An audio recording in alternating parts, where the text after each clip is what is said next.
Good evening, everyone. Justice, good to have you here. Yes, Mr. Long Penis.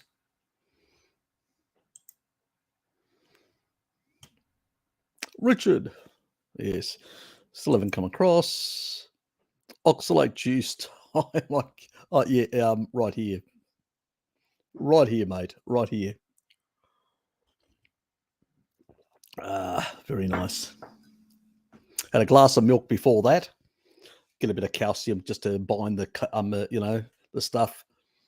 So need to work on it. Yes. The blue blocking sensation. Yes. Without those, yeah, I won't sleep well tonight. So need to keep that blue light out. Keep it down. Keep it under control. Keep it whipped. Where is everyone? Bloody hell. Talk about. Oh, they probably forgot. Oh, Harry's probably not having a live stream. There was an earlier one. God, I thought I actually put it up for a couple of days. God, it's going to be a very short live stream. Nice having seen you. Goodbye. Look, if we get more. The awesome people are here. Ah, yes. Few late stragglers. Tom, how are you, mate? Oh, nice one. G'day, fellow Randall Cycle Avoiders. Nice one. Angela, always a pleasure. Good to see you here.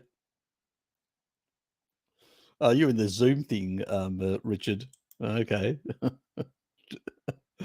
Tell Richard to come on.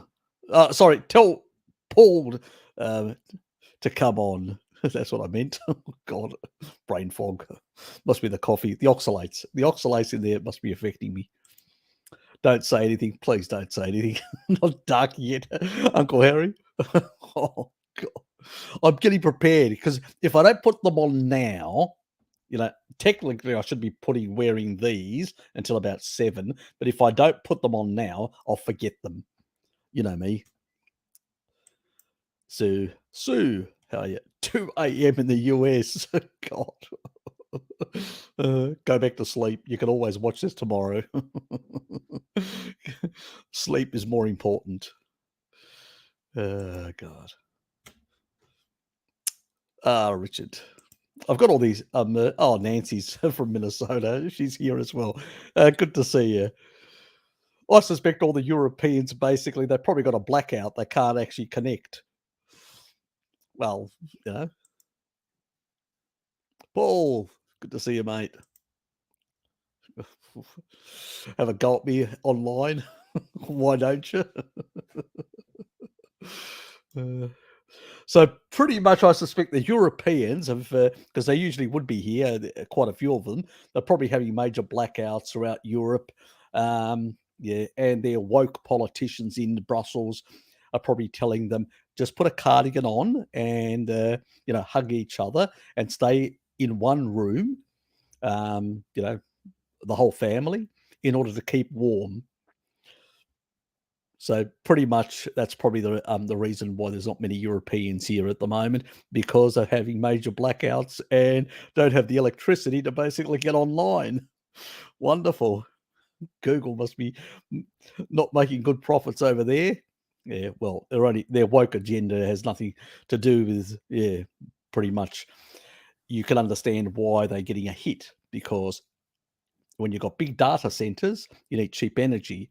And so they've been woke crazy for years, and now they're undermining their own share prices. Yeah, because the cost of energy is going up for their data centers. And advertisers are also, because the economies are imploding, advertisers are not advertising as much. That's why all these tech giants are getting rid of a lot of their staff. For that simple reason, not enough advertising dollar. And I suspect it'll, I've got a day job, but there's a lot of people on social media that rely on the income stream coming from, social media and stuff like that. So those people are going to struggle as well down the track. So it's not good for everyone. Well, they should have invested more in petrochemicals and stopped investing on windmills and solar farms, because there's not enough material, unless we all become miners, to basically build the stuff. Just clumping together skin on skin with cats and you'll be fine. Oh, yeah. Yeah. Yeah, get the feline close in. Purr, purr, purr. Yeah, it's a bit of purry. That's the entertainment. It's now cat entertainment. Play with your cat, have it purr at you, It's basic, back to basic 17th century lifestyle for the Europeans. Is cooking meat until crispy harmful? Should we cook it for as little as possible? I don't recommend overcooking. So, look, even if you cook it for 3 hours, I've done videos, you'll only get trace amounts of anything that's problematic. Sorry. Croaky voice for some reason.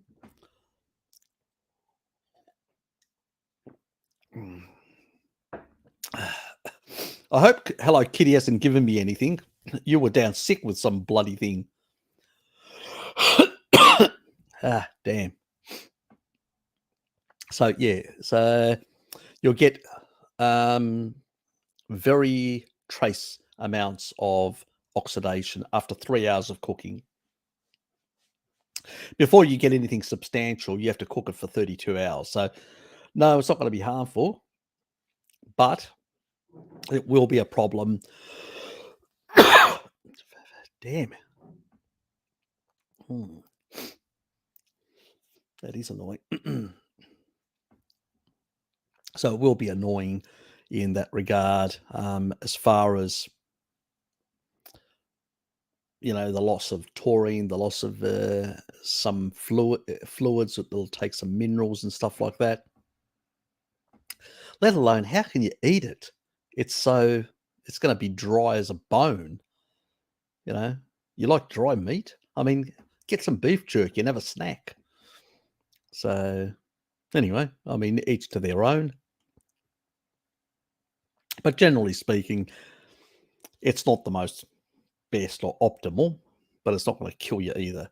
Now, we do have a policy here now. We've adopted the Bart and Pim Johnson policy of putting Qs in front of our questions. So if you put a Q in front of your question, I will basically answer it. So Angela's actually put the first Q. So after Angela, only Qs will be answered. So just keep that in mind. God, Richard. Thanks, Richard. Q. Beep. I should have one of those devices that Bart has. Presses it and goes tick, or something like that. Oh, well. Anyway.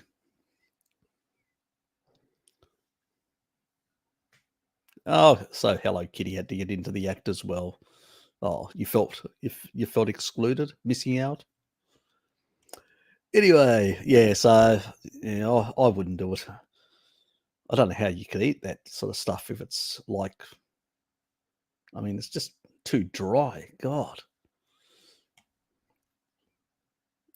Do you enjoy dry meat? That dry? Okay, everybody, each to their own. Fair enough. Still, I wouldn't. But it's not going to kill you. No. Got to cook it for 32 hours. We're learning to wash our dishes in potholes, but the data centers will be okay. Oh, exactly. Good. You're learning to look after the data centers. That's the main thing. That's the only income coming in. Oh, that's right. So, that's right, Angela. Ireland is actually using it as a tax dodge. Oh, you're not going to even be getting the income. They're going to only be using your energy and not even paying their taxes. Oh, well, Oh, that's a bit of a bummer. Necro Kitty, good to see you. How are you? What the fuck? No touchies for Necro Kitty. Oh, we always love to see you here.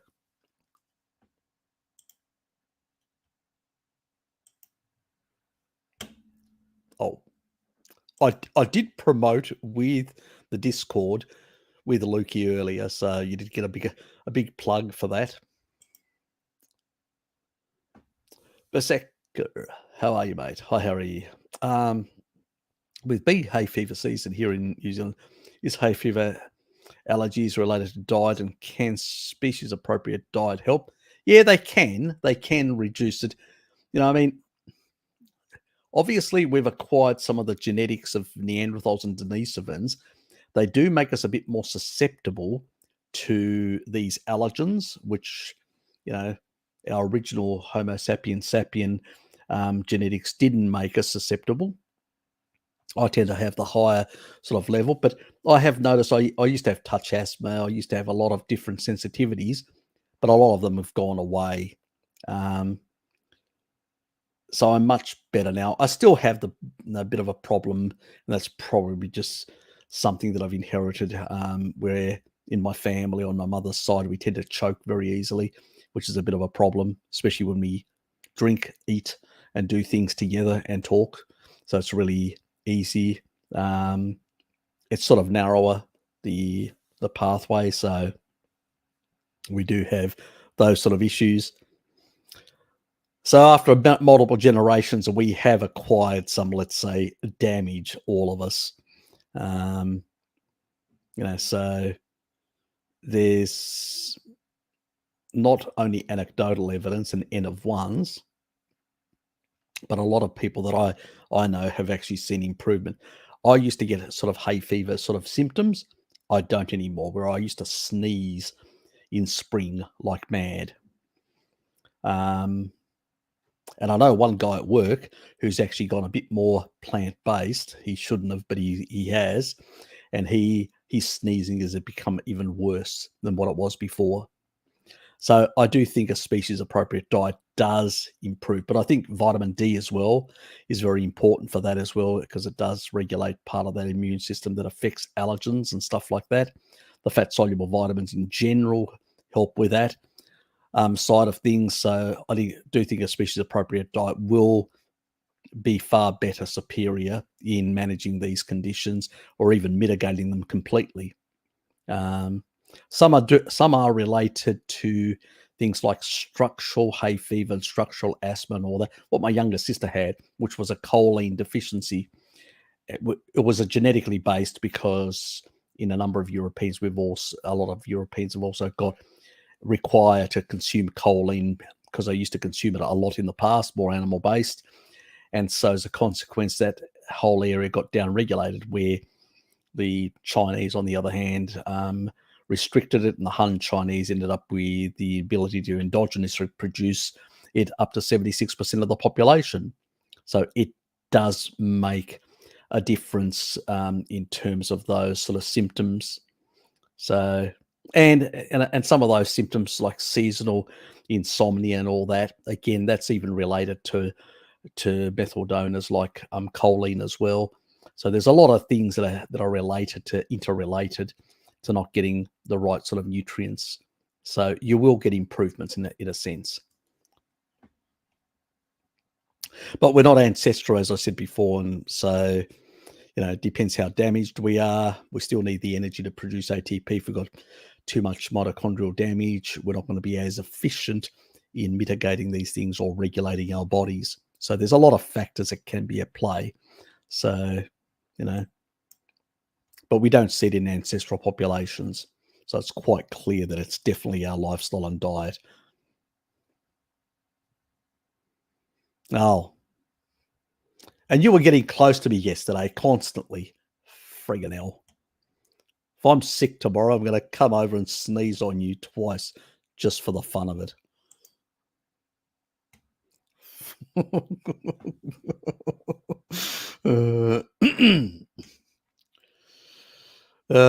God. With friends like you, who needs enemies? How are you, Harry? Apparently, Hello Kitty's probably given me something, so I'm probably not that good. What's the ideal stuff like Coke Zero, no sugar, devil, or can? Can I get away with on otherwise totally carnivore diet without it being harmful? The only things that I sort of recommend is because it's aspartame and actually it increases the insulin quite a bit. It has an insulin response. So it's not a good stuff. I would stick to, if there's anything, erythritol. And erythritol is something that the body produces. Now, I wouldn't go crazy on it because it will give you loose stools if you do. But having a bit, I get sometimes these kombuchas, which is a kombucha drink like a cola, a kombucha mango, orange, or whatever. And I'll have some of those occasionally, and they've got erythritol as the alcohol sugar. And so I'll have one of those sometimes. I'll put it in the fridge cool on a nice warm day, and I'll have one of those. So, I'm not, yeah, it's not species appropriate, but, I'm 95%. I still have indiscretions, and I still live in a food environment, and, I'm not going to I'm not the carnival police, so to speak, to tell you what to do. But the more you consume those things, that they're going to be a bit potentially deleterious to your gut microbiome. So, but having the occasional, yeah, okay. But I definitely wouldn't consider zero Coke and stuff. There are better products out there. As I said, there's new kombucha colas that are quite nice, and you're getting a number of, the fermented colas in a sense, plus you're not getting raw sugar or any of these nasty alcohol sugars like aspartame and stuff like that. So, yeah, there are better options. That's what I would, if I was going to use something like that, but I definitely wouldn't use zero color because it does have stuff that isn't really good for you.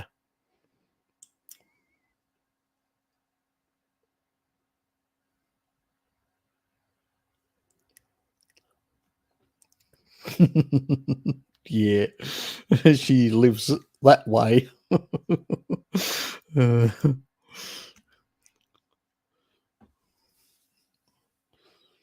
our cheap supermarket meat is vacuum packed, bright red, and lots of red fluids seeping from it. Is it possible not hung for long? No idea. You'd have to check and find out. Most meat is hung up for a couple of days. But then again, if the supermarket is getting it from a local farmer and it's freshly slaughtered and then packaged immediately on the farm, it may be okay. It may still have a lot of the fluids and taurine and all that. So, no idea. So, I couldn't tell you. You'd have to ask the supermarket to find out that sort of information. Yes. The two jokers, one across the pond and the other one next door. One person on Discord raised concerns about producing metabolic water. Really? God. Our body does it whether the person likes it or not. Tell him to get over it or her to get over it. Really? God. Oh, I gotta laugh. Sorry. It's really funny when people say they got a concern for producing metabolic water. Okay, back to seriousness. They said we only produce 220 mils if we oxidize 200 grams of fat per day. This really doesn't seem like that much. Let me put it this way. When you've upregulated your antidiuretic hormones and you're producing that amount, you don't need a lot. You don't lose a lot and you don't pee a lot. You actually, if you restrict water, you'll actually notice you pee less.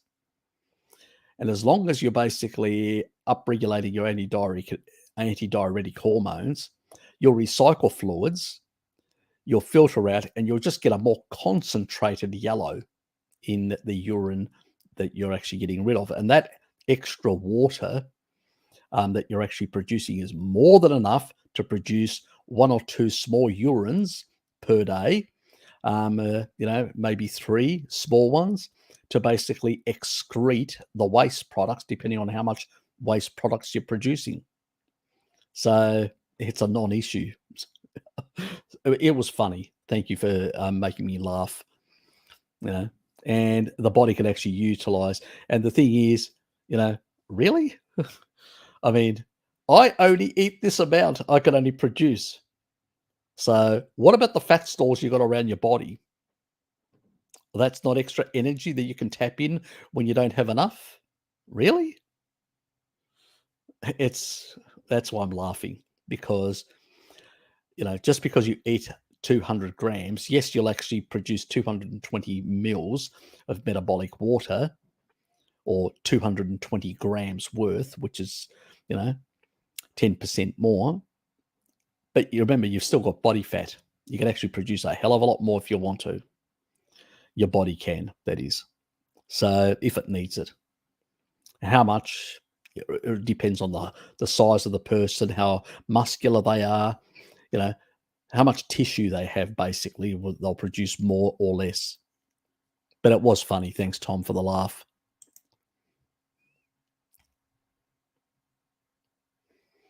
Oops.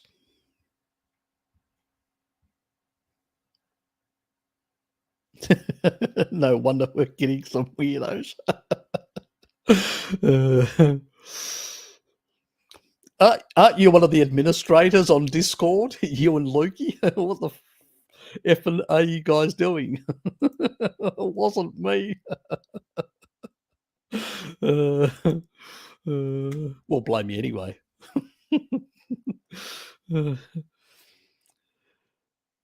How are you, mate? Yasu. With thalassemia traits common here in Greece affect red blood cell glycation in a bigger degree in response to carbs? Yes, they would. Also, taurine does help improve the structure of the red blood cell. That means, because normally it's sort of, the structure is altered. Actually, taurine has an effect. So an animal-based diet has an effect of reducing the effects of the red blood cell structure. So it actually improves it, in a sense, for people with thalassemia. So a species-appropriate diet is much better for people with that problem as well. Or they can supplement additional taurine for those relatives that are unwilling to change their diet. So that's another option. Yoros. Don't you worry, Uncle Harry. I have plenty of taurine and vitamin D for you. Intravenously. How are you going to administer it? Better not go into details.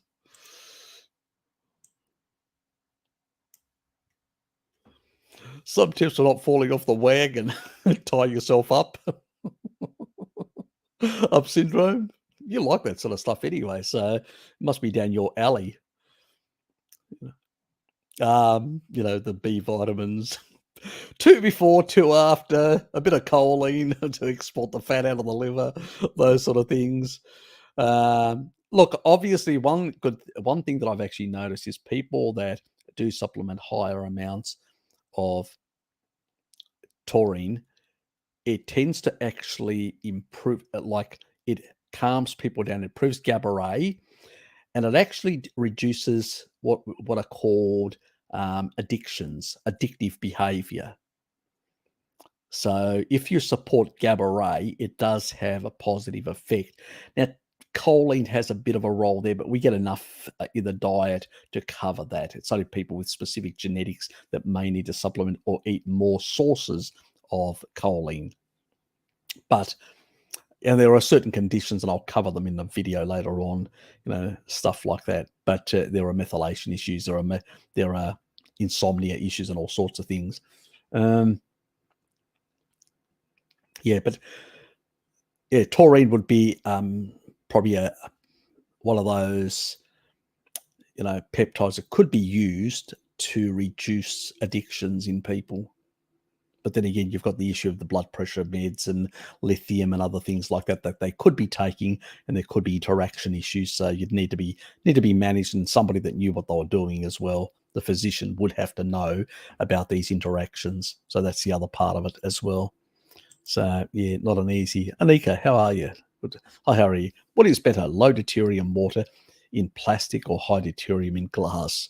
The plastic stuff will always be better, because the choline that we take, let's say we get some xenoestrogens, the choline that we take from our food will actually methylate away excess xenoestrogens and stuff like that. So it's less of an issue. The best thing would be to actually hydrate with fat, fundamentally. We only use low deuterium water as a short-term, for a couple of months and all that. We're trying to dilute the deuterium load in the body. We're trying to reduce the deuterium load to try and restore mitochondrial function, better mitochondrial function. That's what we're trying to do. So we're less concerned about xenoestrogens. We can mitigate them by using choline supplementation, but the purpose behind low deuterium water is for that. High fat, this is what in the traditional old high fat diets used to be part of. It was part of a strategy to dilute by getting fat adapted, creating enough metabolic water to dilute the deuterium content, because the fat is much lower in deuterium. And by diluting, you can actually improve mitochondrial function. So that was the strategy behind it. So really, we're just trying to reduce the amount of neutrons that are getting into the into complex 5. That's pretty much it. So at the end of the electron chain, there's a complex there with a spinning nanomotor that is actually spinning around at 6,000 RPM. That we want only protons to be going through there, no neutrons. If you get neutrons, it slows down. You get too many, the engine is busted and you're no longer producing ATP. And the more mitochondria that get more of these electron chains damaged, the less energy you produce inside the cell. You're starting to have problems, and then you're reverting to senescence, cancer, and all this sort of thing. So we want the low deuterium water to improve the dilution, so we can actually then give the body the chance to reduce the metabolic water inside the matrix of the middle part of the mitochondria, in order to provide ions, which are basically hydrogen ions that do not have neutrons. So we don't want heavy water, we want light water that will provide the neutrons and the electrons for the electron transport system. Obviously, there is going to be some oxidation and some additional electrons that can be used for that. That's where other things that actually can increase electrons in the system can actually stabilize tissue and improve electron chain efficiency. Walking on barefoot, earthing, pulling up more electrons, negative ions, as we call them, from the earth. Anyway, that's the long story, adding a bit to that. What is it about deuterium that is problematic? What I just explained, Sue. It's basically a heavy stable isotope of hydrogen. And it has in its nucleus, rather than having just one, it's also called 2H. The other one is called 1H. And the 1H is the stuff that, we know in the sun and all that. And the majority of is 1H, the hydrogen, and that has in its nucleus a proton and an electron, orbiting that proton.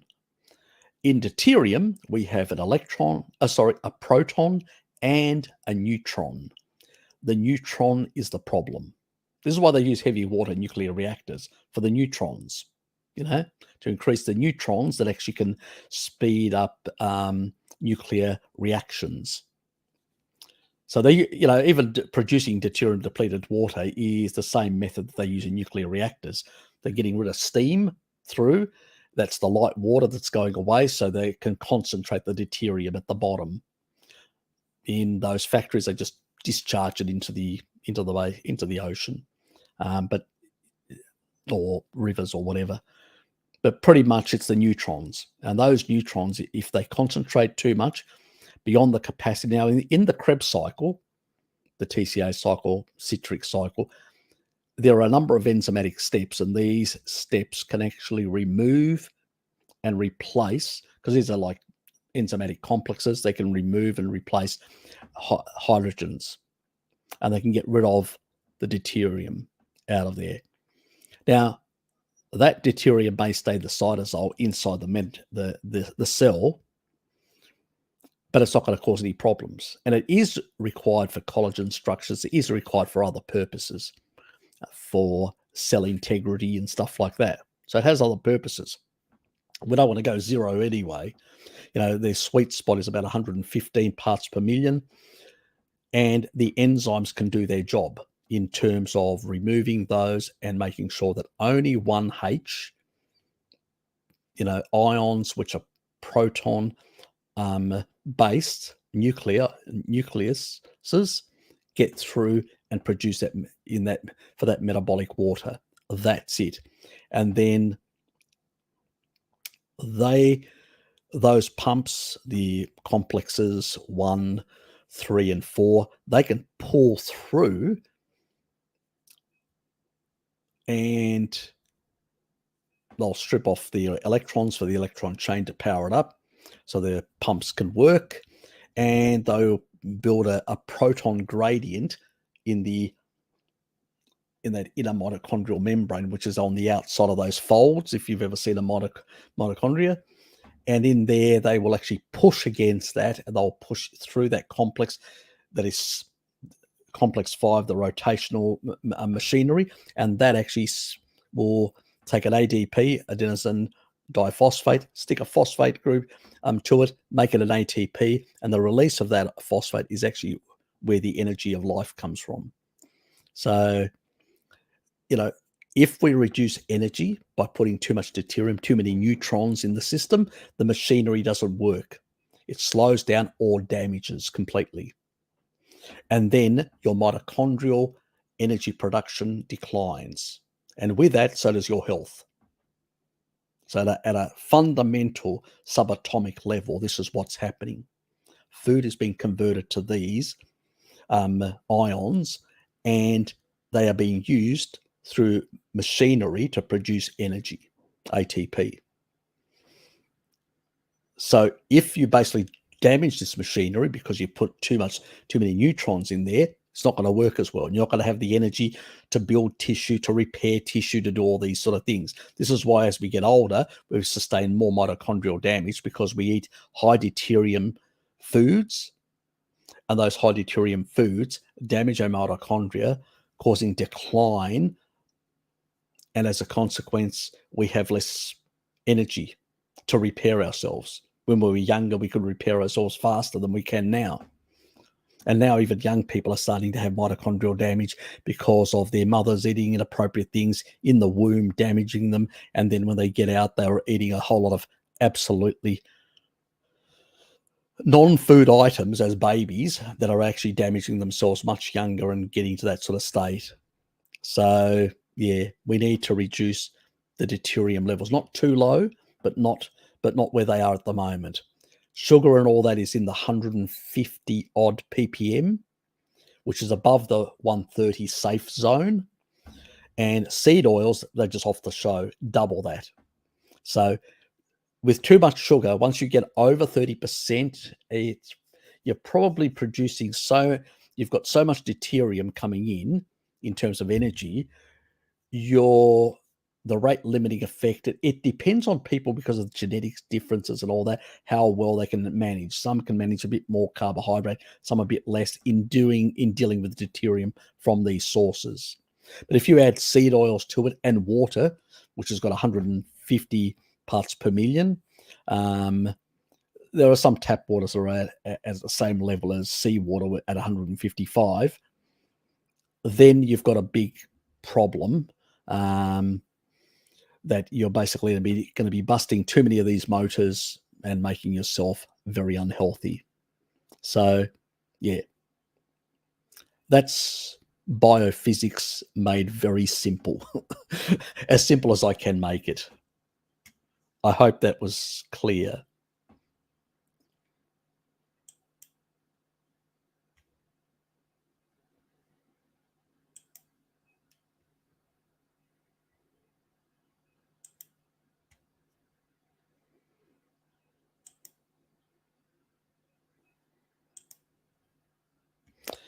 And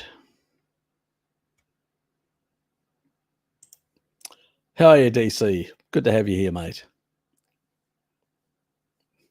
Yes, I've seen you a couple of times. Must be a busy man.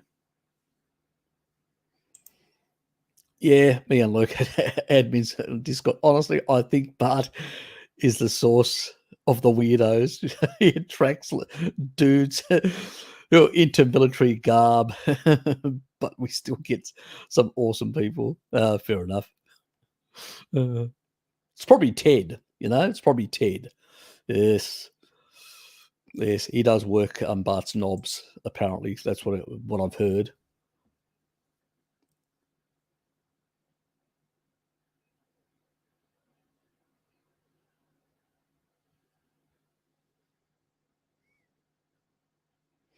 I wouldn't do an alkaline diet, mate. I definitely wouldn't. Yeah, definitely wouldn't do anything like that. Our stomach is an acidic stomach, and it has to be an acidic stomach because it actually kills anything that comes through. The only stuff that survive are acid-loving bacteria that tend to be beneficial. When we come out of our mother's birth canal, we get coated in these acid-loving bacteria because mummy's birth canal is very acidic. They are the type of bugs we want with us as we grow up. So really important. Mummy knows best, and most of these diet doctors have no friggin' idea, so I'd ignore them completely. And most of these greens and stuff have got a lot of anti-nutrients and stuff like that. Now, some of the greens and legumes are lower in deuterium, but they have a shitload of anti-nutrients, so I definitely wouldn't be recommending them. And if you want good digestive function, you want foods that are not alkaline. Your body has kidneys that can produce bicarbonate and recycle it and buffer blood pH. The only moment that blood pH will change is in a disease state like a cancer state, and you're dumping alkaline. So if you're dumping acid, as your urine is more acidic, don't worry about that. If you're dumping if your urine is more alkaline, concern yourself because usually that's a cancer state. So people have got everything wrong way around in that regard. Some doctors do know this; they're aware of it, but very few are because they're so ignorant. So just keep that in mind. Lemons, yeah, they're fine. I use lemons now and then for taste, but when drinking milk, do you drink it throughout the day or a time window? Like to reap benefits of dairy, but also the benefits of fasting. I basically had milk just a while ago and then my coffee. So I usually have it in the evenings. I don't have it through the day, so it's a raw milk. It's a cold, pressurized milk. So they basically put it into a device that actually puts massive pressure. So it's still in the bottle, but it's under high atmospheric pressure, which breaks the cell membranes of bacteria. So that's the only thing. So you lose both the beneficial and the non-beneficial in the form that is available in Australia. Unfortunately, I would prefer completely raw milk, but yes. But then again, I can put in some of the other stuff that I need. Some of the other, from sometimes I'll do a kefir type thing, and I'll use that or use some of the lactobacillus.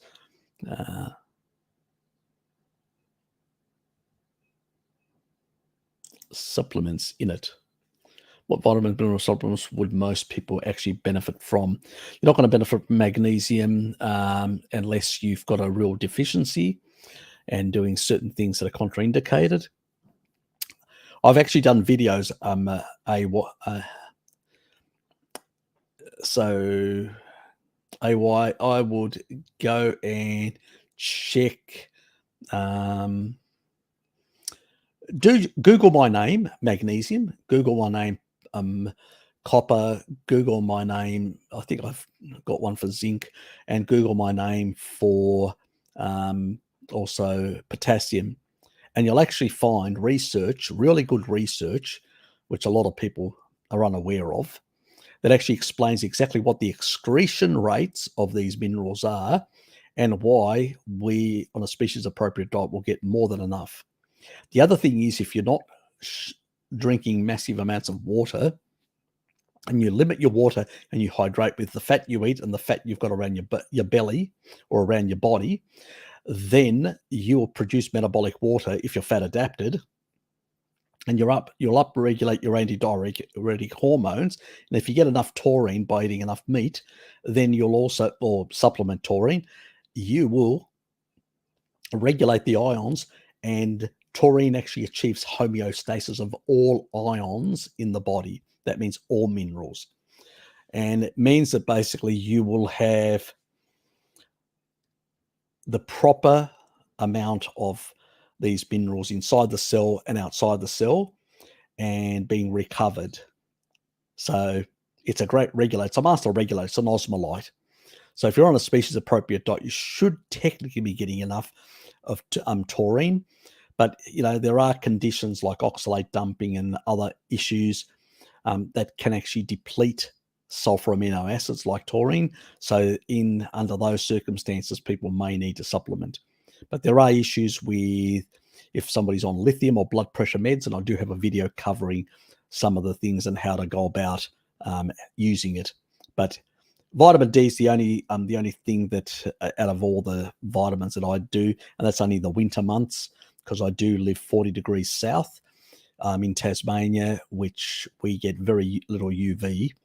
And the amount of food sourced vitamin D is much more limited compared to the past. It's the same thing for the Northern Hemisphere. Certain foods are less available than what they are. So it's easy just to use a supplement, so, and we're indoors, we're not outdoors. We've got a different lifestyle. So that's another issue in itself.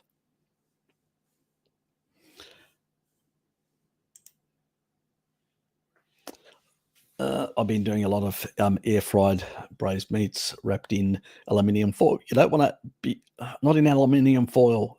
God, no. I still wouldn't. I still wouldn't use aluminium foil.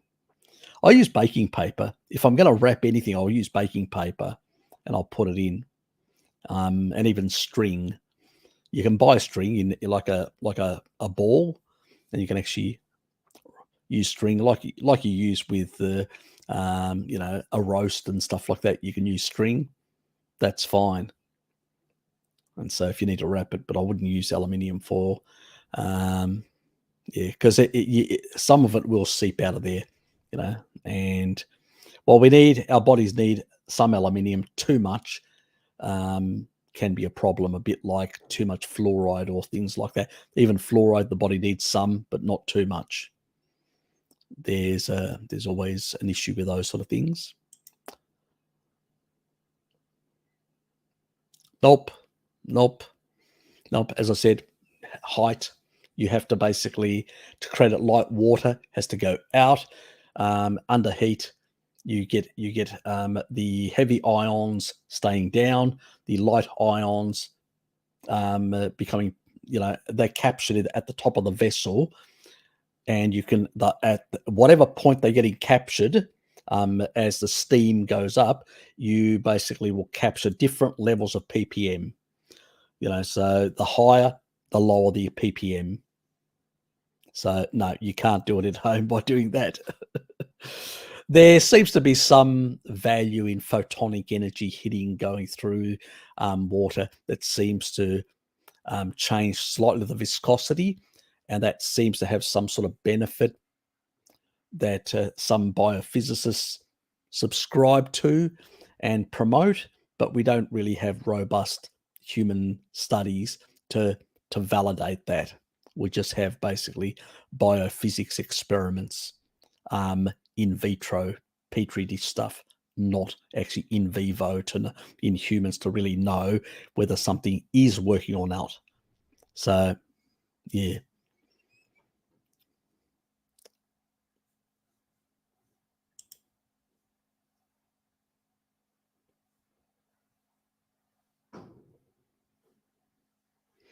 No, I haven't. I haven't. I'll probably get back to it and look at it. Yeah.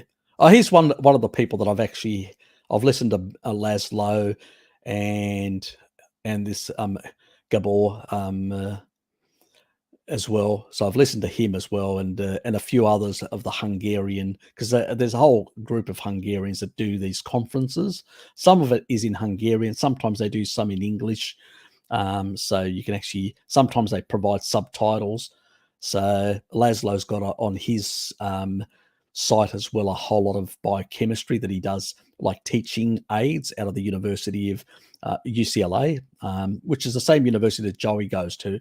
I mean, the last time that I was on Joey's channel, I actually spoke to Joey about a number of these things, including deuterium. I said, well, because he told me he was on that university, and I said, well, do you realize the guy, Laszlo, the guy that I actually learnt about deuterium, does actually work on there? So he actually contacted him, and through Laszlo, he's also been able to contact this person. So good for him, at least he's bringing these people to the general carnivore community so they can actually learn about the importance of animal fats and their superior energy value to human health. So I'm glad that more of this is getting around, sort of validating some of the stuff that I've been saying for a very long time in the community that other people are picking up, which is good, because the more people talk about these things, they become mainstream. And I don't feel like a leper on the outside. I become mainstream within the carnivore community, because for a long time, a lot of people in the carnivore community have sort of, yeah, this is a bit woo-woo, Harry. We don't really want to talk to you, And it's probably a reason why a lot of people didn't approach me to have conversations with me for those reasons. They sort of saw me as a bit of woo-woo, but where I was just looking at cutting-edge research in biophysics and biochemistry. So that's where my focus was, in those sort of areas, and trying to understand the relationships and how these things work and how to best optimize and biohack our bodies back to health. That was my focus, and that was my focus for also my health with cardiovascular disease. So I'm not going to be apologetic about that, but it's good to now see that some of the people in the general carnivore community are starting to pick up on this. It's still like it feels like glacial speed, that they don't realize at the fundamental level, when you take all food out of the picture, what are you left with? Electrons and protons. That's what you're basically left with. And it really depends on what food you're having, and the how many neutrons are coming into the system that your body can handle or not. That's really what it is fundamentally. And only animal fat can actually give you the best energy without the anti-nutrients that you get from plants. They can create a lot of other complications and compromise the functioning of your body, like oxalates and many other protease inhibitors, and you name it, tannins and everything else under the sun that cause a lot of issues. To different people, they vary, salicylates and all that, but they're still not, species appropriate or required. Best to do without them. Is it optimal to be anabolic for 8 hours and catabolic mild ketosis for the rest? It's fine. It's absolutely fine. It's more or less what I sort of do. I do a 16-8, more or less. Sometimes it may be slightly less than that.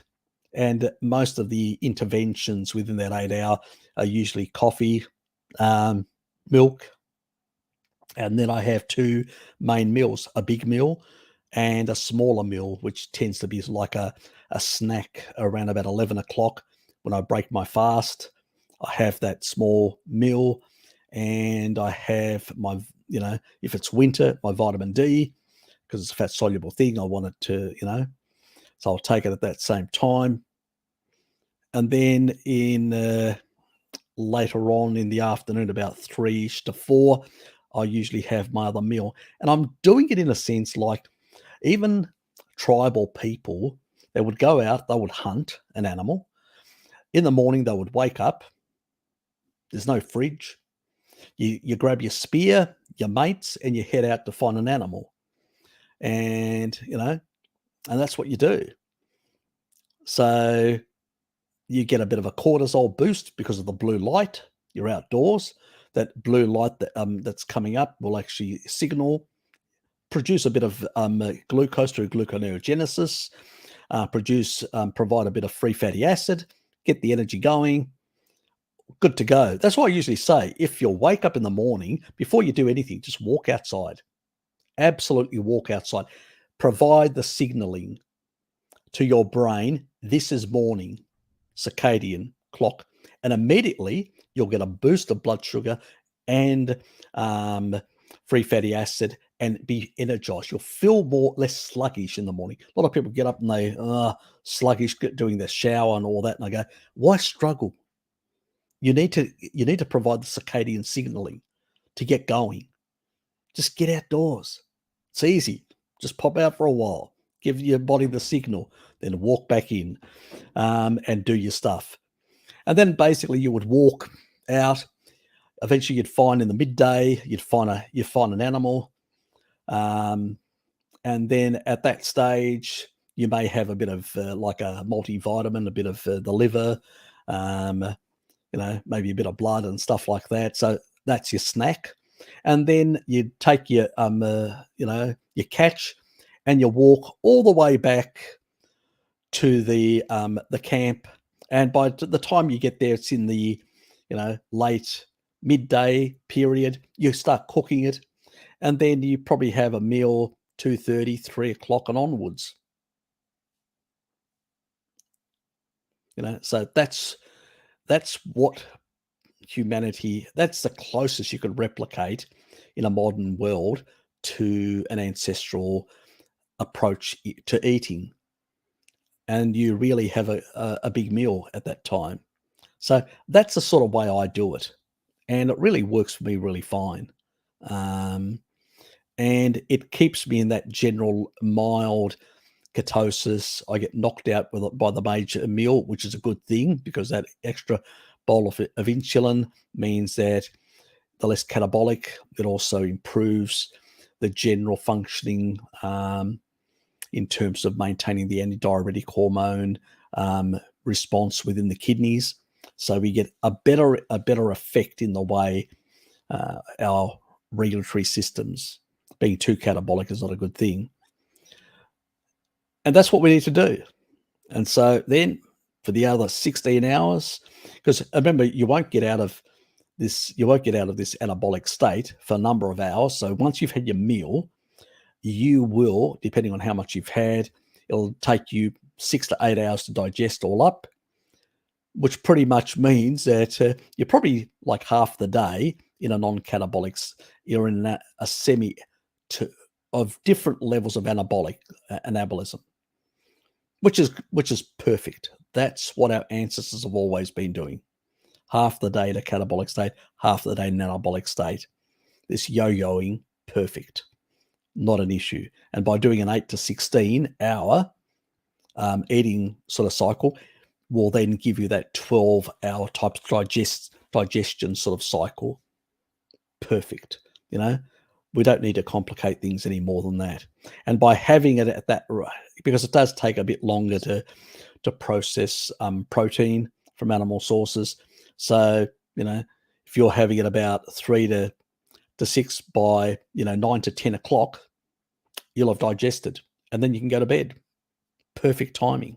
See, everything works when you synchronize yourself with, when the sun's coming down in the evening, go out, make sure you synchronize to tell your brain, yep, it's evening, and then stick some blue blocking glasses on to make sure you're not taking in blue light, which is going to confuse the hell of your body signaling to tell, yeah, it's evening now. We need to sort of finish with digestion and then start preparing for sleep. And that's how you're going to end up with better sleep. Better sleep will mean more melatonin. More melatonin will also be, and that's the other advantage of having that meal in the evening, because what are you getting with it? Taurine in that evening. If you ate in a naturalistic setting, as a tribal person, you're getting taurine. This is what I love. This is a really nice question. I really enjoyed. That's what I'm taking a bit of extra time to get to nuance the stuff. And that taurine, so thank you, Chris. That taurine, what does it do? It does a lot of things. It increases, GABA A. What does GABA A do? Calms you. Parasympathetic. Perfect for preparing you for sleep. As long as you don't bring the blue light in, which increases cortisol and counteracts melatonin, that's the reason why blue light in the evening is a problem for a lot of people with their sleep hygiene. So, because that's not how we lived for the majority of time. And it's only the last 100 odd years of electrification, and even less for many other people. So we have the taurine bolus that's coming in from the animal food. What does that do? It lowers cortisol in the evening. And the other thing that it does is it amplifies melatonin, and it produces melatonin, helps produce more melatonin. That extra melatonin will make you more drowsy. That's why some people, when they do high doses in the evening of taurine and have blue blocking glasses, they actually get more, they feel more sleepy than some others. It really depends what people's cortisol levels are, stress levels, other things, but you become drowsier. And it's perfect. That's what you're supposed to do. Chill out, become drowsy, fall asleep, have good sleep. That extra melatonin, guess what it's going to do? It's going to heal your mitochondria, which means the next day, your energy levels will have improved by slightly. And if you do that every single night, your energy levels will improve a bit more and a bit more and a bit more. People that live ancestrally all their life have got healthy mitochondria right through their life until death. That's why a Maasai warrior, an 80-year-old, could run up the hillside, and Mary Ruddock, she's that nutritionist that I've done some interviews with her. If you go and take a look at my Blue Zone sort of playlist, you'll find out about this, Chris. All about, the stuff that she did there. She was taking ketone measurements off them, or they were in this 1 millimolar, really perfect. That's the ancestral sort of around those levels, not too high, not too low. And these people are very robust. And they are robust for that simple reason, that they're eating species-appropriate foods, and at the same time, they're not damaging their mitochondria because they're on a low deuterium diet. That low deuterium coming from animal fats, it's low deuterium, that is making sure that their machinery in their mitochondria is tip-top throughout most of their life. So they have youthful mitochondria. At the end of the day, they don't have this sort of declining lifespan. They have this sort of like continuous nearly, and then it's slowly towards the end, they start declining, and then no more cell division. We all have a certain number of cell divisions we can do, and then it's all over, Red Rover, hasta la vista baby. That's it. But these people die usually in their sleep, in old age, without suffering like our modern people do, because we don't have enough energy and we disintegrate in our modern world. So that's the sort of difference. And I thank you for asking that question, because it gave me an opportunity to cover all that. I know I've gone long-winded, but you know what? It's important to outline these sort of things for people and give them some nuancing and some lifestyle tips that they can incorporate and think, yes, that's the way I want to live, as practical as it is possible within the world that I live in.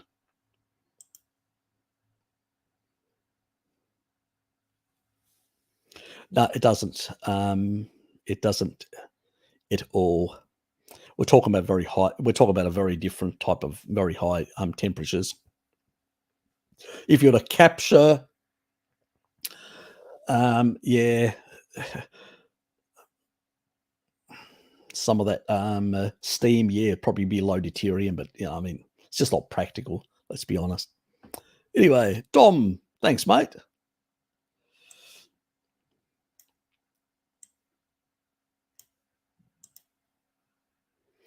Appreciate the gift.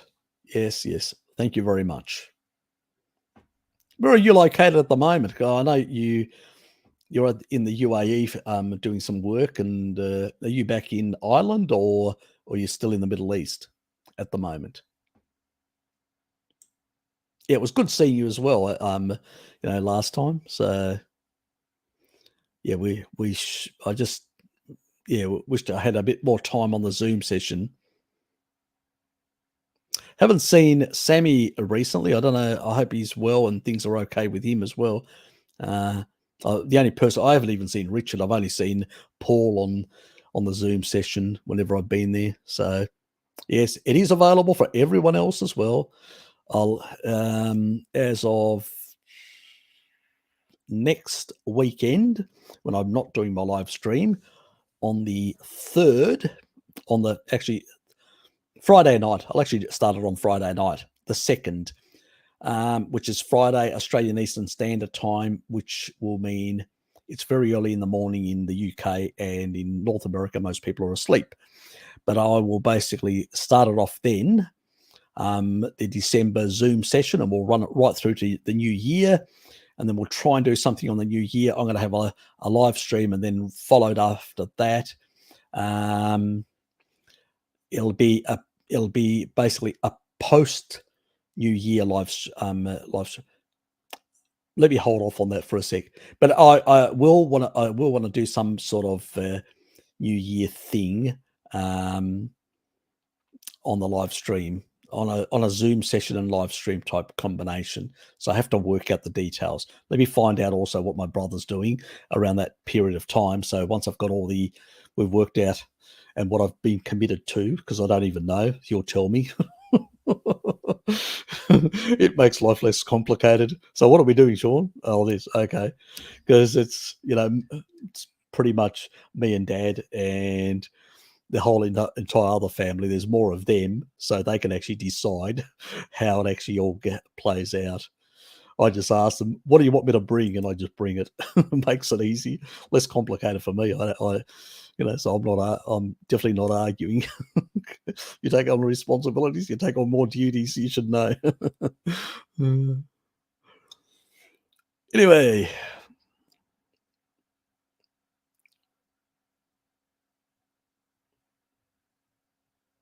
oops.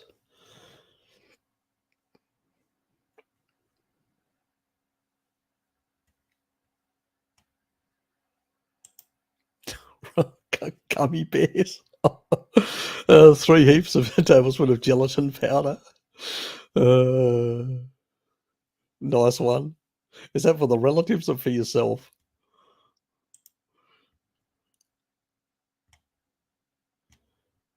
Yes, yes. Please hit the like button. If you haven't hit the like button, and if you're somebody just watching but unsubscribed and don't want to, just want to keep it some intel, hit the unlike. I'll accept that because it all helps with our dear friend Al Gore from the Google empire.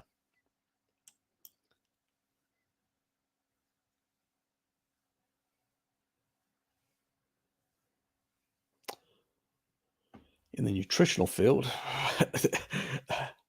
I have the way I view the nutritional field is, I think it's a very poor, I don't even consider it science, nutrition. The nutritional field is fairly much pseudoscience. When you take raw data observations and you fabricate the outcome statistics by adjusting the raw data that you've actually got from those food frequency questionnaires or some other observational data capture method, it's questionable, the quality, on all levels.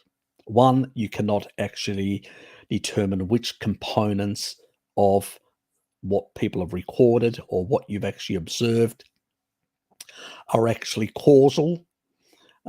Most of the even non-adjusted variables are less than 2 or 3, which is the minimum required to basically have, determine a hypothesis. So you can't even determine a hypothesis. It's just when something has an odds ratio of 1.3 or 1.2 or 1.1 or 1.07, it's just statistical noise. They call it risk ratio, but it's not. It's statistical noise. In epidemiology, even in stuff like cancer and tobacco, it was like 10 to 30 odds ratio. We're talking about thousands of percent of order, where there's strength and there's no inverse relationships. That means you can't find one study that shows an inverse relationship, because if something doesn't associate, then it can't be causal, even though you can't prove causality with these studies. And they, have agendas that are being paid by food industry and other lobbyists, and many of them nowadays, a lot of the plant-based community heavily in this field. And it did start from plant-based ideology from the Seventh-day Adventists anyway, the nutritional field. So yeah, pretty much it's a bust.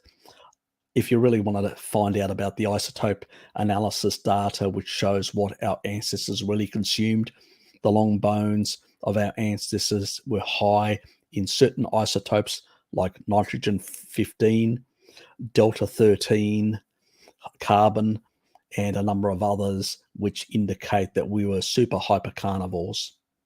So pretty much the archaeological evidence is quite clear. The biophysics, biochemistry, physiology type, comparative physiology and stuff like that is quite clear about, how our bodies work. They're not designed for fiber. We don't have a cecum. We don't have multi-chamber stomachs. We don't have any of this sort of stuff. It's just nonsense. So when you look at that sort of stuff, it's quite clear that, pretty much the whole field, take it and literally drive it into the sea. I have no respect for anything in the field, to be personal. I mean, there's a bit of research here and there that, but even the best quality research, I mean, one was done by Christopher Gartner out of Stanford University. Now he does a whole lot of other pseudo research because he got a lot of flack from the Vagoonerized community. So he's a Vagoon himself, academic, and he decided to prove Atkins wrong. So he did the A to Z study around 2005, and he had 4 arms. One was the Atkins diet, the other one was the Ornish diet, the other one was the zone diet, because it was quite popular then. That's like a paleo-esque type. And the other one was the Learn diet of the Dietitians Association, so the nutritionists themselves, which is a low-fat diet. They ran that for a year. So they randomized the people. This is a naturalistic sort of study, because even though they call it a randomized control, it's not controlled. It was a randomized trial. They randomized the people that they allocated different diets. Now, they did sit them down with nutritionists and explain them how to do the diet, and to try and actually convince them that this was the best diet. So BS them, basically, so they would be more compliant. Most people complied fairly well up to 6 months, and then it was a bit of a drop-off. So the Atkins group ended up going from very low carbohydrate of 50 or less grams right up to about 300 in the last 6 months. And you can actually see the major drop. All the others that were up here, the Atkins diet was all the way down here in terms of weight loss. Then it sort of came back up as the carbs increased. And also in one of his videos, Christopher Gartner, if you Google the Battle of the Diets, and I've actually put it up in my community page somewhere as well. If people go there, you'll find it, the Battle of the Diets. And he actually admits that, other biomarkers that they tested, Syria, the sort of the inflammatory markers were down in the Atkins group, better outcomes on all fronts, on all markers. Everybody did better on everything. He had to admit it. His own research showed that. And then he got a lot of flack for Ornish, and then he walked away from that whole stuff and gone now and doing a whole lot of, limited studies and pseudo studies in order to redeem himself in the veganerized community. This is the problem. This whole field is full of crackpots. If you take a look, they're all low-fat crackpots. And we have to blame Ansel Keys because he's the one that took control of these organizations and then actually only employed crackpots that agreed with his ideas. And pretty much the rest of history. Now, the whole field is filled with these pseudo-scientists. I have zero respect for the field, pretty much. Bart was in the actual field. He actually left because he was being harassed, bullied by these sort of people because he was saying something they disagreed with. So he did good quality research, but he struggled to, he was suffering health problems because of the level of harassment and bullying, So, yeah, they're so woke about other things, but if they disagree with you, they just all pile on to you like, yeah, what can one say? But, most of these woke people are also basically fundamentally of a fascistic type mentality. We will enforce our rules and our thinking. Forget about academic freedom. It's, I wouldn't waste my time at all with any of the field. I just think it's an absolute, most of it, 90% is excrement. Toilet, not even worth toilet paper. Toilet papers actually has more value than some of that stuff, some of those research papers. I mean, the ex-New England Journal of Medicine, when she actually resigned from the publication, she said 95% of the stuff we publish is just crap. And she's a research scientist. She walked away as publisher from one of the most prestigious magazines in the world, research magazines. That says a lot about the nutritional and some of the other parts of the field, physiology and all that, the modern stuff. It is really tainted by big pharma and, and big and grain agriculture and groups like that. And a lot of vested ideological groups of low-fat, veganerized communities that are very heavily involved in the academia. So it's, I have, don't waste your time, basically, is my view. Where me and Bart are constantly pulling apart this sort of research and showing quite clearly why it's wrong. I did one with a guy called Ian. He was trying to argue with a meta-analysis that was just another bogus piece of, most of the studies in there were just crap. And they were doing a meta-analysis with mostly crap, with one good study. And the one good study actually showed the inverse relationship, showed that, endotoxemia actually goes down with mono and saturated fat, and it only goes up with the polyunsaturated fats that are coming from seed oils, obviously, majority of where the other studies were showing the reverse, and they're all poor quality ones, and that's what they use in their meta-analysis to make up shit. But in studies, when you show one inverse relationship, it's a bust. The hypothesis is a bust, but they will still make the claim in their conclusions that is what is causing it, and it's not, because they haven't proven it. All they've done is they've used crap to make an argument, poor studies, and the one good study they are ignoring completely. Which and the guy actually used this against me, and then I pulled it apart and did a video, and it actually showed him quite clearly why he was wrong. So it was just bizarre, absolute bizarre, and people still believe this nonsense. So yeah. Anyway, fun and games. Yeah, so when you read an epidemiological study and it says, any study that says adjusted, throw it in the bin. It's fabricated. They've observed something and then made shit up. That's pretty much it. Next, how are you, mate?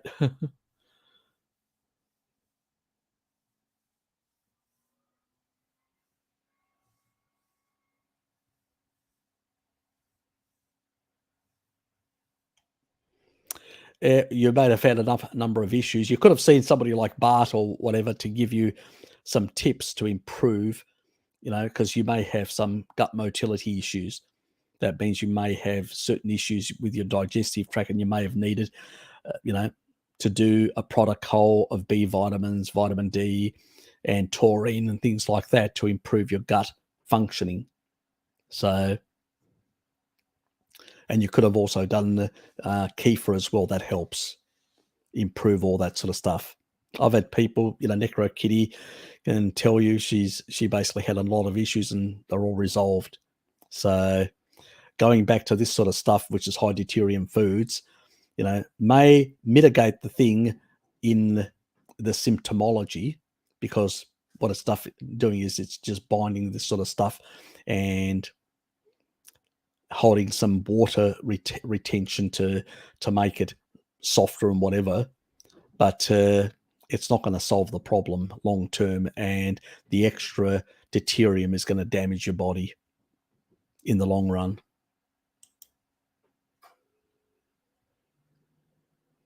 Yeah, I do a back on back, Susie. I do one in the morning, as you know, and then one in the evening. So it's a full on sort of thing. And I think the longest one I did was there was a morning one that was about 6 hours, and then I did a 7 hour right after, or something along those lines. So I do some ridiculous hours sometimes. That's the advantage of a carnivore diet, the strength. Here's a person who 12 years ago had bypass surgery and now has been discharged from cardiology and much better.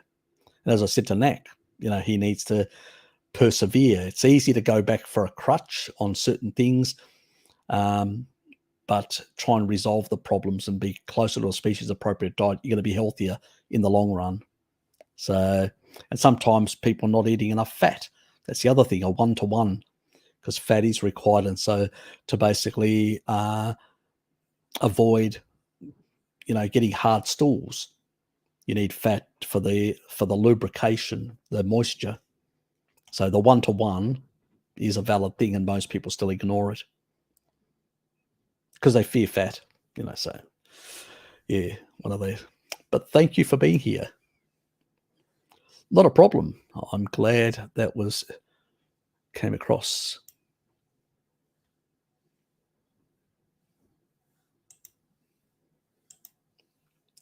Well, that does lubricate the intestine, and it's good for you. A lot of fat soluble vitamins and many other things. But if you've got low gut motility, you need to sort it. You may need somebody like Bart to take you through and coach you how to make those improvements and those changes. I don't do consultancy. I did them I just don't have the time in that regard. But I don't mind giving you some pointers. If you put me a question down, exactly your symptoms and everything at the end in the comments area, I'll give you some information. What you do with it is your business, Nack.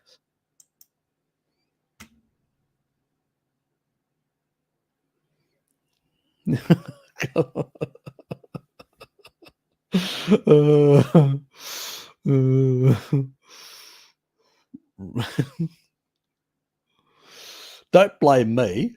Blame Ted. Ted came up with the idea, told Barton and Pim how to do it. This is how to do it. Use the cue, and then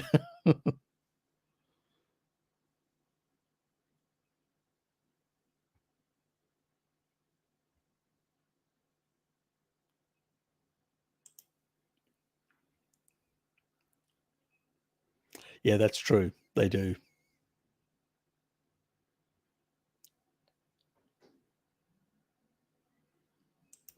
You need to get a strip, Nathan. You need to get a strip to basically check it. I used to have those German strips in the early days of keto. I think I still got some in the cupboard.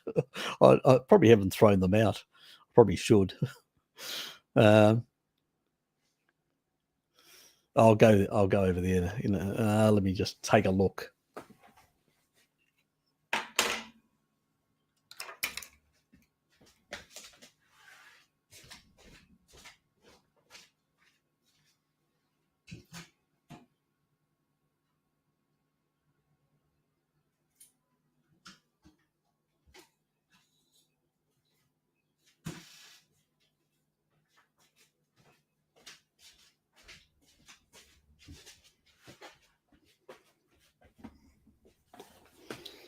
This is the, let me sit properly.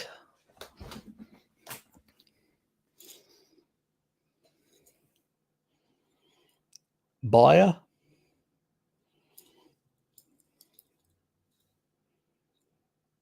Oops. It's too close. I'll have to go a bit further away because otherwise it distorts. And still a few in here. And you pee on the strip. You can see the green and and it'll actually tell you whether it's more alkaline or more. And then you just compare that to determine the ketone levels and stuff like that. Interesting stuff. But you can get stuff similar to this is a ketone one, but you can get similar stuff like that to look at the acidic levels. So they'll have an index of acidic levels that it's a very different, it's a longer strip, slightly longer strip, but similar to that, and you just pee on it. So yeah. Anyway, do you think it's a bad idea to drink water around meals? Like, would it dilute stomach acid? No, it'll go right through. You actually need some water, and it actually you use water. Remember, the most meat, when not overcooked, will have about 25% is on average. Some meats are 24, 25, 26, 27, but on average around about 25% is protein. A certain amount percentage, depending on the animal, 18 odd plus or minus is the fat, and really the rest is mostly water. So a bit of extra water is not going to dilute it anymore. All it will do is go through the lower sphincter, any amount that it doesn't need. So it's a non-issue in that regard. But I usually don't consume much. The only time I actually consume water is when I'm eating beef jerky. So if I eat a beef jerky or biltong, I'll have a bit of water as well, just to add a bit of hydration. That's the only time I do. And I use Evian water, which is sort of slightly lower in deuterium than tap water. So that's pretty much it. Let's reposition myself. So just so I'm closer so you can see me. Anyway, the Q. Where's the Q? We want the mighty Q. And we're not. Oh, thank you, StreamYard, for losing my spot. Here we are.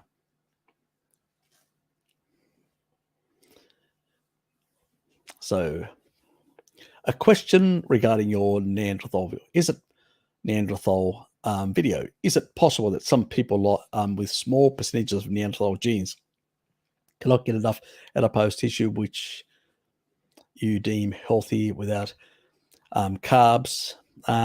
No.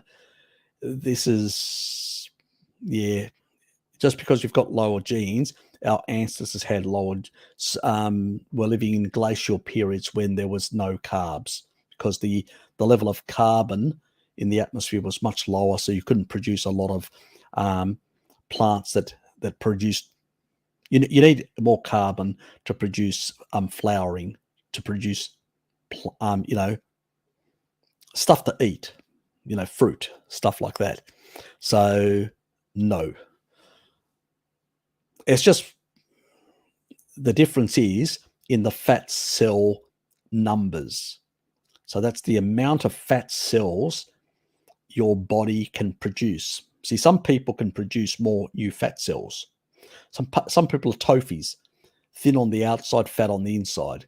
That means when they engage the Randall cycle, or when they eat carbohydrates with a lot of sugar and a lot of fat, and they engage the Randall cycle, and they start fattening up from, if they don't have enough fat cells to put the stuff away, where do you think they're going to put it?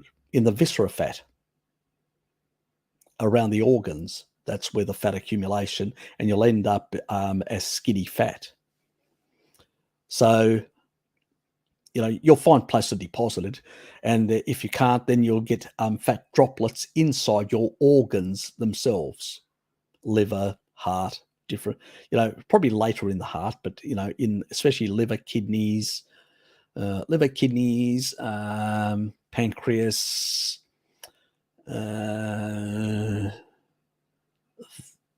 they're the main ones that get a lot of fatty droplets primarily. That's why you get liver issues. That's why you get pancreatitis, pancreas issues. That's why, and also I think there's a bit of a problem there, which ends up becoming a bit of an issue with your spleen as well, because of the immune effects. So that's what will happen. So yeah, it's more to do with the ability to store adipose, to increase your adipose, and to store energy. So people that have got those Neanderthal genes can actually produce, some of them that have got more can actually produce new fat cells. And that's why they can become morbidly obese. They can just store and store and store and store energy and keep on producing new fat cells to store more. So once they've exceeded the other ones' volume, they tend to actually take much longer to end up diabetic, because they can keep on storing energy. Where the ones that are toffies, they end up becoming diabetic very fast. That's why in Southeast Asia and places like that, diabetes is through the roof, simply because they have less capacity to store energy, and excess energy eventually starts causing all sorts of deleterious effects to organs, the brain, the liver, the kidneys, and all sorts of issues. So that is a fundamental big problem for a lot of those people. So having more of these genes allows you to store more energy, which allows you to thermoregulate, because if you've got excess energy in the winter, you can uncouple mitochondria and actually radiate away excess heat to warm yourself up. So it has a value, having more fat, the ability to have bigger fat cells and more fat adiposity really helps in colder climates. So, and as I pointed out with the Polynesians, they originated in the north. Their ancestors, they came out of Taiwan. But even before then, they actually came out from further north from there, into the sort of Inner Mongolia, Manchuria, that sort of region. They came down to that island, and then from there they spread throughout the Pacific. So they still got those genes. And so, yeah, those genes allowed us to survive much better in the colder climates. So it has nothing to do with carbohydrates. It has to do with energy storage and being able to have more energy in a very colder climate to thermoregulate and to provide energy in a very lean environment, or very difficult to find. In Africa, there's animals all over the place in the savanna environment. Very easy to find animals. In a very cold environment, in the northern latitudes, it's it requires more effort to find animals. But when you do find them, they're very fatty and big, and so you gorge on them for days. So that's what our ancestors used to do.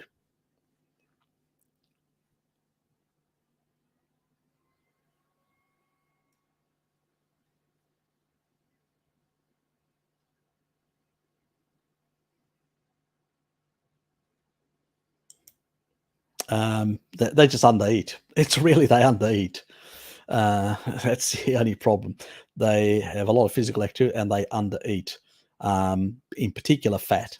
They undereat fat. And a lot of people still have an issue with not understanding that most of the animals products that we get in the supermarket, like meats, have a poor amount of fat in them. So you have to. It's not like ancestrally you would have got most fat is actually cut off. It's trimmed.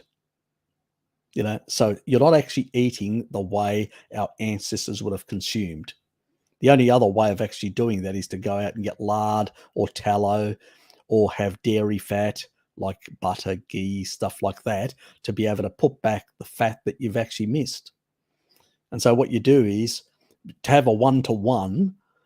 So you work out this meat that I'm buying at the supermarket has, let's say, this amount of grams of fat, this amount of grams of protein per 100. So you work out that and you go, how much extra fat do I need to make a one-to-one ratio? And that's what you do.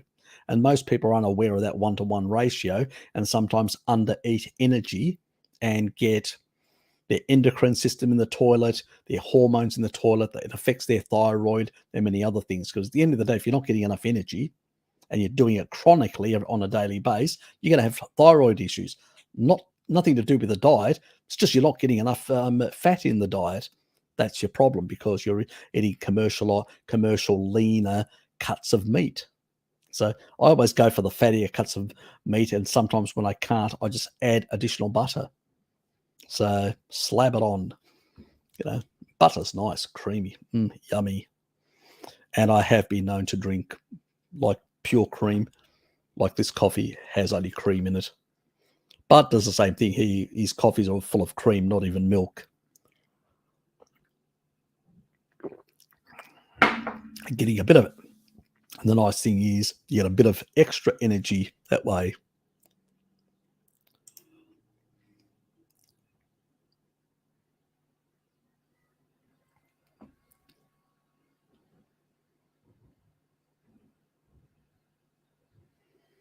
Yeah, you can do that. Yeah, you can actually do that, actually.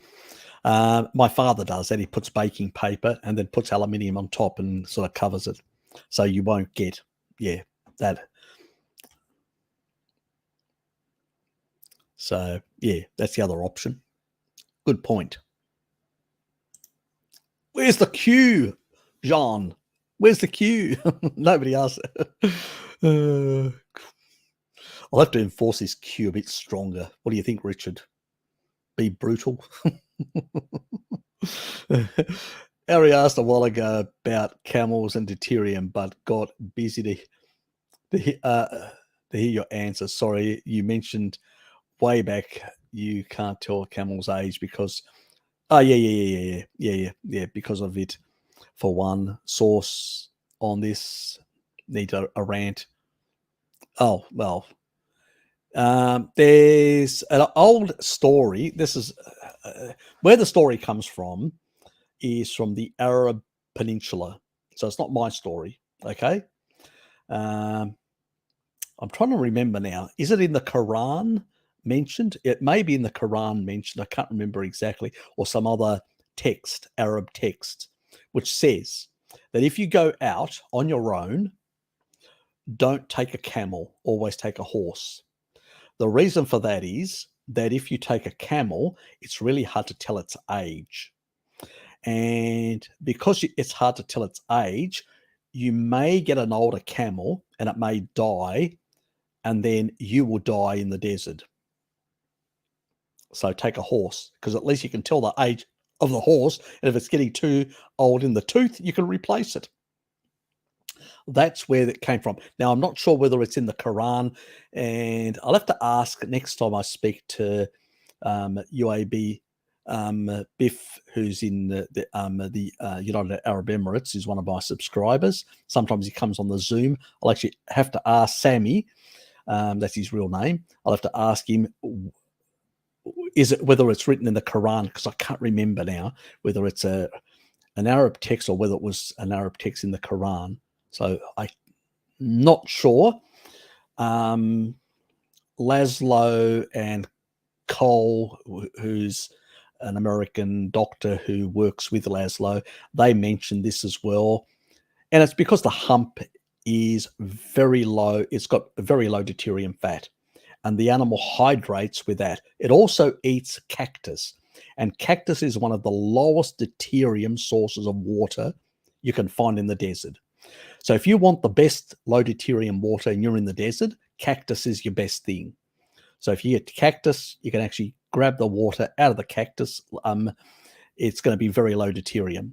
And that's the reason why camels have a very low deuterium water intake. And now I wouldn't chomp on cactus because you don't have the teeth of the camel. That would be, you'd get a lot of spikes in your mouth. Not very good. But you can extract. So there's a number of ways people out there do it. They'll put a plastic bag around it and let it perspire, so they'll get the fluids out that way from the cactus.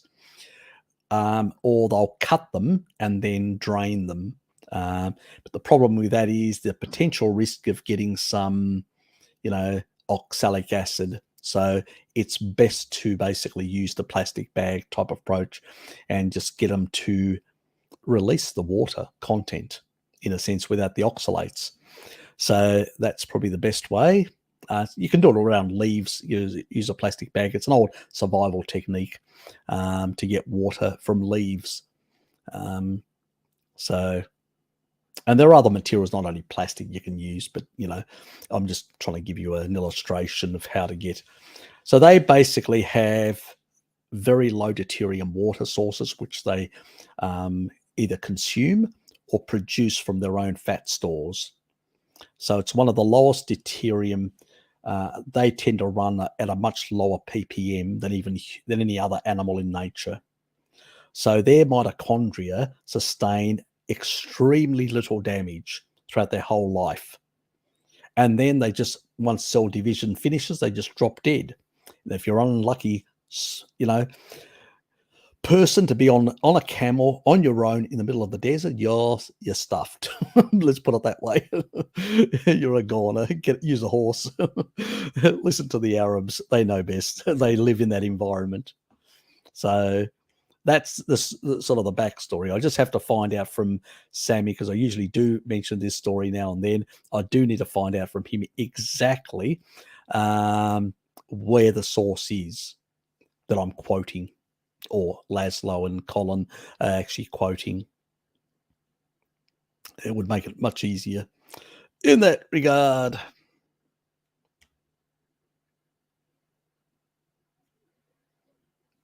Yes, everybody put on an aluminium foil hat.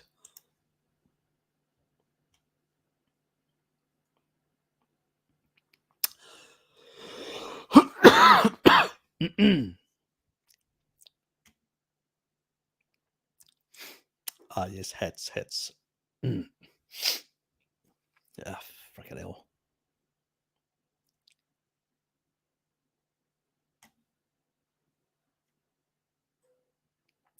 I'm going to overdose tomorrow on vitamin D.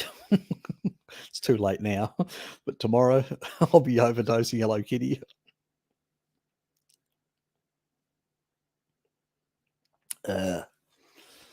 Oh, God.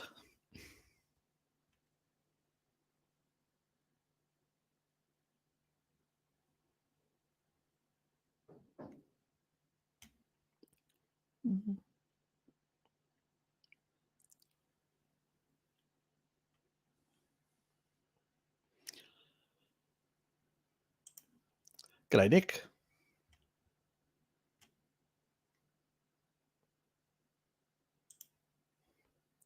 And happy Armadillo.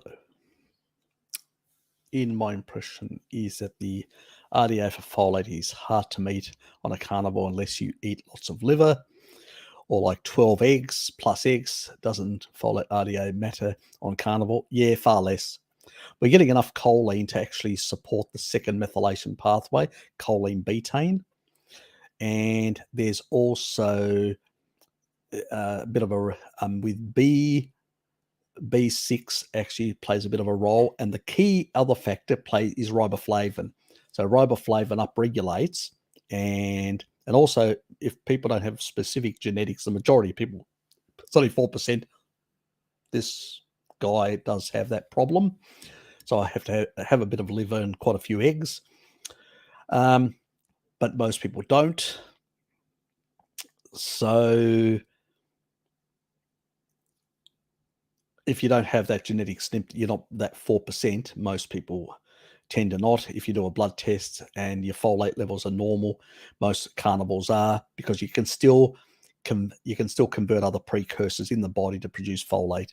So that's not an issue, let alone you don't need as much, because riboflavin, which is very high in animal foods, will actually increase the enzyme function, which means you need less to do more.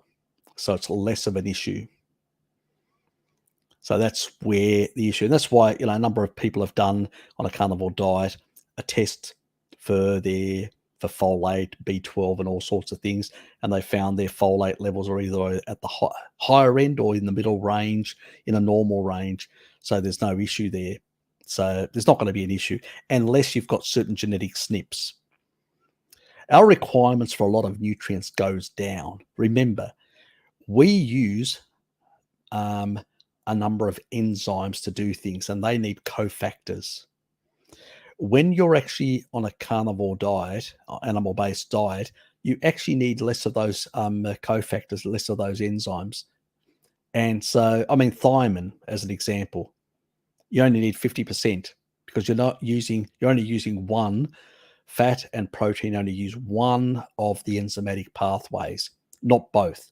It's only anything that's coming from pyruvate, anything that's coming from glycolysis, it basically requires both enzymatic pathways. So that's just one example, and there are many other examples. So the requirements for folate are different, somebody on a carnivore diet compared to somebody on a veganurized diet or a STAD diet or whatever. The same thing with thiamine. Thiamine requirements are double that on a standard diet, and even more on a veganurized diet, and they still don't get enough because the highest source out there is pork for thiamine. So most people don't eat pork, piggy, for their own reasons, even though it's the lowest deuterium fat in the domestic animal kingdom. But that's another story for another time. I've repeated it many times. So yeah, it's not an issue, pretty much. And a lot of the RDAs have been done as an average of the population. They're not even scientifically determined. Pretty much. So when you look at a species-appropriate diet supporting certain enzymatic pathways, providing enough of the precursors, also upregulating certain pathways, allowing for better recycling of certain things, using less because anything that has to do with carbohydrate metabolism requires more resources. Surprise, surprise. So, because it's not appropriate and needs to be sorted possibly. So that's another reason.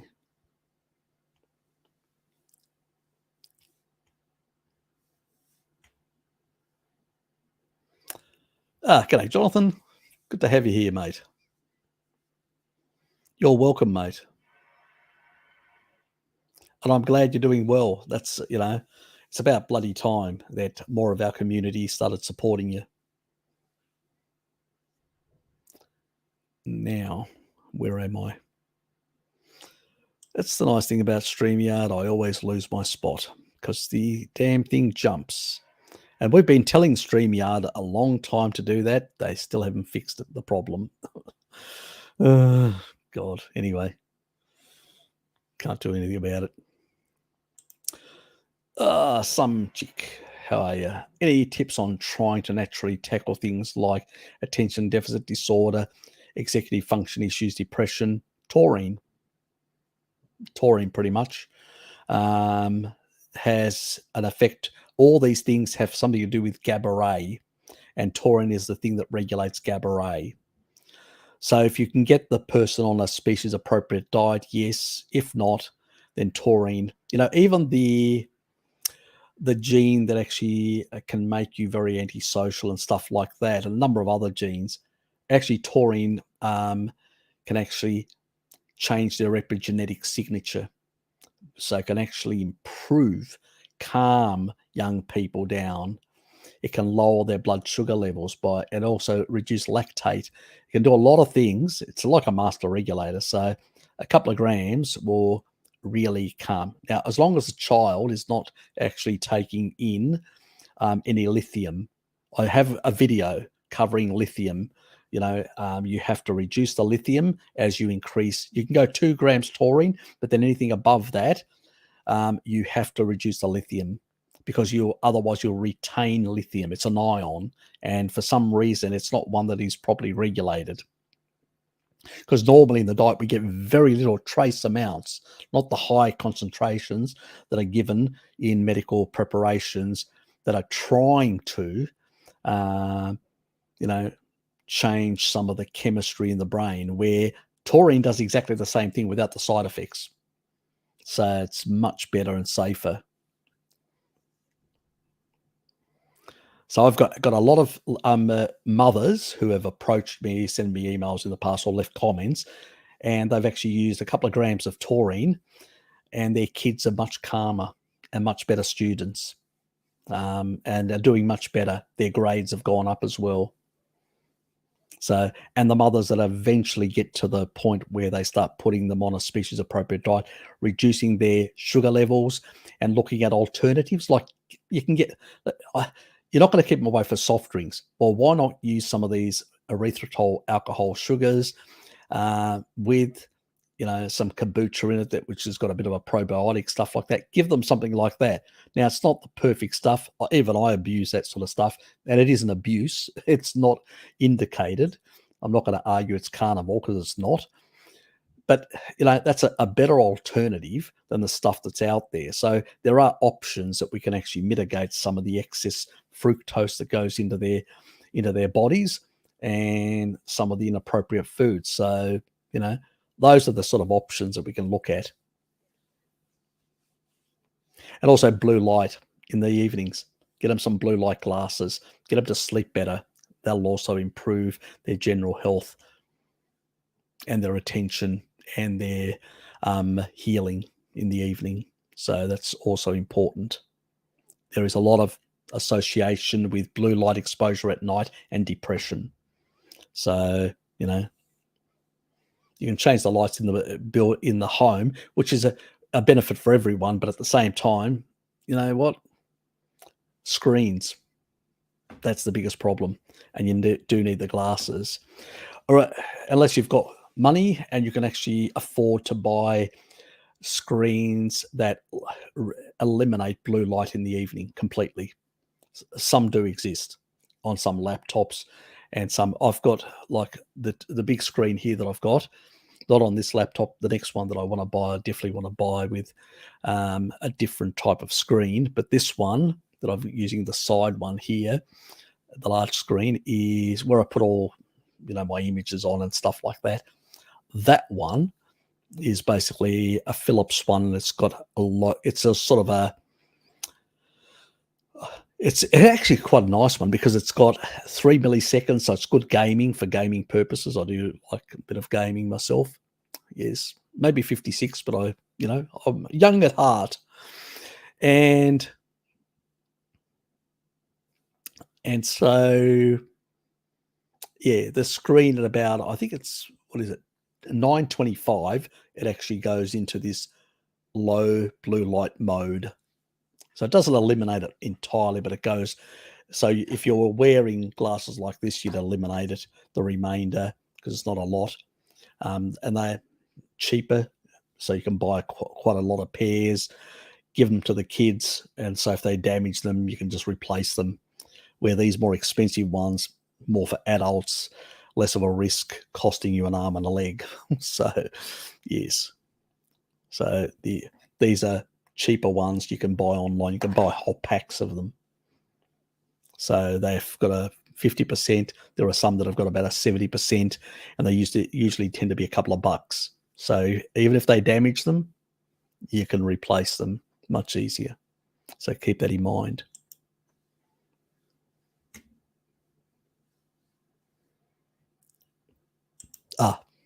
Back in Ireland, back in the old country.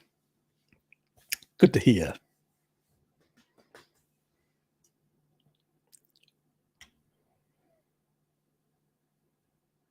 Are you still working on Sundays? You're a workaholic. I used to be a bit of a workaholic in the past. I've sort of not as much, but yeah. I blame taurine. I've chilled out too much.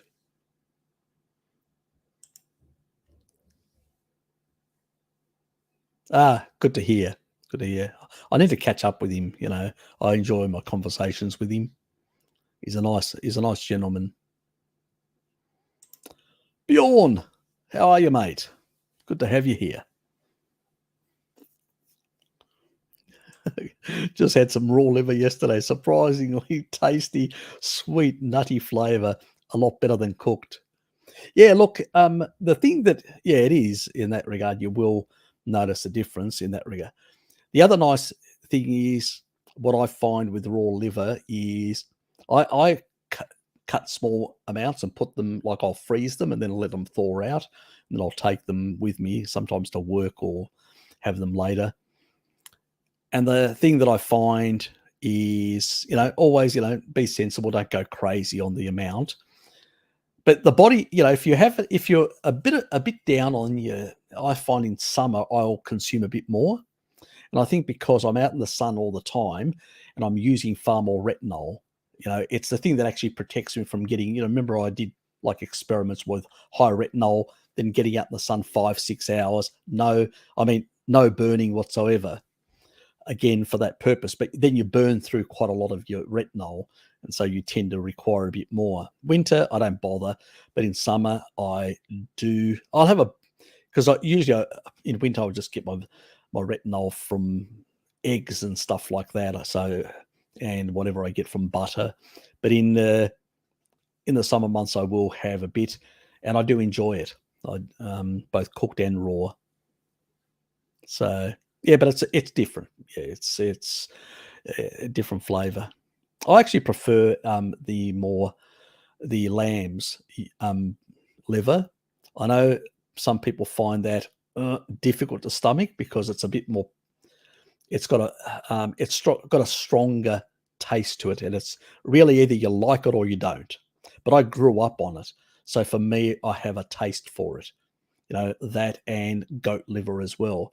Where beef liver I never really had as a youngster, and so I find quite bland. I don't find it interesting. I find it very like, yeah, whatever. There's no real taste to it. I don't enjoy it. So, and it again has to do with the way you've grown up from a young child eating certain things, and yeah, that's really what it is. But as always, let's not do the organs too heavily. It's always to be within that sort of safe zone of not going, an ounce here, an ounce or two here or there, not an issue. Most populations have done that to some extent. And you're getting that, or, so, I always say, people, if you want to get like copper and get a few other things that you may not be getting as much on muscle meats, there's the other option. Our N15 data is quite clear that we did use, there was a proportion of our diet comes from coastal fish and also comes from river fish, because that's where our tribal ancestors moved along those things. So, that's where the food supply was as well. So critically, I would say, I'd have to say that, if let's say somebody doesn't like liver, the other option is crustaceans, which can actually give you certain minerals. So that's the other option. Anyway.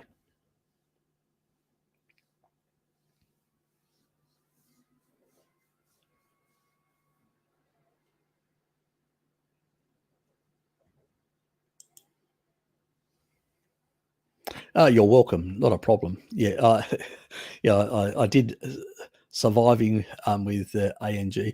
Yeah, I did put a number of replies to some of your comments and stuff that you actually answered. As I said, when I've got free time, sometimes it can be delayed a couple of days, or sometimes even, I have gone back where I've missed people, and it's not deliberate. I've just missed them, and I'll go back months later and I'll go through my comments and I'll go, oh, I missed this person, that person, so yeah. And I do like nuancing stuff and trying to explain some details to clarify things, because there's a lot of confusion about a lot of things out there. A lot of my videos are to try and show, well, this is what the research shows, guys. These are the mechanisms, and this is how things really work. And if you're having these symptoms or that, these are the sort of things you need to do. And so, but you're welcome. Nice one, Richard. Thanks to the person that just liked. Yes, hit the like button. Hit the like button. Anyway, g'day, Harry. What do you have any idea of BH Ershoff liver anti-fatigue factor? Maybe seems weird to me, still undefined so many decades later. Never heard of it. I'll look into it. Interesting. I'll take notes. BH Ershoff's liver anti-fatigue factor. Now, thanks for bringing it to my attention, because I've never heard of it before. So I'll look into it. Oh, there you go. There's always one person in a live stream that will actually bring up something that I haven't heard about and help in that regard. Harry, what are your thoughts on Dave Asprey's idea that we should suppress mTOR for the extended period of time and then spike it? I disagree. Complete nonsense. Absolute nonsense. To be mTOR activation is activated. You need IGF-1 and insulin to activate mTOR. They work synergistically. So depending on what the signaling amplitude is of the food, so leucine will signal to those specific hormones like IGF-1, insulin like growth factor. Remember, insulin and IGF-1 were one and the same a very long time ago in early life. They weren't separate. So where insulin goes, so does IGF-1. And if you're in a catabolic state, mTOR, IGF-1, and insulin are going to be down there. So it's a matter of what is the signaling level. If the signaling is too high, it's associated with poor outcomes. But just because these signals are too high, it doesn't mean that basically, it's caused by meat. It's caused by the Randall cycle, combining a lot of fat and a lot of sugar together, animal, pretty much a sad diet, and amplifying mTOR, amplifying insulin, and amplifying IGF-1 signaling. Well, that's the problem. And you're not actually growing muscle with that amplification. What you're growing is adipose tissue. Too much energy in the bloodstream. Get it out of this place. It's glycating and oxidizing the living daylights of this bloodstream. We need to get it out here. So those signaling molecules, those anabolic molecules, are basically saying, let's take all this stuff and put it away. So they're not only involved in anabolism, like building tissue, bones, ligaments, and stuff like that, they're also involved. So if you keep mTOR very low in a catabolic state, what you'll do is you'll break down your collagen structures. It's absolute nonsense. If you want to become sarcopenic, osteoporotic, and very unhealthy, and become very frail and vulnerable to death from frailty. You may have low mTOR, but I'll tell you one thing, you won't live very long. And we know that C. elegans you can put them in a very frail state, and they'll go into they're not like humans. We can't go into hibernation sort of state. They can extend their life, but we can't. We just become very frail, and then we are very, very vulnerable to the vagaries of life and can die. Where C. elegans can actually go into a sort of a low functioning state, like a sort of a semi, where they basically just lower their metabolic rate. They actually go into this sort of a bit like, like certain animals, like bears that hibernate in a sort of it's not exactly a hibernation. It's just sort of just shutting down a lot of systems inside and really going like running on very cool, very low, and they can survive a bit longer until nutrients are available to basically grow and function again. But that's not what we humans do. We are more complex organisms, and if we do something like that, our muscle skeletal structure starts falling apart, because we need mTOR activation, and we need also some level of deuterium, that plays an important role as a growth factor. And these sort of signaling hormones and stuff like that do have an effect on deuterium, where it actually goes to be used for collagen structures. So all this actually works synergistically together. And Dave, unfortunately, doesn't understand this. He's a reductionist, like many others, who just sees things in a very reductionist, narrow way and can't think holistically how complex interactions of a lot of different biochemical pathways work together synergistically. You can't get over-exaggeration of mTOR or insulin or insulin-like growth factor. And I'll tell you why. Glucagon. Simple. That's all I have to say, glucagon. Some people have understood that. Most people won't. Let me explain. When you're in a low carbohydrate state, you're eating only muscle meats and stuff like that, your insulin to glucagon is 1.3. That means you're producing slightly more insulin, but your glucagon is also high relatively to any other diet, because you need it for gluconeogenesis, because there's no glucose coming in. And glucose is suppressing insulin. Remember, I said in ancient organisms, insulin and IGF-1 were one thing. They've just become separate, you could say division of labor, in order to, because they are involved in certain other unique signaling pathways. But generally speaking, they do go in lockstep. So when you to have muscle protein synthesis, you don't only need insulin, you also need IGF-1. You need both to work together. They work together because they're so tied together ancestrally for billions of years, since early life. IGF-1 and insulin were one and the same. So since glucagon is elevated, insulin or IGF-1 cannot overexpress on a meat-only diet. Throw in sugar, changes the whole complexion. You amplify because the sugar comes in. What does it do? It suppresses glucagon. You don't need gluconeogenesis to produce glucose. So you suppress glucagon. What do you do to IGF-1 and insulin? You amplify them, and they drag with them mTOR. So it's a sad diet that is actually creating over-amplification of IGF-1 and mTOR. So it's complete and utter nonsense. The guy does not understand the Randall cycle, and because he doesn't understand the Randall cycle, he sees this in a reductionist way and comes up with reductionist conclusions.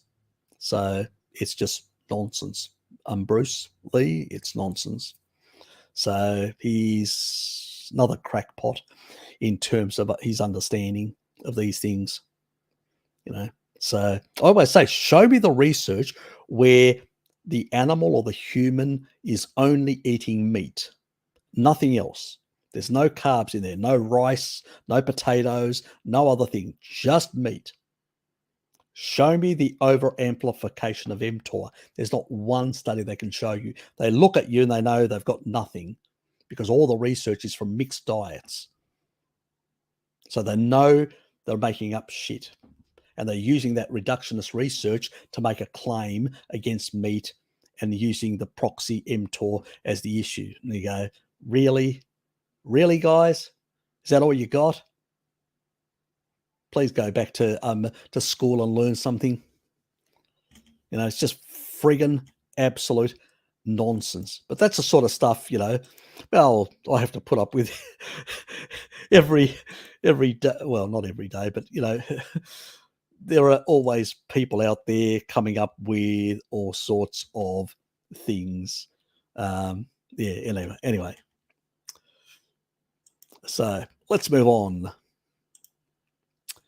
G'day. Overdose on biotin in the last 2 months, 100 hours of plane travel for work and personal watched old, including one of bottle study folk. Okay. Okay, you've had a bit of fun. What do you mean by overdose? How many bloody eggs have you been eating? Like that old geezer that was consuming 25 eggs a day or 30 eggs a day? He was getting shitloads of biotin. I bet you didn't consume that amount. You're making up shit, Mick.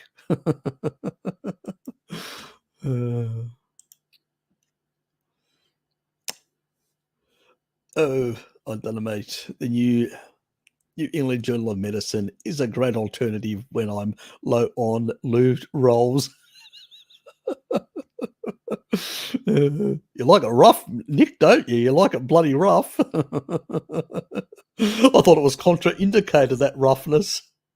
How much taurine would you recommend per day for someone living in a hot 40-degree Celsius environment to help regulate electrolytes? You only need a couple of grams to do it.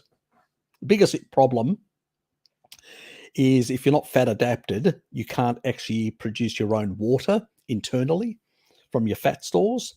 And that's when people start getting into problems. It's not the temperature. It's your inability to produce enough water internally, low deuterium water. You take a look at the, you know, Hudza and all that. Mary was actually going out with a Hudza and they had all these water bottles with them, the Westerners. And you had these people, the Hudzas and stuff like that, they were going out hunting, no water with them at all. And they said, if we're really, really desperate for hydration, they had showed some leaves and they said, we just grab the leaves and just squash them to get some moisture out of them. Low deuterium, because it's, you know, photosynthesis, low deuterium. All the actual deuterium goes into the fruit, the growth factor. The leaves are low deuterium. The water in there, the content. So that's another reason why that's the sort of stuff you want to hydrate if you're out in the bush. Not river water. You know, if you go back in the glacial period, river water had a different concentration, and that's because it's the fractionation was different, because I'm not going to get into the physics now about fractionation of water and the way in ice it's, anyway, that'd be a too long a conversation to explain it. I need to do a video on that one day. Yes, so pretty much don't consume a lot of water, or limit the water to very little, and try and actually upregulate your antidiuretic hormones and get your body to produce more water. And you can do that by fat adapting. If you're fat adapted and you don't cheat, Bruce Lee, that's the critical thing, do not cheat, then you will not need exogenous water. Internal water will suffice. You know quite clearly if you're not fat adapted, you dehydrate because you can't produce enough water. Simple as that. So it's not very difficult. Those tribes people go out and all that, They're not dehydrated, and they're in environments that are just as hot as where you are, constantly all year round in savanna environments. They are hydrating with fat. That's why they can live and operate in those environments without taking liters and liters of water with them. So carbohydrate diets are what makes us dehydrated. We produce less metabolic water, only not 10% more, but actually 0.66% less from the food source, which means then we have to find it from somewhere else. And because we can't access fat as easy, because we're not fat adapted, we tend to basically then have to consume exogenous water. So that's what happens. So yeah, that's the problem. So if you're fat adapted, you need less water. And only a couple of grams of taurine will regulate all the ions in the body. So I use, I'm less concerned about, because I probably get enough to regulate my ions, enough from the meat in terms of taurine, because I do consume quite a bit. So I don't have that problem. The only issue that I is that I'm probably having coffee now and then and stuff like that, and that's probably, being diuretic. It's possibly causing me some, but it's not really causing me much issues. That's why I do 4 or 6 grams, 6 if I get sick, 4 on a regular basis, in terms to just keep my levels up there. Recently, I've cut out the 2 grams earlier, unless I'm doing any exercise or stuff like that, 90 minutes prior. So now I sort of do 4. But if there's, like winter periods and there's a bit of flu around and stuff like that, I go up to 6. So that's the only time. And that's just to support the immune system with vitamin D than anything else. But if you can get yourself fat adapted, you'll have lower water requirements, and it'll be much easier to cope in those sort of environments.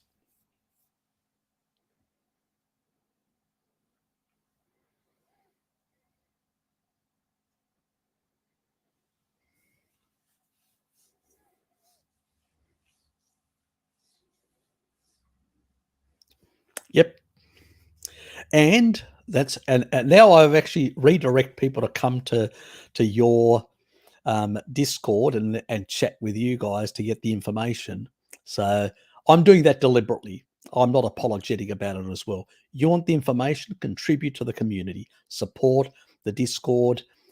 Bart is a good friend of mine, and I'm very supportive of him. He supported me a lot to get where I'm at for my channel. And so I'm very loyal to Bart, because he's been loyal and supportive of me. And we're on the same page on a lot of this sort of stuff. So, Necro Kitty is a very good friend as well. I appreciate her, and Lukey as well. Lukey does a lot of contributions in the morning one. He probably hasn't got up out of bed yet, but eventually he does pop in, even on the Eurasian, as he's getting up early in the morning. I know, he's got his own life, and sometimes he may have other things, but he does pop here and there. And thank you for your support as well. And I'm glad you're doing much better as well. Look, I know cheats are unavoidable.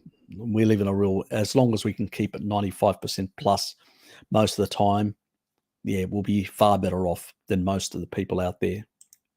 But if we're trying to heal ourselves, we have to be a bit more strict. Simple as that.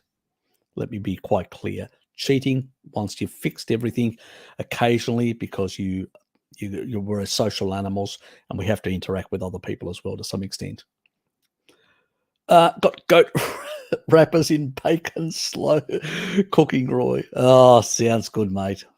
Friggin' hell, sounds good. I'm jealous. I've still got a few packs of beef bacon.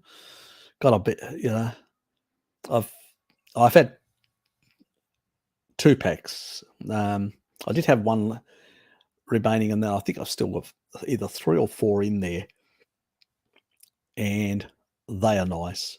I do enjoy them. I actually got some really me and Hello Kitty went down to the farmer's market and actually got some sort of they're patties, but they're like meatball types. But you can actually press them down and actually make them into patties, or you can keep them as meatball types, like big meatballs.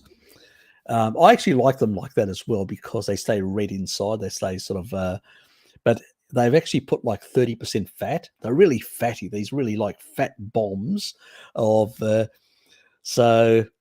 And if I make them into beef patties, they're just fat bomb beef patties. Yeah, so they I've been enjoying those, and I'm going to order some more next time. Extremely fatty and really nice.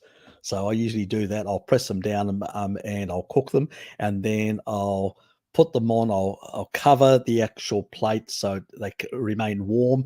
Then I'll make my eggs because it's 6 of them, and I'll make 6 eggs, and I'll drop 6 eggs on top of them, and I'll just have them with the eggs.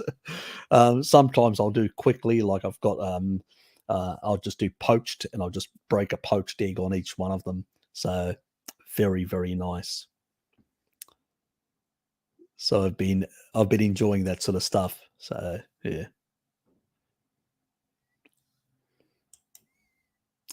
Harry tells people about me and they hunt me down so often on Discord. I just made a massive info dump and pinned it so I can just share the link with people so I don't have to retype everything. Sounds good.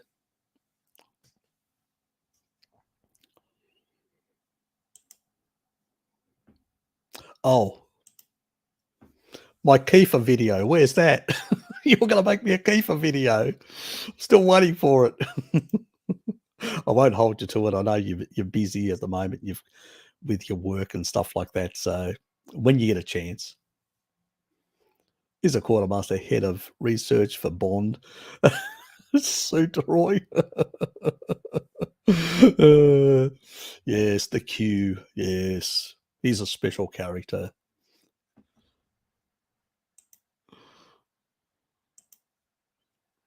Um,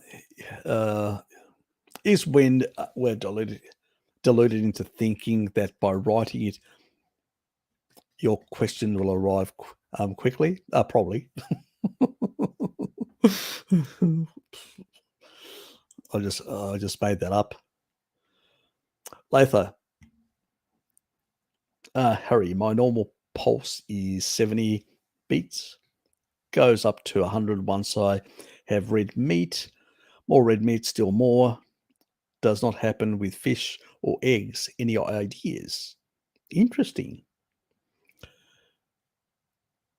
I've got one idea that could be a thing.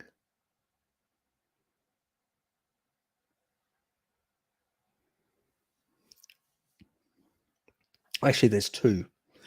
One is you. I know that some people that have had like tick bites. Have you been exposed to ticks in all that? So if you've had, let's say, in the past, a tick bite incident, but it wasn't any major, you didn't get any major anaphylaxis or any issue, you may be a bit sensitive and may get a bit of a sort of like a reaction, which may affect the heart rate as well. So that could be one issue. The other is, some people can be sensitive to certain spices that people put on. I don't know whether you're putting any spices on. That's another thing. And a third one that I can think of is taurine in the eggs and fish and stuff is much higher than in beef. And if there's a sort of like an autoimmune thing happening, this is the third thing, an autoimmune thing happening, taurine can mitigate it in higher doses with vitamin D as well, where red meat has less of a mitigating effect. But I've never heard of somebody having such a high thing. There's a bit of speculation on my side, so don't take what I've said as gospel truth. It's speculation of what possibly, maybe. But as Mick said, they're high histamine foods. Give me high pulse. Red meat is aged. Yeah, it could be that. It could be histamines. Is your meat aged that you're eating? So is is it 18 months or something like that aged, where it's been hung for quite some time? Because then, yes, it will be. And then again, taurine will fix that, because taurine suppresses histamine and also suppresses spermidine. I've done a video on that on the gut. If you check the molecule that affects the gut, I cover that quite clearly. So if it is histamine, he hasn't replied yet. Can you reply? Is it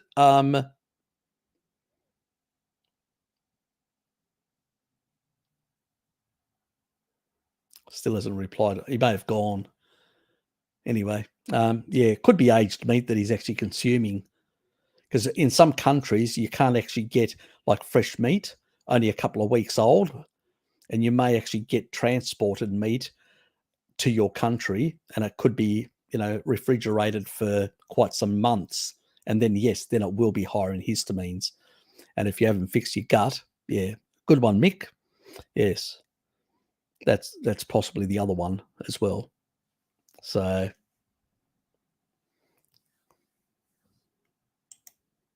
yeah, I think he's gone.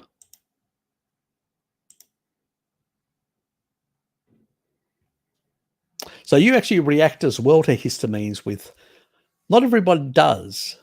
Okay, so some people, maybe some people are more susceptible to that sort of thing, because nobody's actually asked me that question before. So, but I do know histamines can increase heart rate, can actually affect even blood pressure a bit as well. But generally speaking, it has to be aged, and you have to have a gut issue. So, but we can resolve histamines as well with taurine and minimize that issue completely. So we don't need to worry about that. And if you're eating all the other foods, they do produce extra DAO. So, yep. Yeah. Yeah. Is she still here? If you're still here, Necro Kitty, can you actually put a link to the Discord? I usually ask Lukey because he knows it off by heart. I just don't.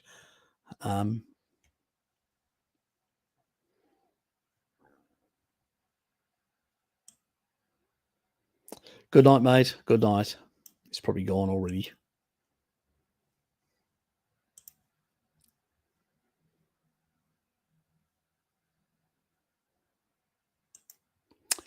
Any idea what could be causing dizziness when moving my head? I'm taking 4 grams every day. I only get a bit of salt and drink like that. There's a lot of things that can cause dizziness. Some people, you're taking 4 grams of taurine, that should be regulating your blood pressure. So once you get over probably 4 to 6, 2 is probably too little. Some people, thanks.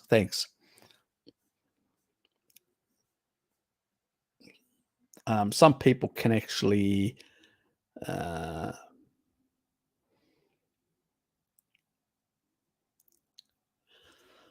me put it this way. Some people have a tendency of running really low blood pressure. My younger sister had that problem. And when she started getting on a meat-based diet and taking taurine, but she takes about 6 grams, it resolved her problem. It actually normalized her blood pressure levels, because it was just running too low. So that could be your issue. If you're getting all these things, there can be sometimes certain types of diseases, certain types of infections that can actually cause some of these issues. So there's a lot of things that can actually cause these things. Is this something that you've had for a very long time, or is it just recent? If you could actually put it in the chat so I know whether it's a long short-term thing. If it's a long-term thing, anyway.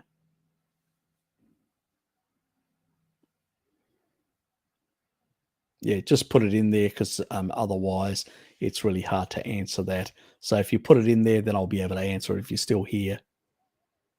But there's a lot of things that can cause dizziness. There's also certain health issues, certain growths that could actually happen in the body that can actually affect some of this sort of stuff. You can also have some issues in your eardrums, that can also. So there's a lot of things medically that could cause it. So there's not just one thing. I think you need to investigate it and try and do some tests and try and find out whether it's any of those issues. So some cases, I don't have the facilities to test you. So you have to go to a medical practitioner just to find out. If you can exclude all those things, then come back to me. Because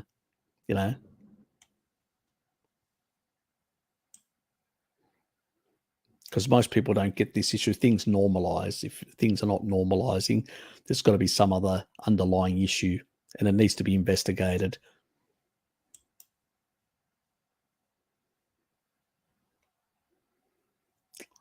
Are you asking that person? Oh, yeah. Yeah, that's the other thing. Yeah, good point, Nathan. Have you looked at my video? I've got a video that actually talks about blood pressure meds and taurine and lithium. And if you're on blood pressure medication, then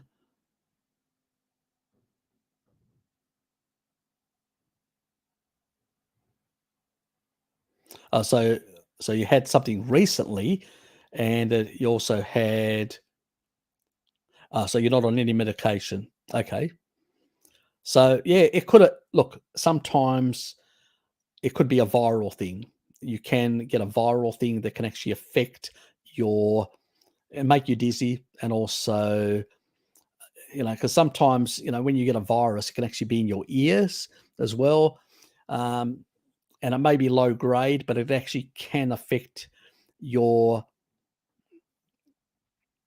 sort of balance and actually make you a bit dizzy.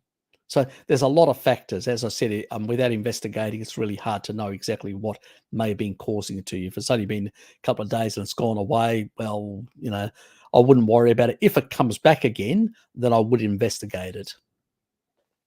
So because if your body should be able to, even if it's a virus or something, it should be able to clear it out if you're on a species appropriate diet. And the way you're eating should be doing it. If it's lingering around, yeah, may need to be investigated, or it could be something else that's been there and sort of rear its ugly head now. So things need to be investigated sometime. So just keep an eye on it. But yeah, that was a good one because he was taking 4 grams. And once you get over 2, yeah, if you're on blood pressure meds, it can have an effect. Even 2 will lower it slightly, but not substantially to cause any issues. So, but if you go 4 or over, then it can start becoming an issue with certain medication. Mexicans eat cactus, no palas, it's called. Okay. Well, there you go. That's low deuterium. How do you process it? Actually, the cactus in the Americas is different from the cactus that's in the Arab Peninsula. They are I think they are related, but they are different genuses. So you're welcome, mate. That was Eat Kirmizi.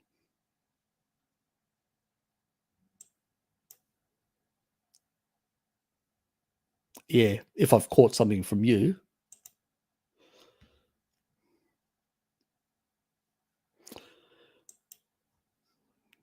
You're probably still here, Jonathan. I don't know.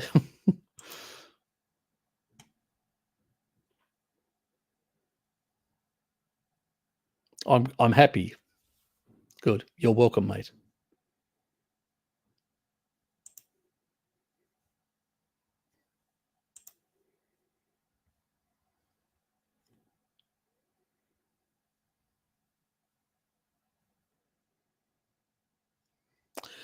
Look,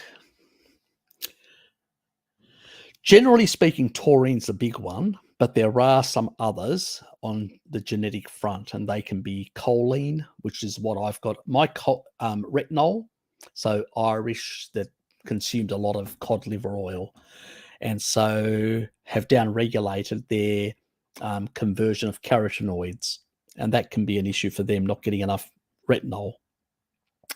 People like from my ancestry, from the west coast of Greece, consumed a lot of organ meats. They tend to basically have down-regulated their choline synthesis.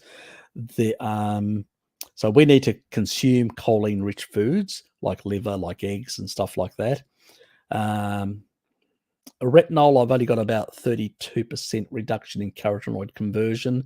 So I've got a bit of an issue there, but not a major issue in my genetics.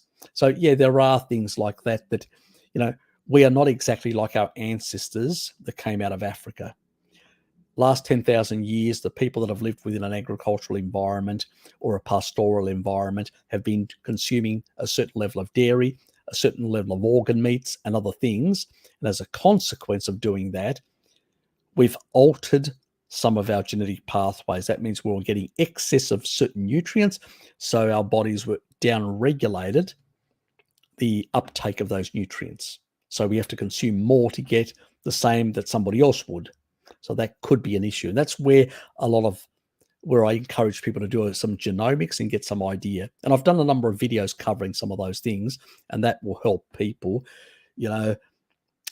make a more personalized carnivore diet. So the bulk will be what everybody does, and then there'll be some elements there that you have to include that make it personalized to your genetic heritage, so to speak, if that makes sense, what I'm trying to say. I'm glad.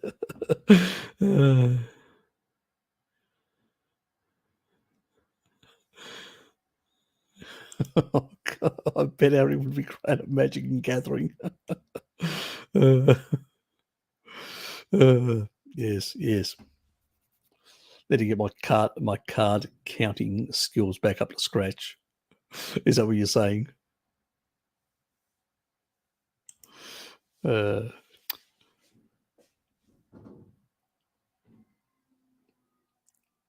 Yes, exactly. Yes, we've got Jonathan now, Bart and Pim. I know they didn't have a live stream today, but because I emailed Bart some information, we were taught, and he's sort of winding down a bit himself. It's been a hectic week and year for him with a lot of things that have happened. So he's got another video about, he had a little clip earlier with Greg Douchebag, do you want some drugs? To shoot up with, yes, sports drugs, that is. But yes, he was caught. Yes. These are the people that have got the arrogance, that do illegal things, and they've got the arrogance to have a go at Bart. I mean, really? God almighty. That is cheeky. Cheek beyond, arrogant. I mean, please.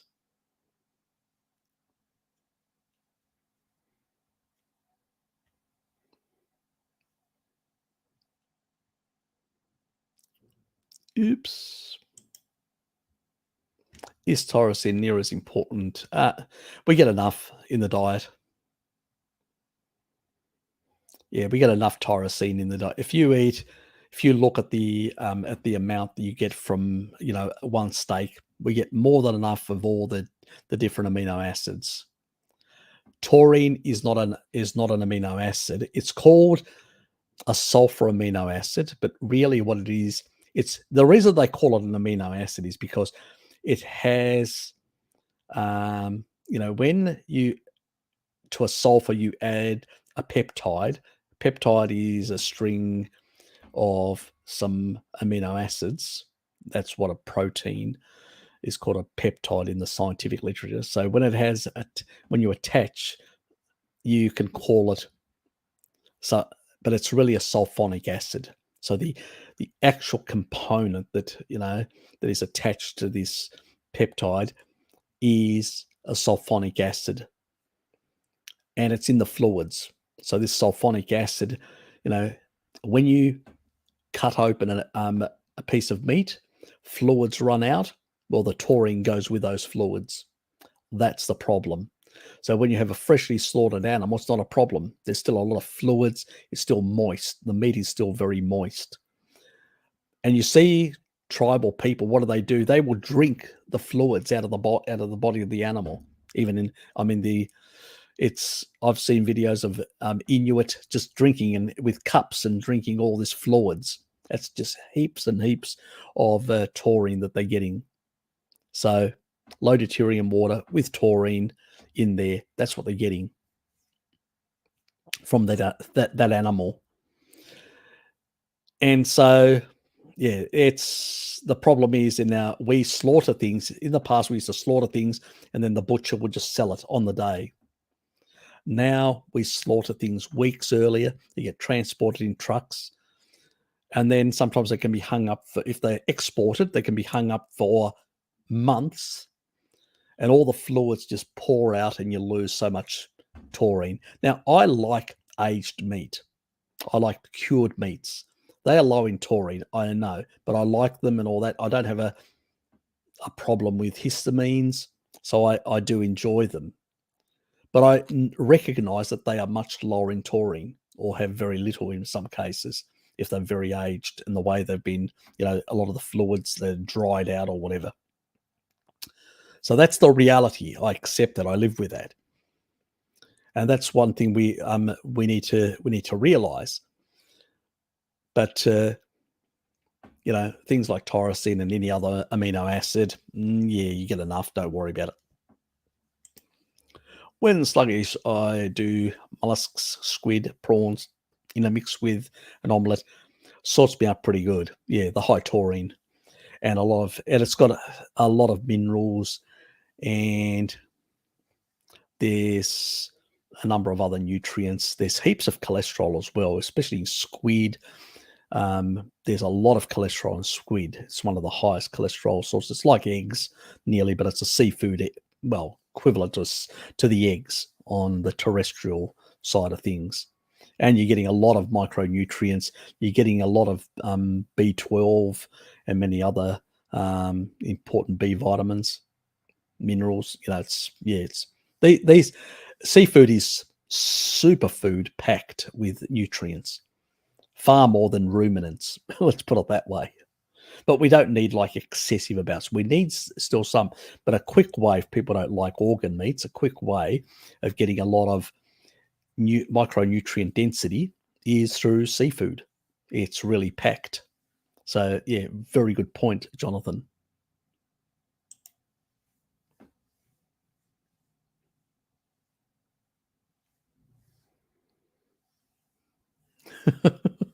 Oh, that other thing. I'm not sure which one. Adrian, how are you? Hi, how are you? What are your thoughts on fat fasting? It's an interesting concept. It's a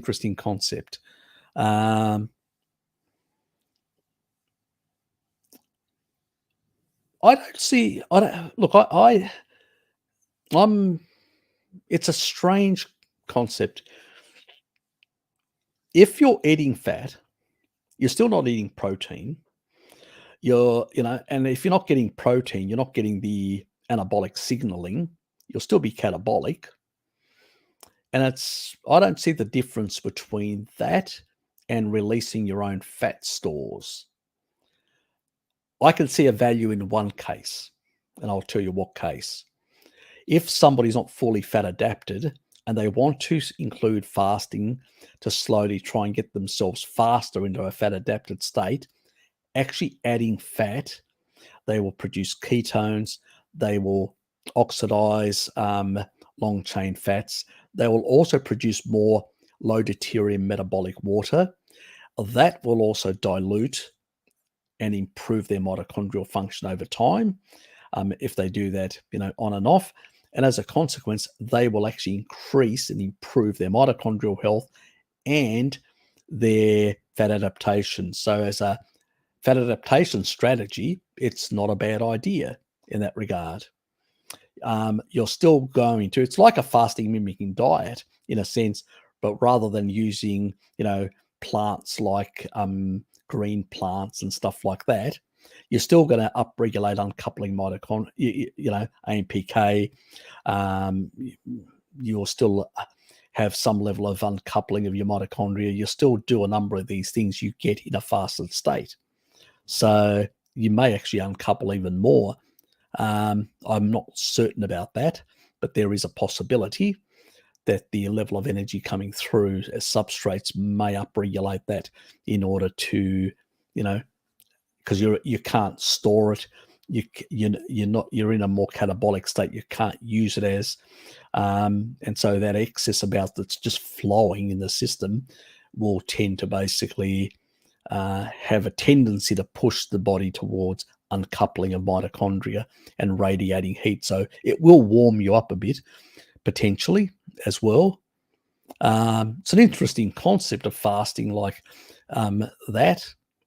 So I haven't tried it myself and I haven't tested it. I haven't done any experiments. I've heard about it, but I haven't done any experiments. I've been meaning to at some point, but I just haven't got around doing it. And because I'd have to go and buy myself some ketone sticks and then measure things properly and try and work out exactly what's happening and stuff like that. So it'd be all this sort of stuff. So I'd have to get strips for my blood measurement. I'd have to get new strips for this because I think these are out of date anyway, to be able to see what's happening on the urine side as well. Are we losing more from there or not? So yeah, so all those sort of things, I'd have to sort of measure them and sort of work out what's exactly happening. But yeah, I'm, probably the only other thing that I could say is if you're doing fasting to lose some adipose tissue, well, if you're taking in endogenous fat, you're going to lose less from your own body. Simple as that in that regard. Now, the interesting thing that I don't know how to answer because there's no research, there's zero. What does it do to your metabolic rate? Because we know when you fast, initially it goes down, then it goes up, and then it plateaus out after 3 days and starts going down a bit. So if you do prolonged fasting after that, it starts going down even further. Would a fat fast allow you to do a longer fast and maintain metabolic rate? I don't know. Possibly. That's speculating. But you'd have to test it to be able to work out. Nobody's tested it. So it'd be an interesting test to find out. Because you could potentially, if you did within a threshold, you could actually increase fat oxidation quite a bit without having any negative effects on, obviously if you're doing over 3 days fasting, you need to get B vitamins in. You still need the cofactors. But if you're doing only that with a bit of water to drink down the B vitamins, because at the end of the day, and a mineral supplement, trace mineral supplement, as long as you're getting the cofactors of those micronutrients, you'll be releasing from the fat stores all the fat-soluble vitamins, so you don't have to worry about supplementing them. So it's only every 3 days for the actual B vitamins. Yeah, it'd be interesting to see what the results were doing a week or more or whatever, playing around. So yeah, interesting. I'm just wildly speculating on a lot of this sort of stuff, but it would be an interesting experiment. But that's my sort of thoughts on it. Some of the knowing the physiology of how the body works. If you're getting sufficient energy at a certain threshold, you should maintain a certain level of your own. That means after that 3 day where you've got that sort of downward curve of your metabolic rate, it should probably flatten out. That's a speculation on my part. That because you're actually getting that energy in, the body going, okay, we're still getting energy in.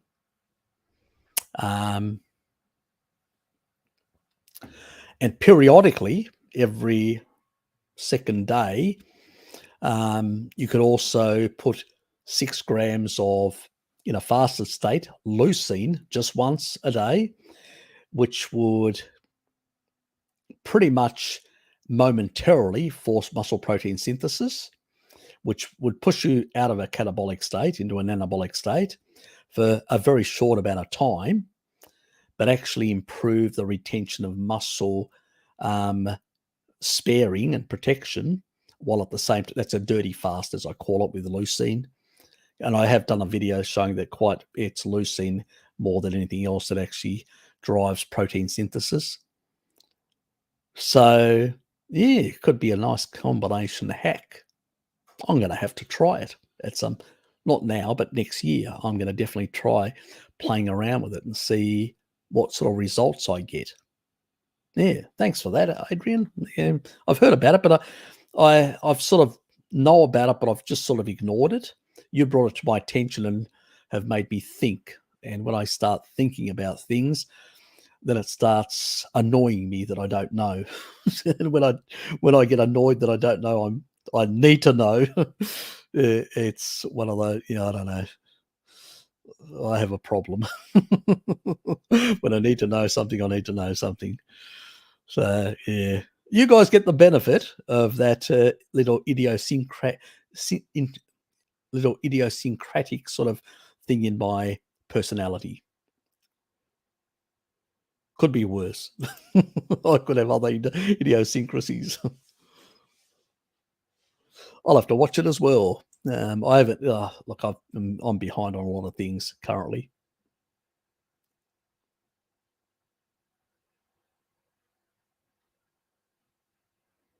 Good. God. Don't fear it. Come over to the. Don't fear it, mate. Come over to the dark side. I will complete your training. Just joking.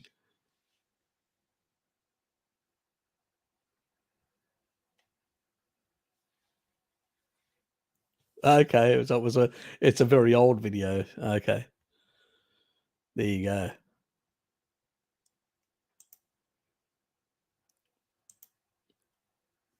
Zach, how are you, mate?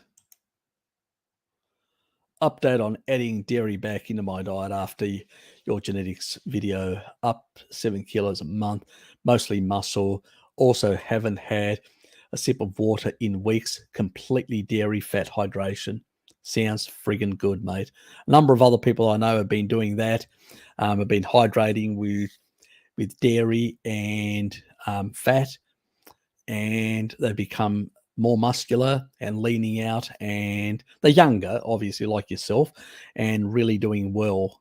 Obviously, an older person may not get the same results due to mitochondrial damage that they've sustained. They may need to fix that properly before they play around with these sort of strategies. Just throwing that out so people are aware. Me feeling of dehydration disappeared when I eat dairy. Yeah, same here. I don't have those issues. Dairy stuff, I just do not have that. I get really good hydration. I need to finish this because it's nearly 9 o'clock here.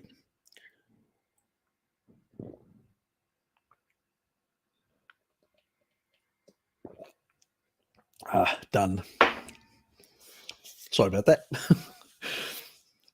It doesn't matter. Even if it's coffee, I'll get it out of my system within an hour. I'll sleep like a baby after. It's good to have those genetics clear, high fast clearance. Harry, have you heard Bondi tribe, Ethiopia, pastoral men fatten up, gorging on milk, blood, and butter, and maybe honey? No. Like fatten on massive butts and bellies to attract ladies.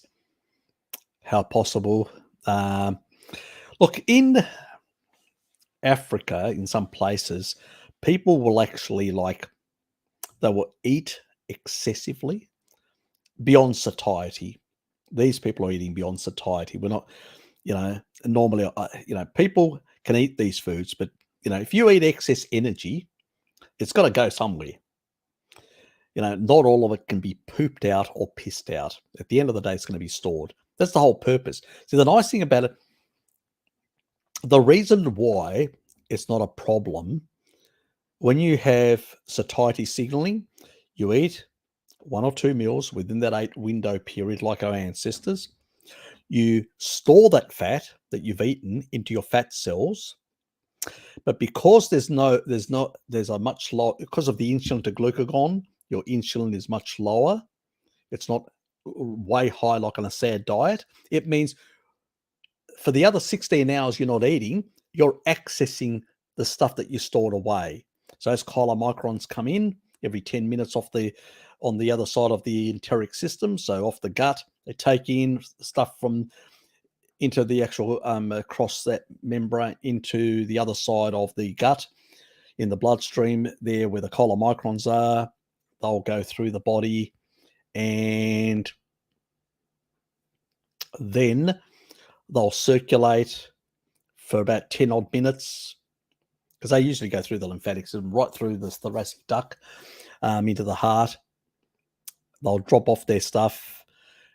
They'll shrink into a chylomicron remnant, and before they completely shrink, they'll go to the adipose tissue, drop off some fat into the adipose tissue. Yes, store some fat of the fat you ate, and then it will rush to the liver and get re-exported as VLDL, and that will go right through. And because you're taking up, because you've got no other energy, there's not much sugar in this system beyond the amount produced by gluconeogenesis. The rest will rush through the system, be used, and you'll end up with more LDL and less triglycerides because you're using the energy.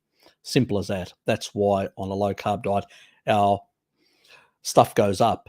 I slightly clear that out a bit faster because I do have more HDL that I produce and take it out, and my LDL tends to be a bit lower. That's genetics. Just a reality. So there are outliers, but the principle is the same of these lipids moving around and moving energy around. The main thing here is those 16 other hours, you'll use that energy that you've just stored. So it's not an issue. These people are doing it in excess amounts deliberately to basically fatten up, because in Africa, to have fat stores is an indication that you're wealthy. So when women see that, they say that person must be a wealthy man. He's got a lot of money to be able to eat so much more than any other man. That's what it really means. It's like a physical indication that you are. But remember, these people got access. They still have hormone-sensitive lipase upregulated, so they can still access this fat any time. So, because they're not taking in carbs, they're living in a sort of a pastoral sort of, so, it's less of a health issue. But it may not be very attractive to us Westerners, but for their women, it probably is, because it means that these people have got wealth because they can afford to eat more compared to others who undereat in most parts of the world, including Africa. So it's a status thing that wealthier pastoralists will do, like in this case. It's interesting. I've never heard of the tribe, but it's a very interesting tribe. God. I mean, I know that other populations around the world do other things. Like there's a tribe in West Africa where the men dress up and pretty themselves for the women. So there's a lot of varied things that happen around the world. So cultural differences that affect the way people live, eat, and do things. So interesting, actually. Very interesting. Omega-3 supplements, useless. Please stay away from them. They're highly rancid, highly oxidized, and they are very high in primary, secondary oxidative products. They will harm your insides, and they are very high in aldehydes, and those aldehydes can destroy lipid membranes. The bilayers of your cells, they can be torn and damaged, and you can lose a lot of electrons. That's oxidation, severe oxidation. These products are dangerous. Do not use them. Please do not use them. That's why a lot of the studies come up negative to some extent because of these. Bart's done a whole lot of research with Pim Johnson, and they've done shitloads of research showing high aldehydes in a lot of the commercial omega-3 supplements. So please stay away from them. What's wrong with fish? Just eat fish. Eat fish, eat eggs, eat things like that. Some other seafoods where there's even crustaceans have omega-3s. You don't need to. You don't need a lot either. We need a small amount of omega-3s. Grass-fed animal foods have omega-3s, eggs, some seafood, and you're done. You don't need massive amounts. And you definitely don't need to be taking those things too, because they're very dangerous, believe me. Yes. Good point. Yes, exactly. The aldehyde content can be, very, very dangerous. Yeah, the research that he did it wasn't on his own. He did it with Pim. They actually went and bought commercial out of a pharmacy. They didn't even go to a supermarket. They actually bought from a pharmacy, which have a better quality range relatively to a supermarket. That means slightly more expensive, and they were problematic, even those, let alone the supermarket stuff. You can just say, oh God, they would be really bad, the cheaper stuff. So definitely keep away from that stuff. Thanks, mate. You're welcome for that. Yeah, so we definitely need to be very, very careful.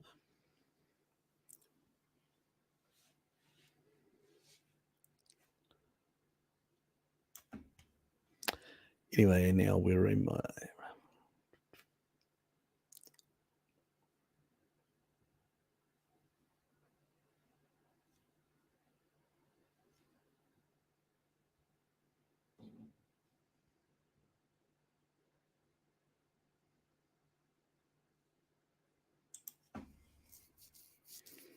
Okay, interesting. Very interesting. I've never heard of that one, the lower back pain. I know oxalates can cause lower back pain, and I know that milk can bind oxalates as well, the calcium in the milk. So it's interesting. Yeah. Try it again. Let me know what happens. That'd be really interesting to find out. Because milk could actually then, if that's the case, could be maybe other people could use it to actually determine whether they've got or they don't have oxalate dumping. If they're getting certain reactions like that, or maybe it's just certain people get this reaction. But it'd be interesting to find out. I mean, as I said, I always like people to ask me questions and challenge me and always come up with new stuff, because then it gives me some ideas to look into stuff, things that I may have not looked in or may not be aware of, because...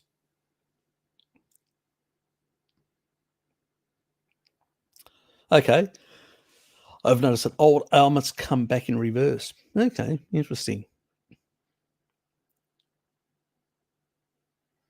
Yeah. Well, yeah, maybe. Yeah, we haven't confirmed that entirely. Yeah, the problem with oxalate dumping, there's a lot of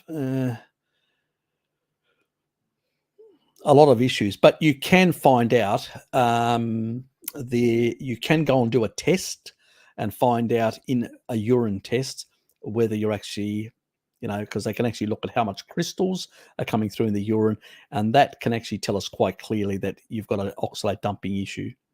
If you do have oxalate dumping, you do need to increase your taurine levels because it depletes sulfur amino acids.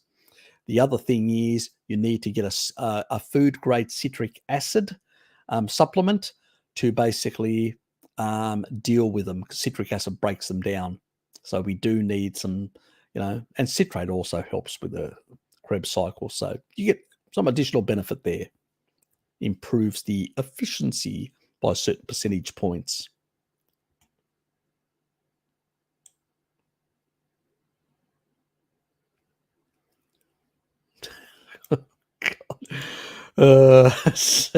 Samuel John.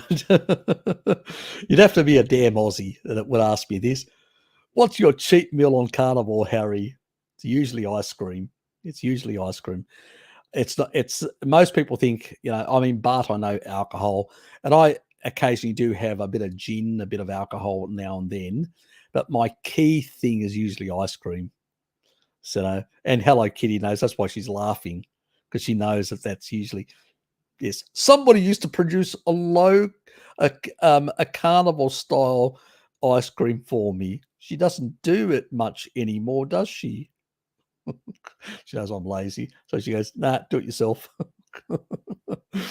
Yeah, that's probably why I usually go for a low sugar type. One of the local brands here that is produced without a lot of crap in it in that regard. But still, I mean, still not indicated. But it's a full fat ice cream. Yes, it is.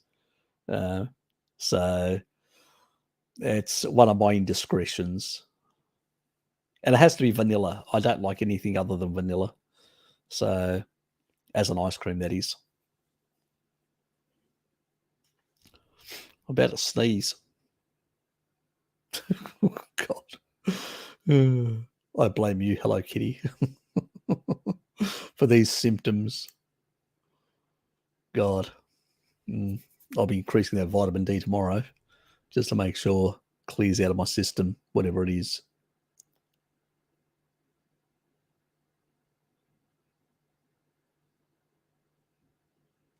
Okay, so you can actually see some crystals. So you're actually getting, some people do get them in their skin.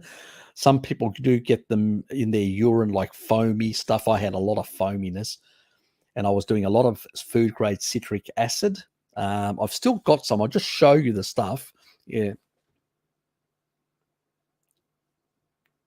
I know, Samuel. I know you're in Australia. You just gave me two Aussie dollars. So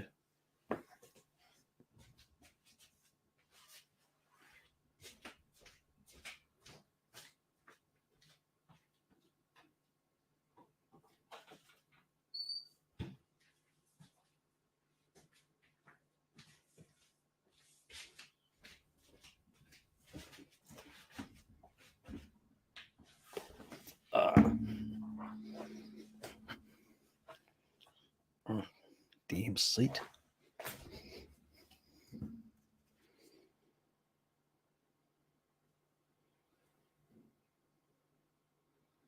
So that's the one there that I've used in the past.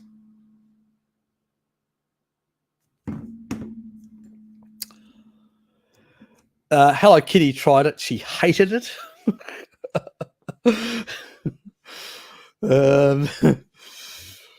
Now, there's a number of ways you can option. You can throw it in milk, stir it in there, stir it in water. I just stir it in water and drink it. I'm just diluted it. But I'm a bit funny like that. I usually, even my supplements, like Dad can't have taurine. He puts it in his yogurt and consumes it that way. I just put it in water and swallow it down. I don't really worry about the taste too much. Even if it tastes a bit funny or whatever, I don't care. I need to do it. I just do it. Get on with it. Stop complaining is my sort of attitude to myself, and probably to others. It probably annoys them. But yeah, that's how I sort of operate. But yeah, you do need food grade citric acid. Short term, super sour. Yes. She tried it and she hated it. There's still quite a bit in here because I haven't had dumping now for ages. So yeah. So I think I'm done with the dumping. I think my symptoms, my poo's much better, because usually if you're dumping, your poo can be problematic. You can get either constipation or diarrhea or all these sort of strange symptoms and stuff like that. All that's gone. It's just normal poo. So, but I'll keep it just in case. You don't want any Hello Kitty? I'll bring a bit over if you need it. Let me know.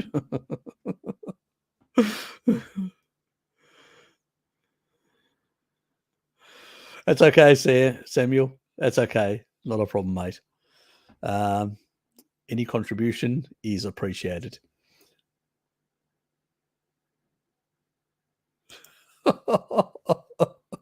Uh, I'll have to get you drunk one of these nights and and spoon it into you. That would be funny. For me, at least. Not for you, but at least me.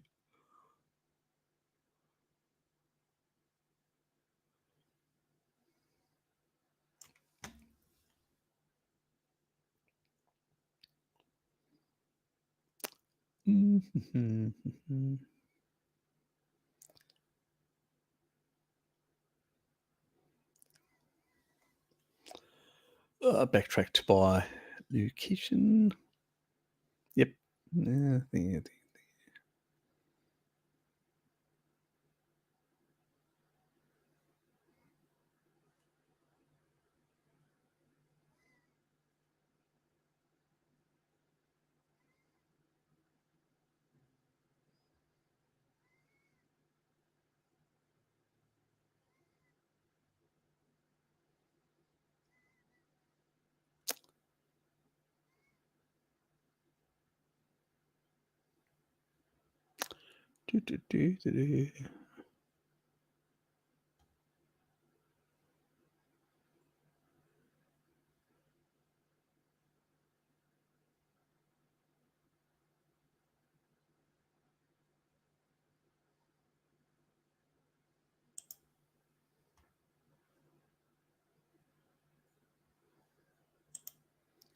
It's yummy.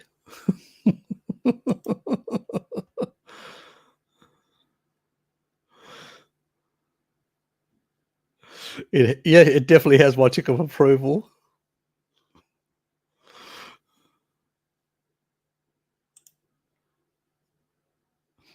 Pretty much, in a sense.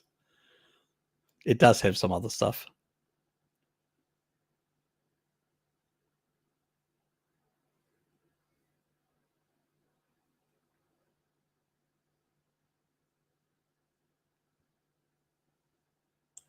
Yeah, it does use coconut flour.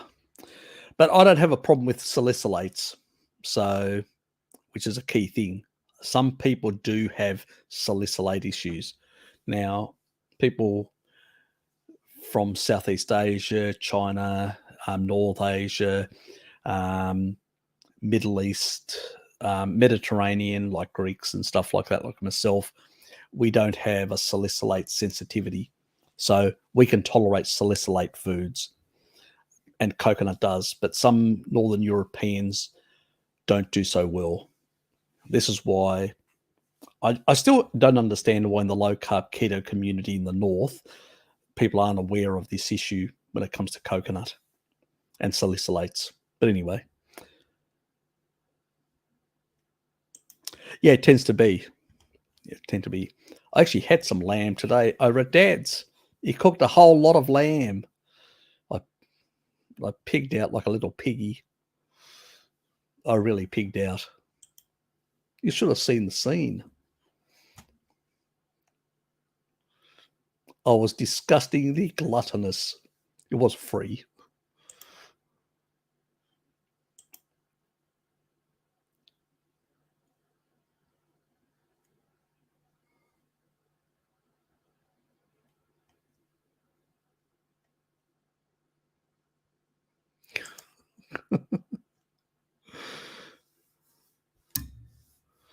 Yes, it definitely is much nicer.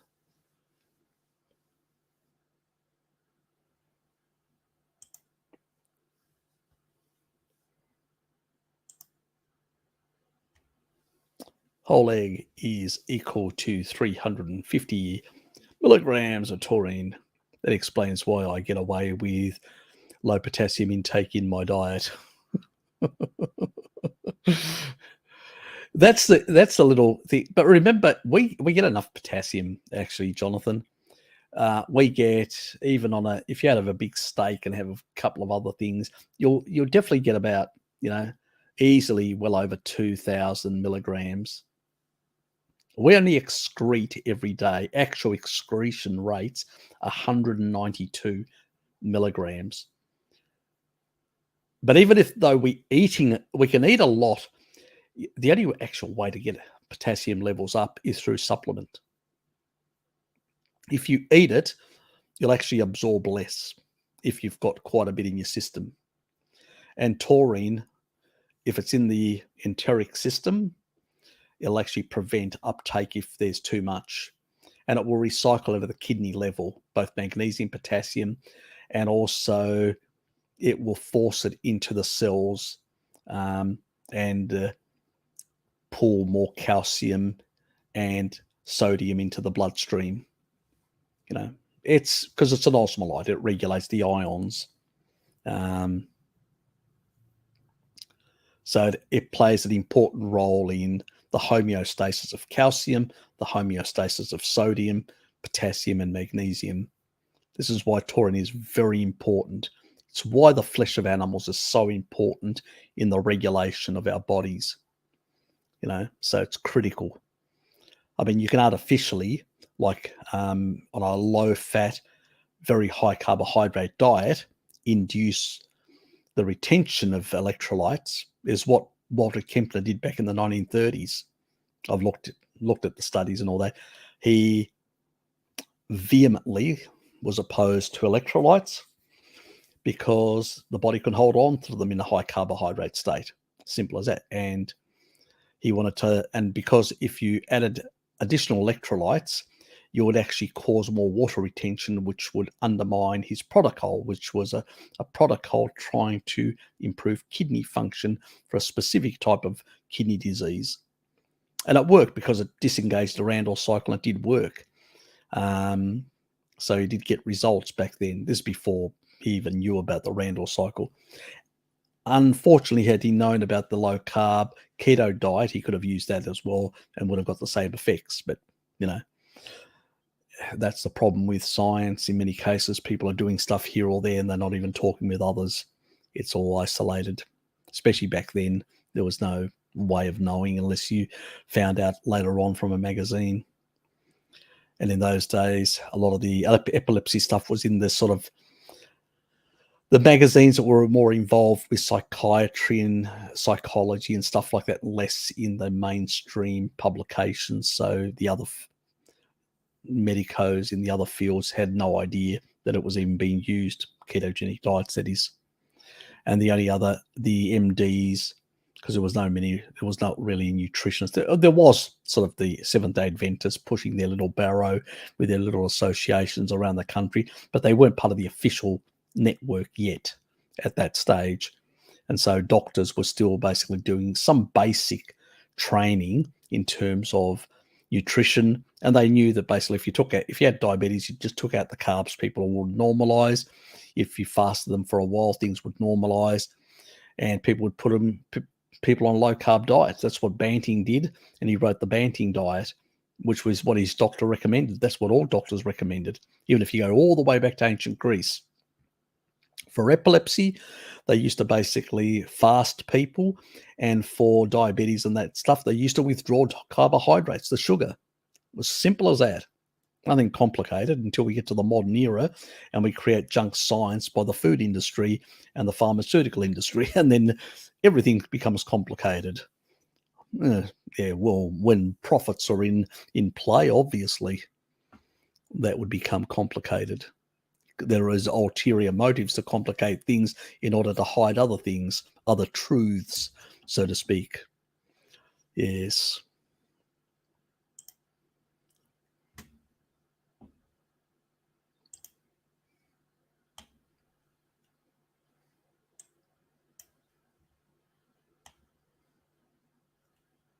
Yeah, she does do some chicken nuggets in Carnivore version, which is really nice as well.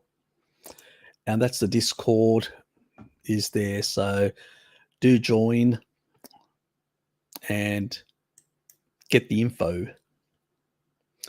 You ever experimented with herbs like ginseng and ashwagandha? Not with ginseng, but ashwagandha, yes, I have in the past. I don't see it as a need anymore, but I did play around with it in my keto days. Again, for the sort of hormones, the aromatase stuff, and all that. But now with animal nutrients, you can get the same effects, and these have anti-nutrients. So I prefer the stuff that the body's always used rather than the stuff that it hasn't.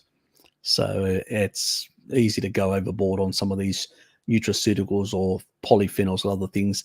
At excess amounts, they can have other side effects. With animal stuff, you don't seem to have that problem. So that's the only reason why I don't experiment with that stuff anymore.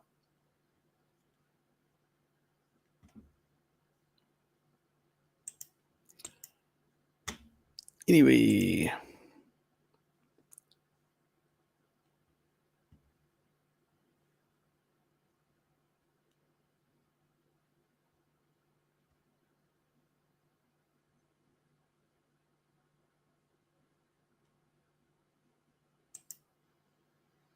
not to mention I've been terrified of greens since my kidney stones. So yeah, usually kidney stones, that's a clear indication you've had high exposure to oxalates like me. In 5 years, 4 kidney stones. I'm not kidding you, 4 kidney stones. But I was doing quite a lot of oxalate. It's called spinach. Remember keto days? Everybody did spinach and bacon and eggs in the morning. Well, I did that sort of shit as well. And I was having 100 grams, and we're talking, or more, and we talk about that is about 755 milligrams of oxalate. And the safe level is up to 50. So trying to remember what is that number? 755 divided by 50 is 15-fold every day or more. 15 to, and if it's 150,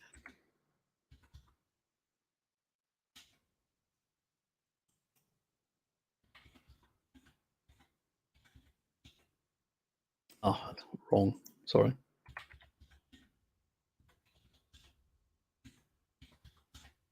And it's 22.65 fold if it's 150 grams of, I was doing a lot of spinach because I thought it was healthy. So yeah, I've gone through absolute oxalate hell myself. Joint pains, back pains, you name it.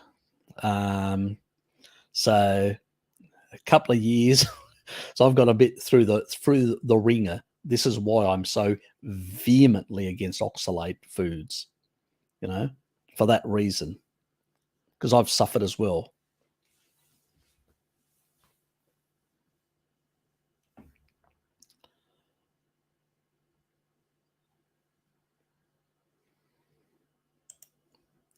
Yeah, so got to be very careful, really, really careful with high oxalate stuff, and dumping as well. Get the food grade citric acid in there, get it in there to basically minimize these sort of symptoms and stuff like that. I had a case when I was in such pain, I was struggling to get out of bed. I was in absolute agony from, and I went down to the hospital and they scanned me and they said, shit, you've got these big, I had basically a kidney stone, which, like your regular kidney stones are, your rounded stuff. No, I had this big damn, like a hook thing in the duct between my kidney. It actually somehow got out of my kidney, and it couldn't get into the bladder. So it was between there as a hook thing that had lodged in there. My blood pressure had gone through the roof because of it had actually stuck in there, and it was backing things up. And I was really just in absolute agony, so. And one other case where it was in my kidneys and all that, and it actually created a lot of lower back problems as well, and all around. And because of the stress, my muscles around my lower back actually tensed so much that I was struggling to get out of out of a seat or out of bed. I'm not kidding you, Bruce Lee. It really bad. I wish I'd bypassed keto and gone from paleo straight onto carnivore, and I'd bypassed keto altogether and low carb, and eating these high oxalate foods, because they really did a number on me, and a lot of us have. So that's why I'm quite hostile to these plants. They're dangerous in large amounts. They do a lot of damage. So yeah. Thanks, mate. What the fuck? I was paralyzed with pain. They had to carry me into the ER. I know the feeling, mate. I've had similar things like that happen to me with oxalates. Shit. Yeah, nasty stuff. I hope you're feeling better.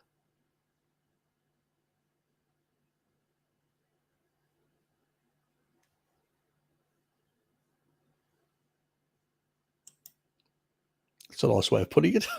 Q. Sorry, D. So I could highlight it. I had to highlight it since you put a Q in front of it. DJ Projectus, good to have you here, mate. Yeah, I wouldn't use them. Basically, I wouldn't use stainless steel is all I use. Ceramics, glass, and stainless steel is all I use.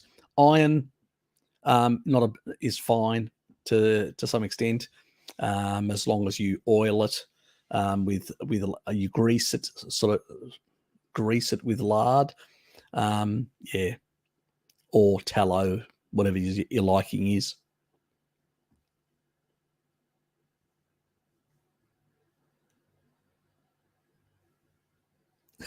Don't start you up with aluminium again.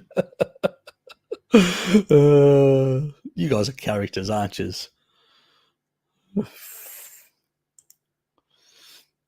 A follower said microwaving and plastic dishes were bad for health. Thoughts? Well, xenoestrogens, that's what he was concerned about. And I agree, xenoestrogens are a problem. You can mitigate them with choline supplementation. It will methylate away the xenoestrogens. But xenoestrogens can be a problem in the body where they can go into estrogen receptors sites and cause some derangements in the way things work in the body. So yeah, that can be a problem. But usually the small amounts that some people get exposed, probably not so much of a problem, like, wrapping of meats and stuff like that. But if you start, using them in plastic in microwaves, I never do. I will take, even if I have something in a plastic, I'll take it out of the container, cold container, stick it in to on a plate, put a towel, a sort of a paper towel over it, microwave it like that, and then pretty much take the paper towel off it, throw it in the bin, and knife and fork, and just consume the food. That's how I do it. So I never do it in, yes, it's less convenient, takes a few extra seconds or maybe a minute extra, but it's well worth the trouble. And I do this at work. That's how I do it. So I know everybody at work just shoves it in there. Yeah, fine, whatever. That's your body.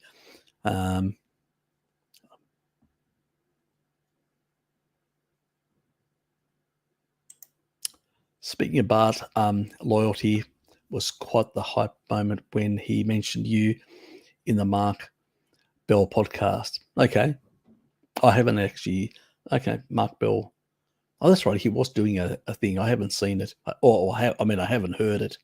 Okay, that was nice of him. Look, we promote each other. I promote Pim as well. I do have them in my featured, lists of sites. So if you go into the main page, there's the featured channels that I support, and I encourage people, my subscribers, to go there and subscribe to other fellow carnivores and people of the community that actually work hard and do really good work. So, and we need to get this fellow up. because he's still growing. He's in the early stages. We need to promote him and actually get him up there.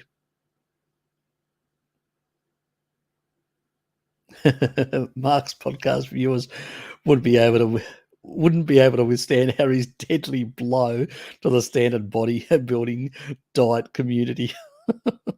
Well, that's probably true.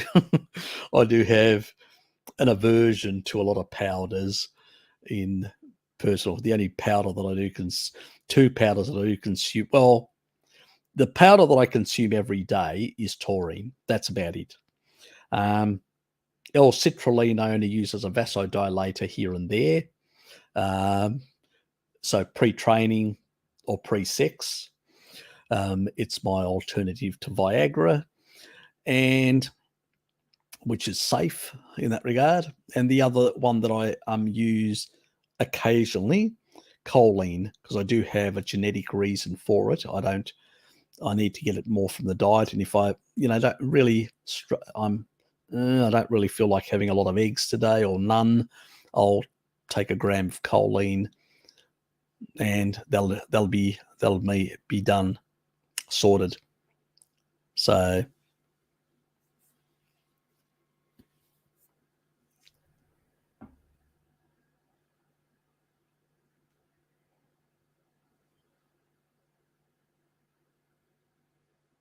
let's get another question further down.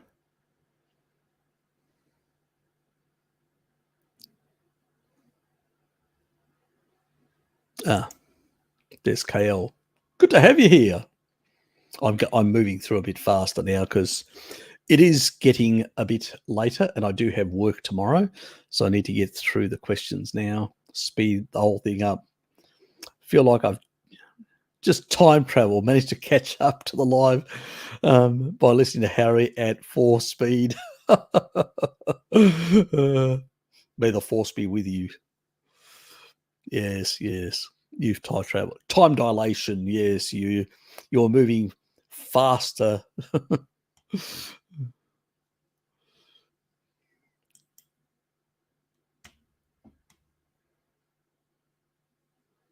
That's oh, good. I must say, I'll have to listen to myself 4 times to listen to how I actually sound. I'll get a laugh out of it at least. Yeah, believe me, I do get laughs out of my own self for what it. Yeah. You can't laugh at yourself. Who can you laugh at? It's the only person that'll actually enjoy a laughter. Myself, with myself. Okay, so you're doing a speed up on a whole lot of other ones. Okay, here's a question. Mike M. Question, Harry. You said based on the diet needs, partly on your genetics, but every time I see recommendations for diet based on genetics, they are based on epidemiology or rat studies. Valid? No. That's not the stuff that I'm talking about. Epidemiology is junk. Completely and utter junk. No, we're not talking about that. We're talking about specific pathways that are affecting enzymatic pathways. So we're talking about absolutely determined enzymatic mechanistic studies. That's where they're looking at an enzyme and that enzyme being downregulated or upregulated or whatever in a specific ethnic group or group of people that have got this distinct type and that effect. Epidemiology does not tell you any of that. Complete and utter useless. And a rat does not have the same physiology in terms of the way it deals with macronutrients to be able to get any idea of what foods would work in a human. No, we're talking about genetics like the methylation pathways, MTHFR. Okay, I've done a video, the first video that it was methylation part 1, which is a very old video, one of my earliest videos, and I cover how riboflavin corrects that enzymatic pathway. I have an MTHFR, a methylation problem, or I have the genetics. Now, if I eat enough riboflavin, I correct that and I bring it back to normal. Homocysteine goes down. So it corrects that whole thing. So this is what I'm talking about. People that have got the ability to can't convert carotenoids, and so actually need retinol. Carotenoids don't work.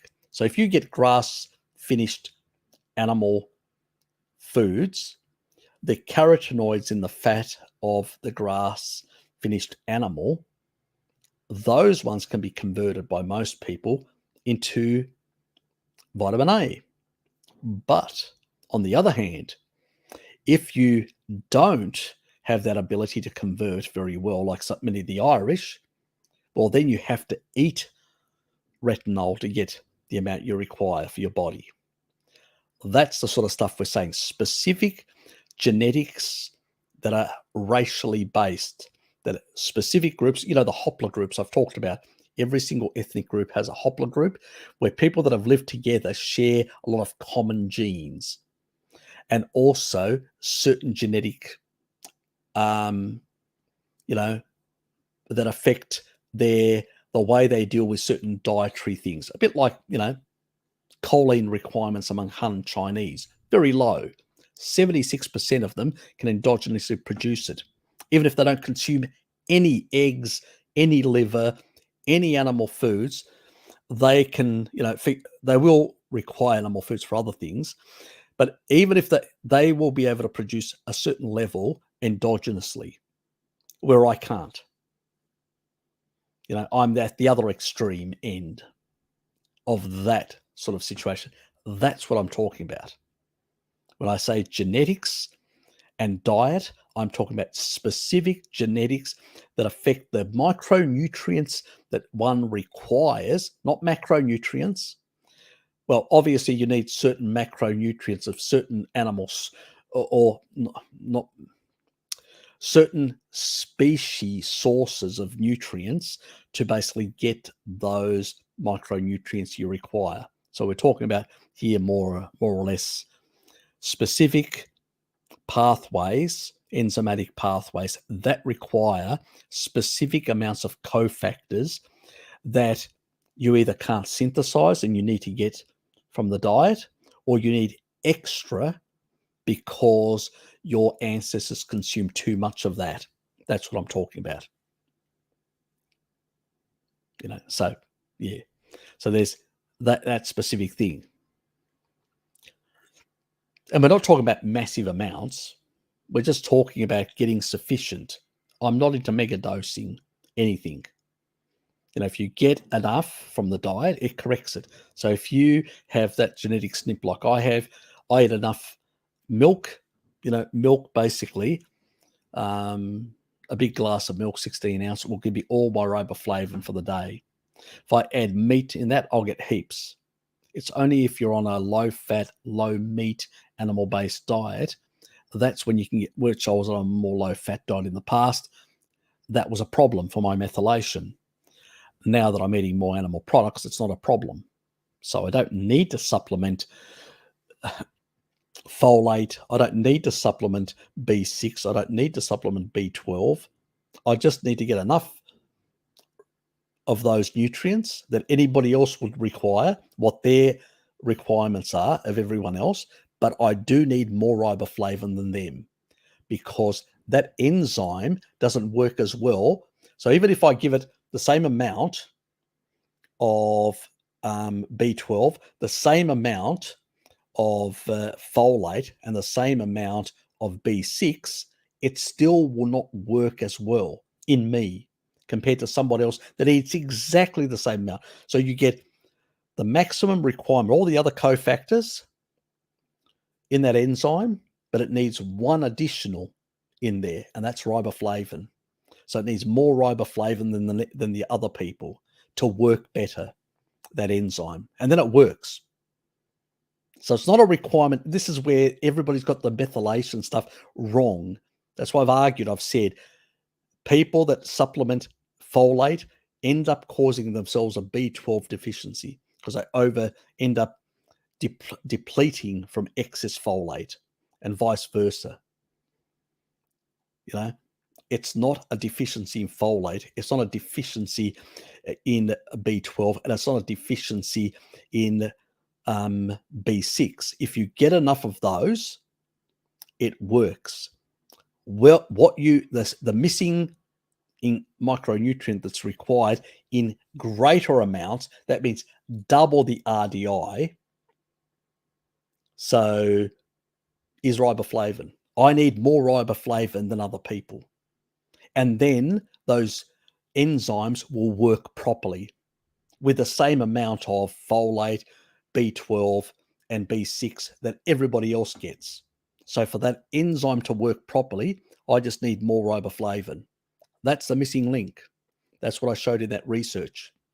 It corrects immediately. So even if you give people more folate, this is what naturopaths do. They just pack in the folate, more and more folate, more and more B12 and all that. And it's not working. They're going, what the, oh, you must need a mega dose. No, you fuckwit. You don't need a mega dose. You need to correct that enzymatic activity. You need to understand how that actually works, that enzyme. And the missing link for that enzyme to work properly is riboflavin. And it works then. And you don't need any more, just as much as everybody else gets. That's what we're talking about. Specific genetics that affect enzymatic pathways. Nothing to do with epidemiology, diet, macros, or whatever. It's nothing to do with macros. Carbs, fat, and protein. It has to do with the micronutrient cofactors that are basically providing the little keys to the enzymes. You've got an enzyme here. It's got little keys. You have to stick stuff, and then it works. That's the missing. And this is what the problem is. And this is why naturopaths have got no idea what they're doing. It's like there's just mega dose, vitamins and hope for the best. The other side, the MDs are mega dose. Just give them drugs and let's try to just manage the situation. Where if you understood the physiology, you can correct it. How can I fucking work it out and they can't? What is wrong with them? What sort of reductionist bullshit education do they get? That's the problem. See, I come from an engineering background, and engineers need to go back to first principle. They look at how systems work. All the little, if you've got a device that stops working, why is it not stop working? What component isn't working properly and why? How's it been what's the tolerance? How's it been produced? You try and work out the details. This is what you have to do in physiology. You have to work out what are all the stuff that work and how do they work and what do they need to work properly. Once you do that, you can come up with solutions.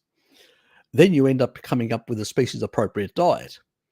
But if you basically don't want to find that, and obviously the food industry and the big pharma, they definitely don't want you to find out that information. So they need to confuse you with reductionist bullshit. That's what they do. It's annoying, but that's what they do. Anyway. Yes, everyone's behind. So I better move on as well.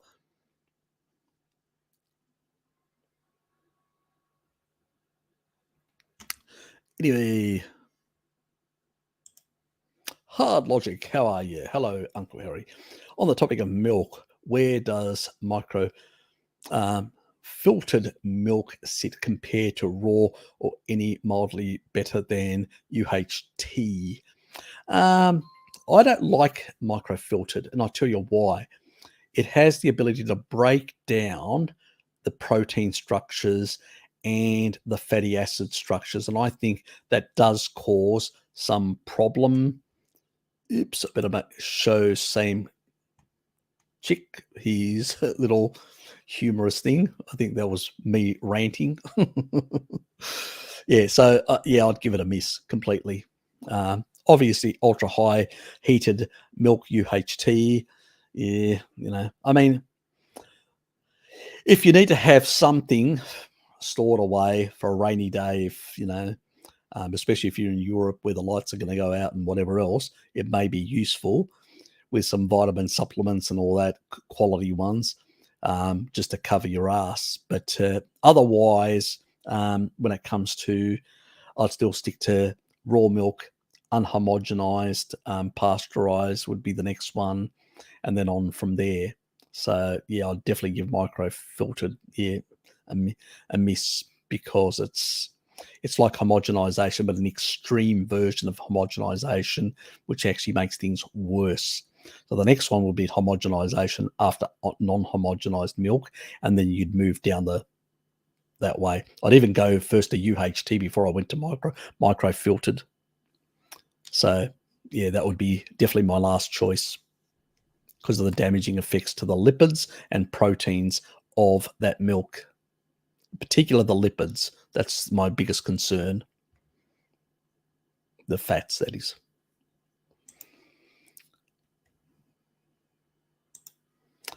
You, well, the one that gave me the recipe, then I changed the ingredients and steps. You were experimenting, but some of that also came from Mr. Baby as well. He's, after all, a chef. Anyway, so you did get some tips from there.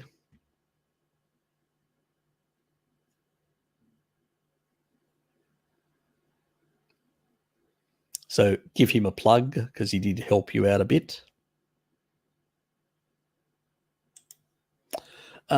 If you need some more K in your system, but don't get MK7 better supplement than at all. I don't recommend MK7 at all. I'm against MK7. That's the natto stuff. I only support minoquinone 4. Minoquinone 4 is the only stuff. Look, most of the studies are just junk. I'd ignore the studies. They're all industry studies. They like to sell minoquinone 7 because it basically makes them more money. It's cheaper to produce, and they can sell it. So what they do is they say, oh, since it's in the, it's like if you had free iron and it wasn't stored, so you didn't have stored in ferritin, but it was free iron floating around. We know that causes some level of oxidation. But it would be like saying, oh, we've got this stuff that actually stays in the bloodstream longer, and that's better than the other stuff that vanishes very quickly. Well, the reason why minoquinone 4 vanishes quickly is because it's uptaken by the cells rapidly. It's the only one that can actually take calcium, and while in terms of osteocalcin, so both can work, all the minoquinones, most of them, and all the minoquinones, the other minoquinones, and K1 in the liver all get converted to minoquinone 4. I wonder which is more important. Minoquinone 4 is the only one that actually can directly epigenetically affect the genome. No other minoquinone can. None. Nada. Zero. So which is more important for the body? So there's a lot of bullshit out there. Now, because it gets taken up by tissue very rapidly, when you do a test after you've taken it, you don't find it in blood test. Well, I don't want it in my bloodstream. I want it in my cells doing things. That's what it's supposed to do. It also, I want it in my soft tissue because it has a separate, an additional hook, and it can actually take calcium out of soft tissue, like out of my heart, out of my kidneys, out of these sort of tissues, soft tissues. Well, that's what I want it to do. All minoquinones can actually, because vitamin retinol or vitamin A in general, plus vitamin D, they can actually, a number of these bone-related enzymes, they can actually produce them. But you need K2 to activate them. Now, any of the minoquinones, including minoquinone 7, can activate them. So can minoquinone 4. But that's all they can do mostly. K1 also has some clotting stuff and other elements there as well, so some additional stuff. But even that in the liver will convert, excess amount of that will convert to minoquinone 4. Some of the bugs in your stomach, in your gut, they'll also convert some of the precursors into minoquinone 4. I wonder what the body really wants. So Yes, just because, and all the studies that actually showed a reduction in decalcification that were done in Japan and the Netherlands were all done with MK4 high doses. So, yeah, all minoquinones can activate, can make sure that osteocalcin works in terms of bone mineralization and stuff like that. Fine. But MK4 does a whole lot of other things as well in the cells. It actually also has an influence within the immune system as well, with vitamin D and many other things. So it has far more utility in the body. I'll have to do a video one day covering that. I talk about it, but I haven't done a video. It's in my sort of list of of things to do. So, because many people have talked about it as well. But no, if I was going to supplement anything but look, eat brie. If you eat brie, I eat brie every day. Well, nearly every day. I love it. Anyway, we'll move on with my brie addiction. And if you get some dairy products in your, or even organ meats, or even eggs, they all have minoquinone 4. Most people can get good amounts if they're eating a number of animal foods.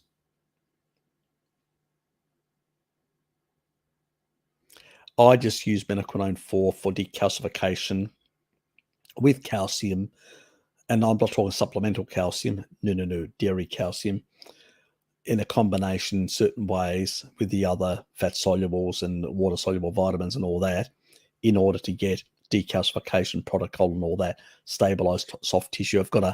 I haven't made the video yet. I need to do. I talk about it, but yeah. So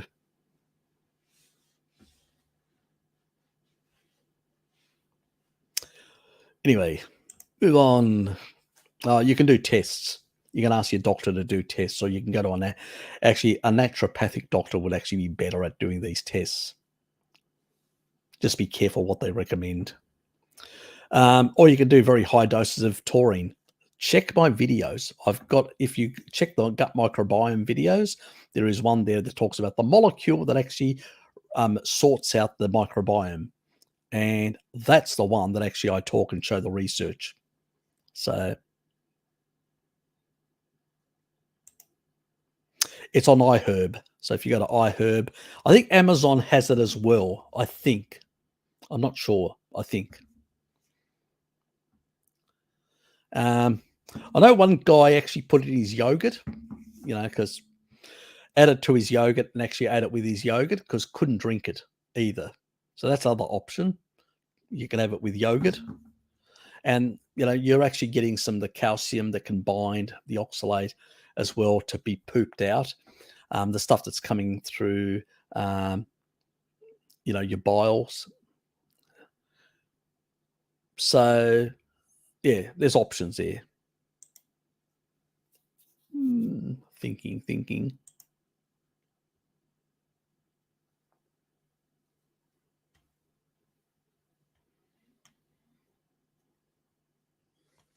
Yeah. I mean, the other option is I've used apple cider vinegar with the mother, like the Bragg's one in the past, with lemon juice, because they do, have a certain level of citric acid and do help with that as well. So you can use them as well, and they do. So and they are also good stomach acidifiers as well. So they have a dual purpose. So that's another thing you can actually do as well. So that's another option to consider.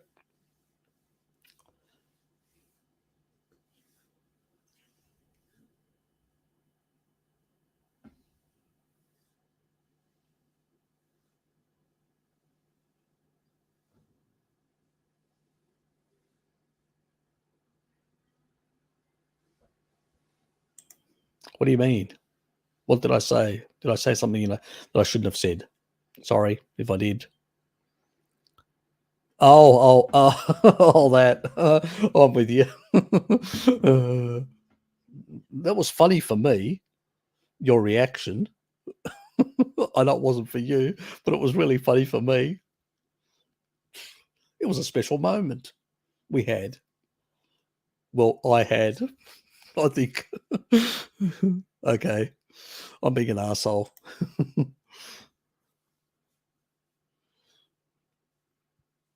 Oh, sounds great.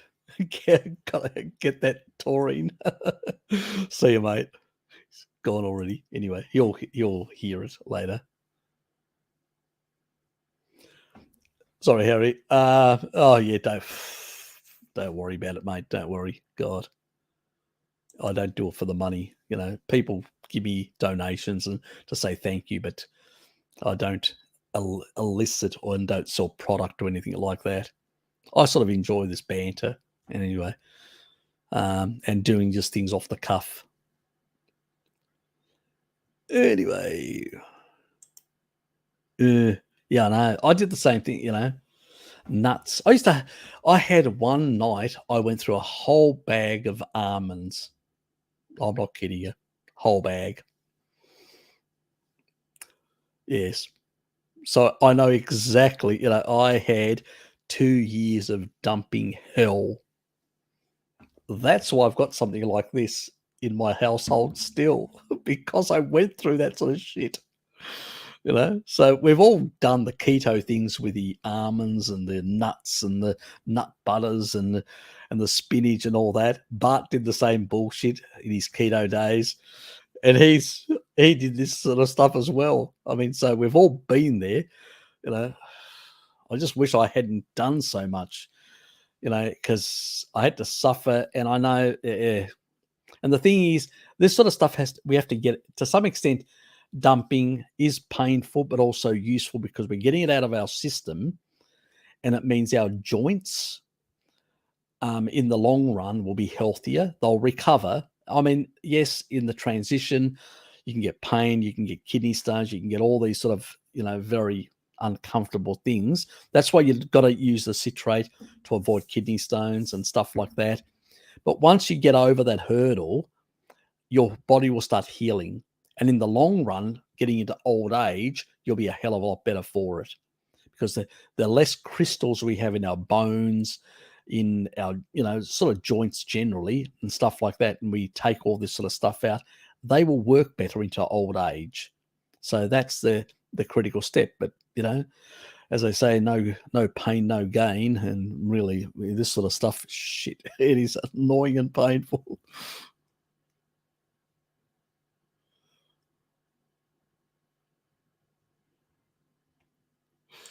Have you still got some in your home?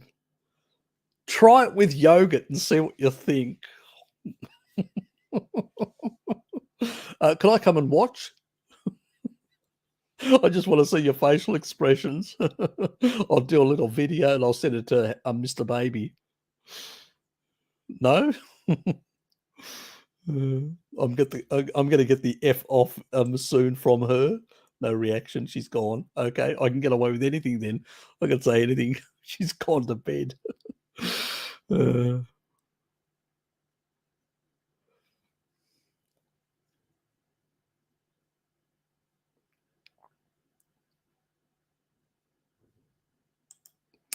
Yes, yes, I know. It was.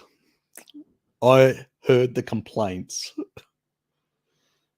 I suffered. No, I just told you to go away. Stop complaining.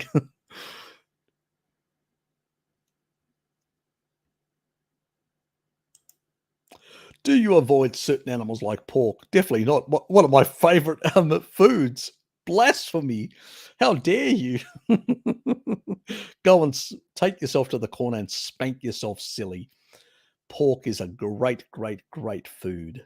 High in niacin, high in thiamine. It's fantastic. You can't, I probably consume half of my intake of animal foods through the week. Ain't beef, mate. Ain't beef. It's pork.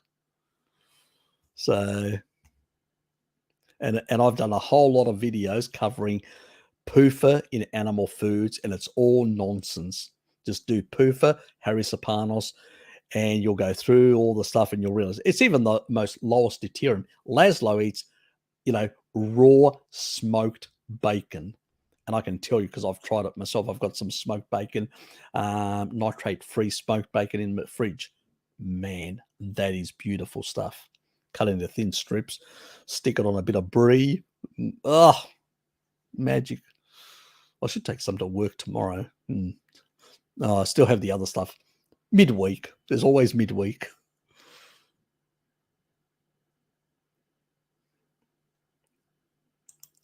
I love it. I love it. Absolutely love pork belly.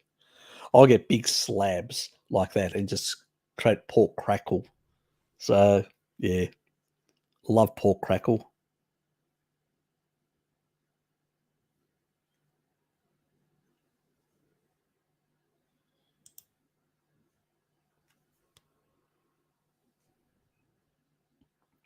You don't need to take that sort of stuff, mate.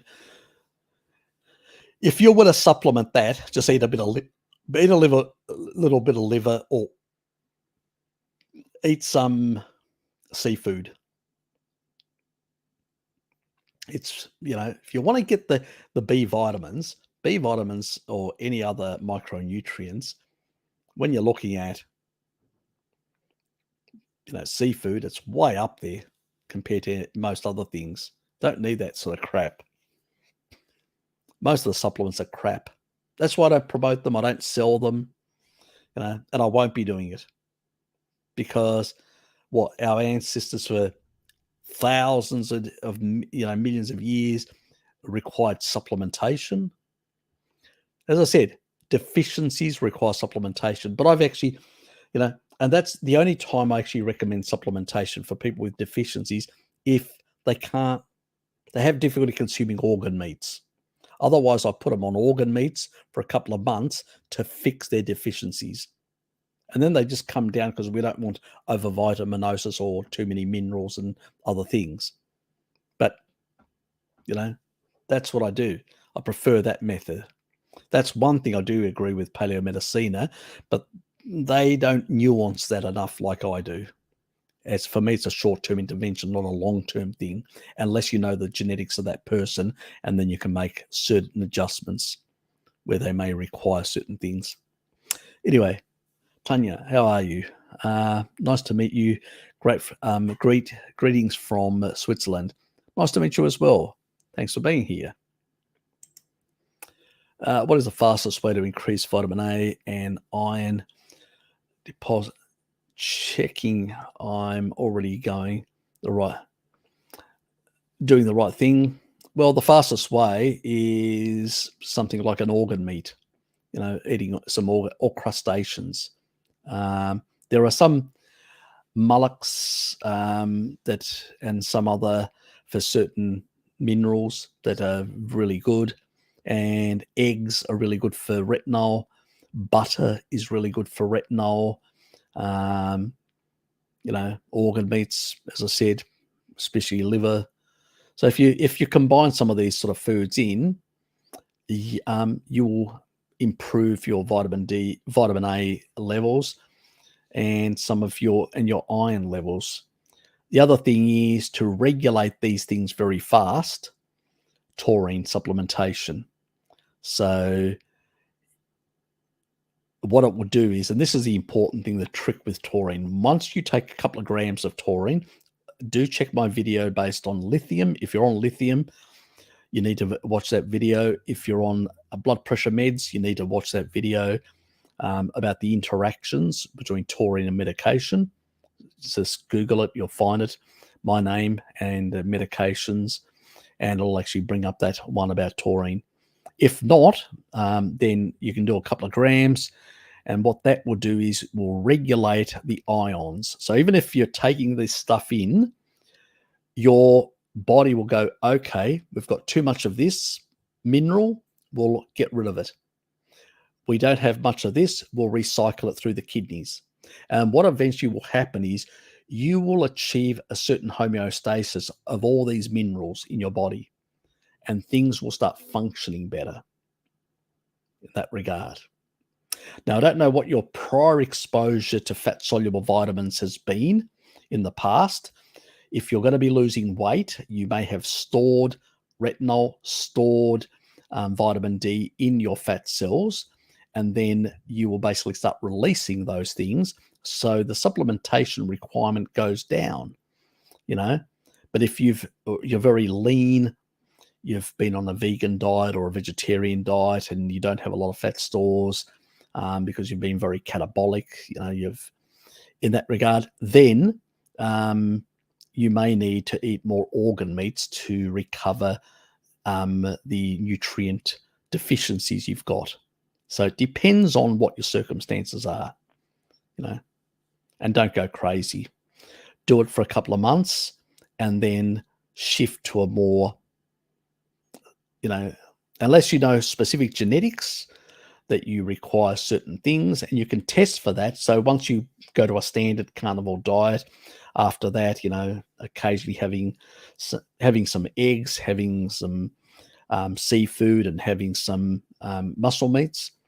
And then you do that for a year, you go and get yourself tested, and everything seems to be in the right range in terms of the micronutrients. Then you say, well, fine, I don't have a specific genetic thing that may be causing some deficiency where I need to eat more of a specific thing to get more of that item, that micronutrient. And that's how then you can, without having to go and pay to do genetic tests like I did. That's one easy way of an N of one type of experiment. Because in a year's time, if you have a specific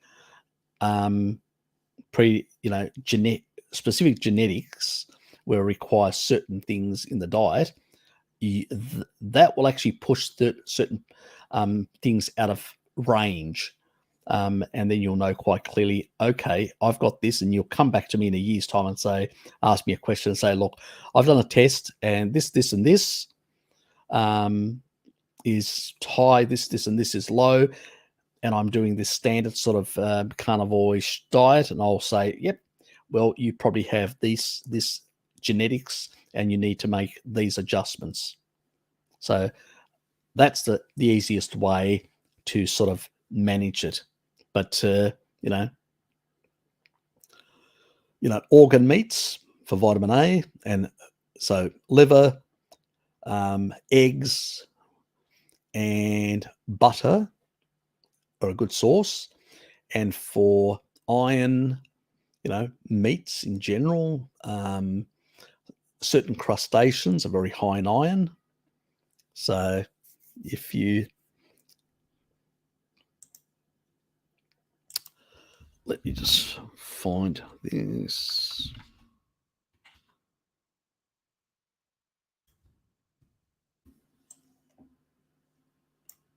G'day, Loki. I just noticed you're there.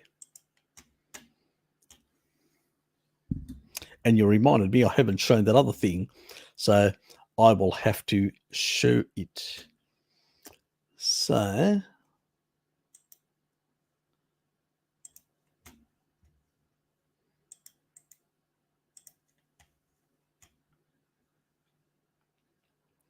present screen.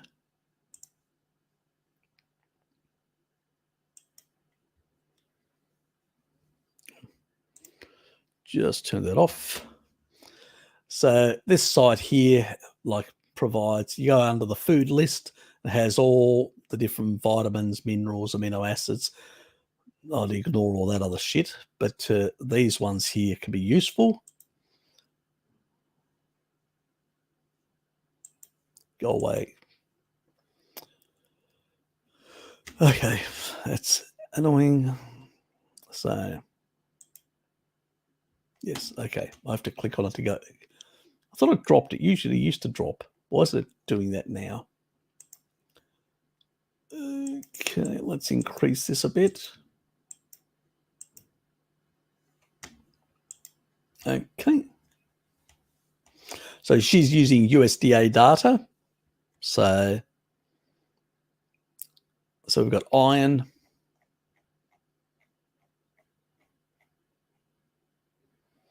We're going to ignore the fortified crap. 100 grams or 6 ounces of steak, 52%. Liver is a bit more. As you can see, oysters, a bit more in that regard.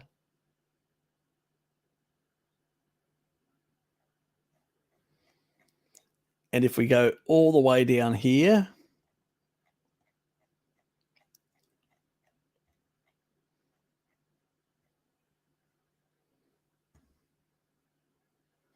but all these other ones that are in the plus are bound. They're very low, but they're bound as well. They don't tell you that, but they are bound, and you can't. But if you go all the way down to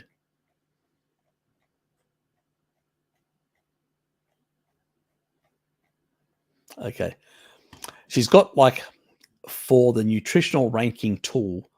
So she's got a special tool that you can actually look up things. So foods high in iron, and you can click it. It's towards the end of the actual thing, and you actually come to this page here, which is a really useful thing. I use the common. These are branded, so it usually is like food industry foods and stuff like that.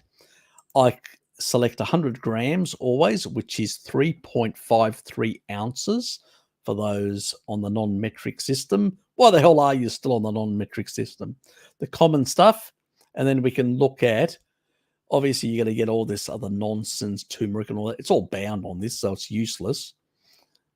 100 grams of turmeric, God, you'd be powdering your whole home. So when we look at meats, we would select. So pork liver has about at 100 grams or 3.53 ounces as about 62%. Lamb's liver, 57%. Beef liver, 34%. As I said, lamb and pork are much better when it comes to iron. Steaks, 30%. So if you have a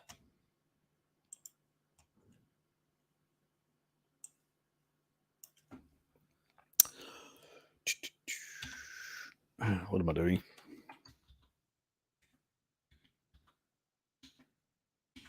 We'll just do the steak one. So you understand what I mean.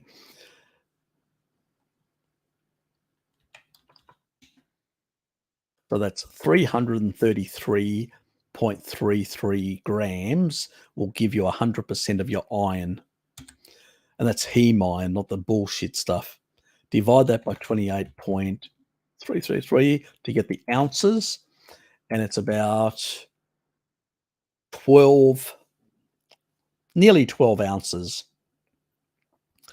So that is 75% of a pound, so to speak, or 0.75 pounds for 16 ounces in a pound. Anyway, so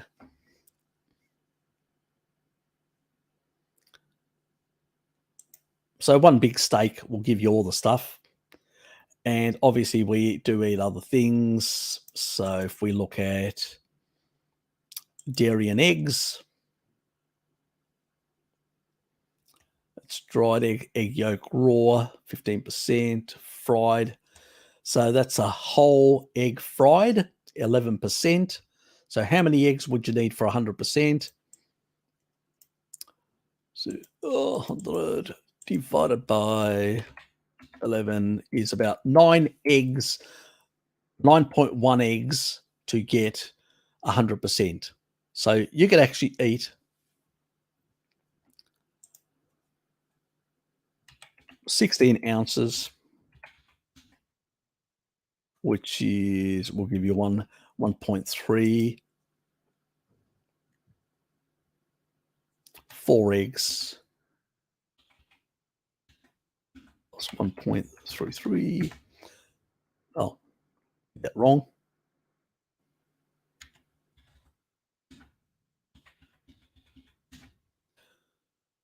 We're talking about 1.7 times, 1.8 times nearly. So 4 eggs and a 16 ounce steak, which is about 340 grams, will give you 1.8 times the requirements, or 177%. So it's not difficult to get. Add some cheese in there, like, hard cheese, 100 grams of hard goat cheese, 10%.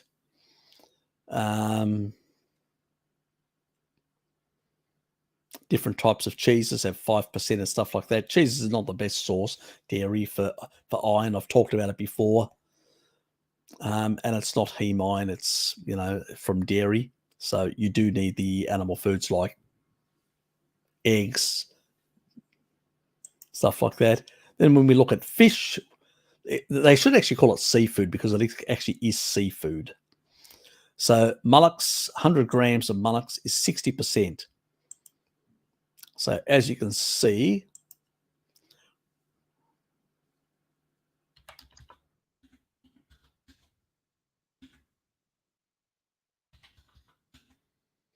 which is 167 grams, or let's say around about 170, which is 6 ounces. Got it? So 6 ounces will give you all your requirements for the day of mullocks. Octopus, yeah, probably a bit over that, probably 7 ounces, probably around 200 grams of octopus. So as I said, when it comes to a lot of the seafood, it's quite much higher. A lot of the minerals, you'll find it. The ocean is bathed in minerals. I mean, the two big ones are sodium and calcium inside the oceans. It's why our bloodstream has those, because it's like ocean. That's where we evolved all life on this planet. So it does have the same stuff. Anyway, so you got sardines and stuff like that or whatever. So you can actually go through here. I'll actually put this in the notes. You can pick any food type, see, and then work out combinations, is what I'm saying with this tool. It can be a very useful tool to work out combinations of food to make it easy to, you don't need a supplement really, you just need to maybe add certain other variety of foods that can help. Well, very well said. So there's your option. I'll just get rid of that. I'll stick that in the notes, in the chat box, and there it is, and people can go to it. It's a nice tool. It's all USDA data, so it's, stuff that's actually been measured. So it's not like some sites, they do make up a lot of nonsense. So just keep that in mind. Anyway, I'll quickly just move through, see if I get any Q. You got to put the Q in front. Anika, can osteoarthritis on carny diet be from oxalate dumping? There is what is it called? Auxiliary arthritis or something like that it's called, which is due to oxalate dumping. So some people tend to get in the joints. Some people can get in the spine. I actually did a video ages ago where I showed oxalates in the actual spine, like big crystals in the bones. So they can also get into the joints, and they can actually, what they do is, because it's like a glass thing, it can actually create microfractures as you're moving and all that. That's why when you're dumping, I do not recommend exercise, any training, zero training. Get your oxalate dumping under control before you go back into training or anything. I'm very critical about that. I say to people, if you're dumping, I don't want you in the gym. I don't want you, at most just walk, not even brisk walking, just walk slowly. We want to minimize the amount of damage possibly that could happen with dumping. So I'm very quite clear about that. No requirements, mate. I don't take vitamin C. Nobody does. As long as you're not ingesting sugar, you don't need vitamin C. Vitamin C only becomes a requirement if you're ingesting sugar, and even then it's a questionable. Let's put it this way. Napoleon's soldiers had scurvy. He slaughtered a whole lot of, and these people were on a mixed diet to some extent. They were still eating some carbohydrates. He slaughtered a whole lot of horses, fed them horse meat, and cured their scurvy. Got it? So meat's got plenty of vitamin C. Just because they don't measure it, not a problem. And as long as you don't eat a lot of kibble, carbohydrates, to block the GLUT receptor, GLUT4, to compete with vitamin C, that's the only time people that are, who are the people that are basically getting scurvy-like symptoms or connective tissue issues or stuff like that? Diabetics. What are they doing? Engaging the Randall cycle and consuming excess sugar, which means that receptor sites are downregulated. That means forget about trying to absorb enough glucose that's circulating in their bloodstream. They can't get it into the cells. But what else? The same receptor site is using vitamin C, because vitamin C can be produced from glucose in certain species. So it's using the same receptor site. It's just, so don't you think that would be an issue? So it doesn't matter how much you take, all you'll do is just turn into oxalate, excess amounts. Not required. You just need to keep the sugar down in the body so you're not engaging the Randall cycle and you're not blocking the uptake. So you need very little, let alone, why do you need it? For hydroxyproline, hydroxylysine. Well, when you eat an animal-based diet, you actually get those aminos. So if you're eating them, do you need to make as much? Not really. So that's why, and there are other pathways that also, and other nutrients that also play a role in collagen synthesis. So, I mean, the requirement goes dramatically down on a carnivore diet, dramatically to very low levels. If Napoleon with just horse meat can cure people that are consuming 1/3 kibble and 2/3 animal foods, can cure it on a pure carnivore diet, it's a non-issue. That's why the Inuit, the Maasai, people like that don't have the problem, the Hadza and whatever else. They're not out there popping vitamin C pills. It's only modern people that have deranged their systems and actually are consuming excess sugar. Probably the only ones, even though they're very catabolic and it's very damaging to their body long term, the only ones that probably get enough are the vegans, the fruitarians, because from the fruit. Yeah, it's funny, isn't it? But they don't get the other stuff, the other amino acids, and they're protein deficient, and so it doesn't really help them anyway. So they're getting something which they need to, they're not getting enough essential amino acids, so it's useless to them anyway. Oh, it is funny. Oh, the modern population, the way they think, it never ceases to amaze me and surprise me.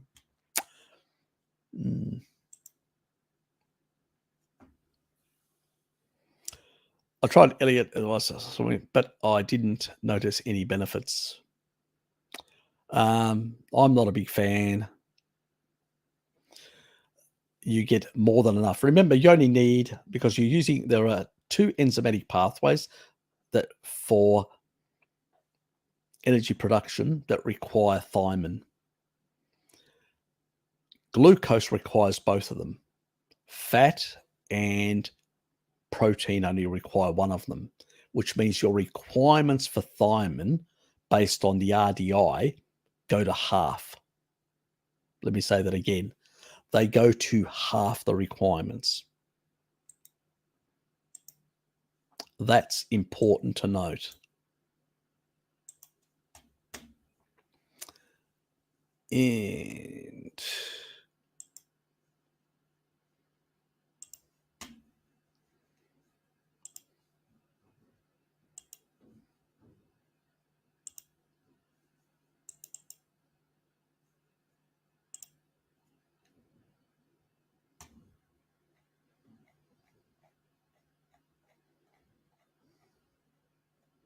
number one, pork in terms of thiamine. 100 grams. Remember, you're using 50%. Only 50%. So 100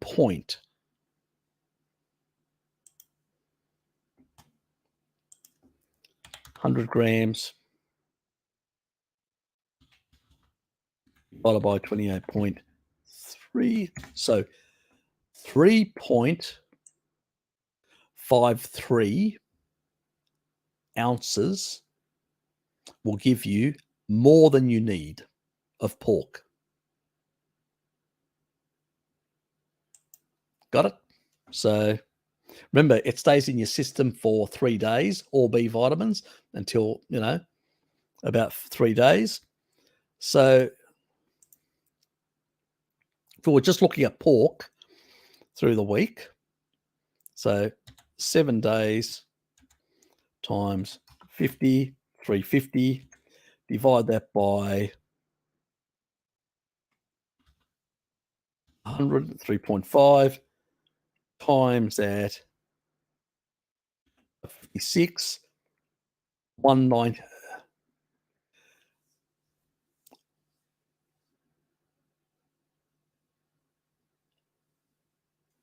Oh, what do I do? I think I did something wrong. Hold on. Let's do this again. Shit. 50 divided by 56 times 100. So for the 50% is 89.3 approximately is what you need. So you need that for 7 days, that amount. So that is 625 grams of pork. Okay, divide that by 2. That's 312. Let's go 340. 340 is 12 ounces. So I can have every 3 days 12 ounces of pork, and I'll get all the requirements I need for my next 3 days. Got it? So it's difficult? No, it's not on an animal-based diet.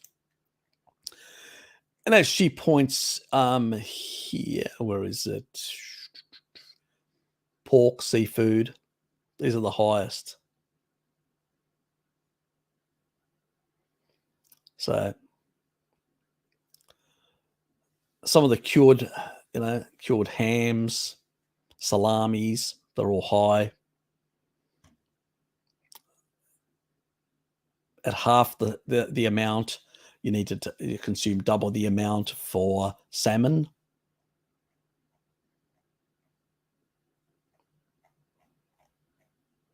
That's just fortified. And mussels, not too bad either. But as you can see, piggy wins on this one. Piggy does the best. Now you know why I had a bit of piggy in. And most ancestral people, I mean, you go back, lard, pigs, people used to, ancient times, people have been eating, I mean, even the chimps, friggin' hell, eat piggy. They hunt piggy, the chimps. Do you think our ancestors didn't hunt piggy as well? If the chimps did it? God almighty.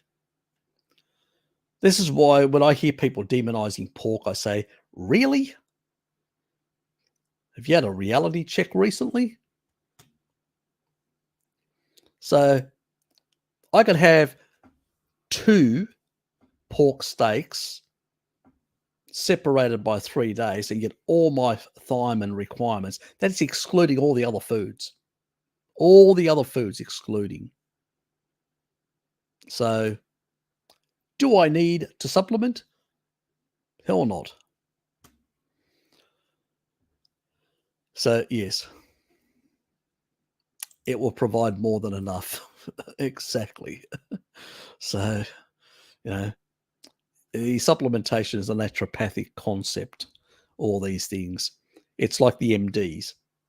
Drugs and the equivalent for the naturopath is the supplementation. Now, I'm not saying that supplements don't have a purpose in terms of to fix deficiencies, but a diet will do that over time anyway. Now, we can have short-term supplementation to fix a deficiency and then move on. Anyway, yes, it is. Yes, it is. It provides little clips and yeah, there is people can subscribe to that. That it's on the main page. Where to go? You're welcome.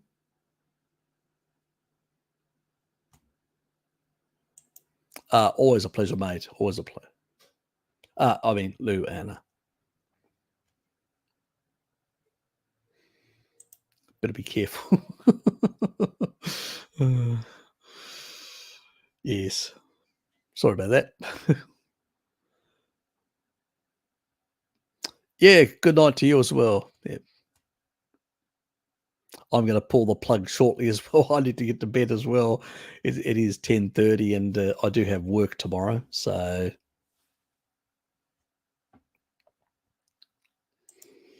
I don't love pork. I can't love you then, Nathan. But it's so cheap compared to other meats, and you can just bake and you're done. Ah, we can't be friends.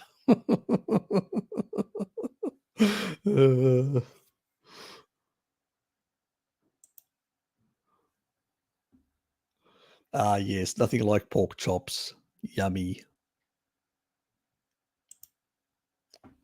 You're welcome, mate.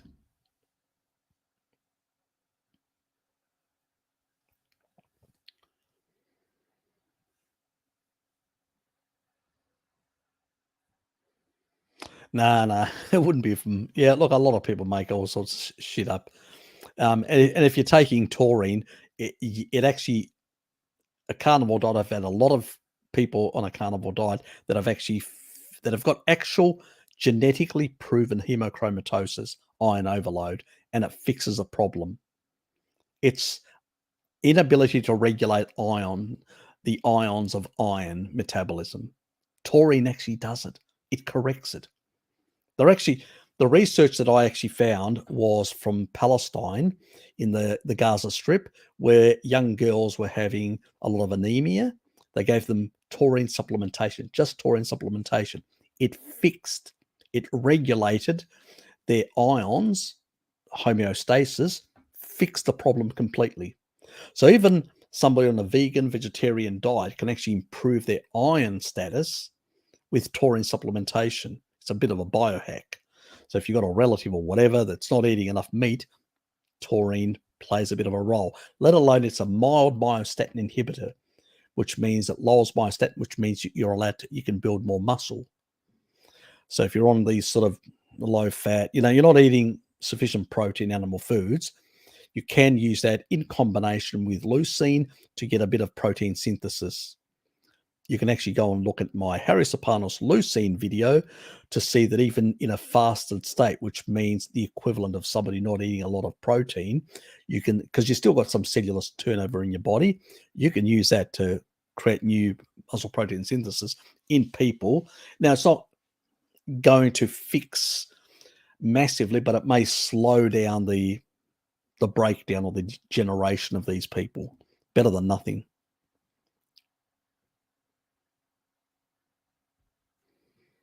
If they really want their health back, they have to shift to other things. So yeah, there's no ifs or buts about it. Anyway,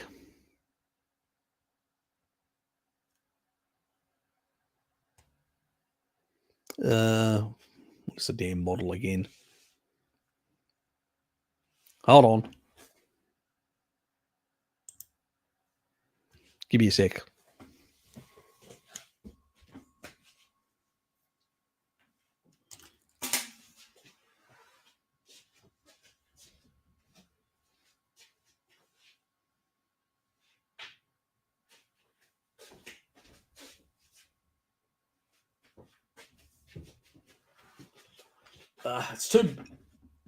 it's too dark at the moment to see the damn model thing because it's on black plastic. So I'll stick it in the comments tomorrow because I'll be able to see it in the daytime. Because now I've got these blue light blocking, low blue light. They're sort of amber, and they just it's not like white light.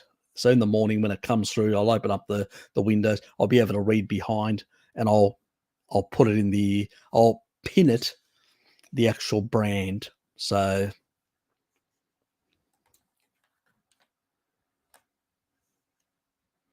yeah, that's true. A lot of the more recent the better monitors do have that. So Philips is one of the few that has it in the sort of mid-range and lower priced range. And that's a bit of well, they don't really produce lower price, but mid-range and upper range, where most of the other companies are more in the more expensive brands.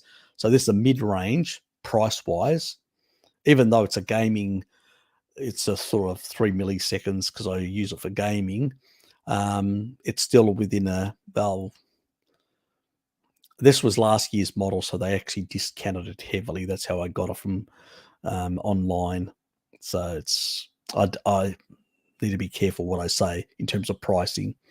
I'll look it up and then let you know. And so then, up syndrome, and then you can actually make your choice. Piggy is king. Nah, how are you, mate? Yes, Piggy is king. Well, in my book anyway.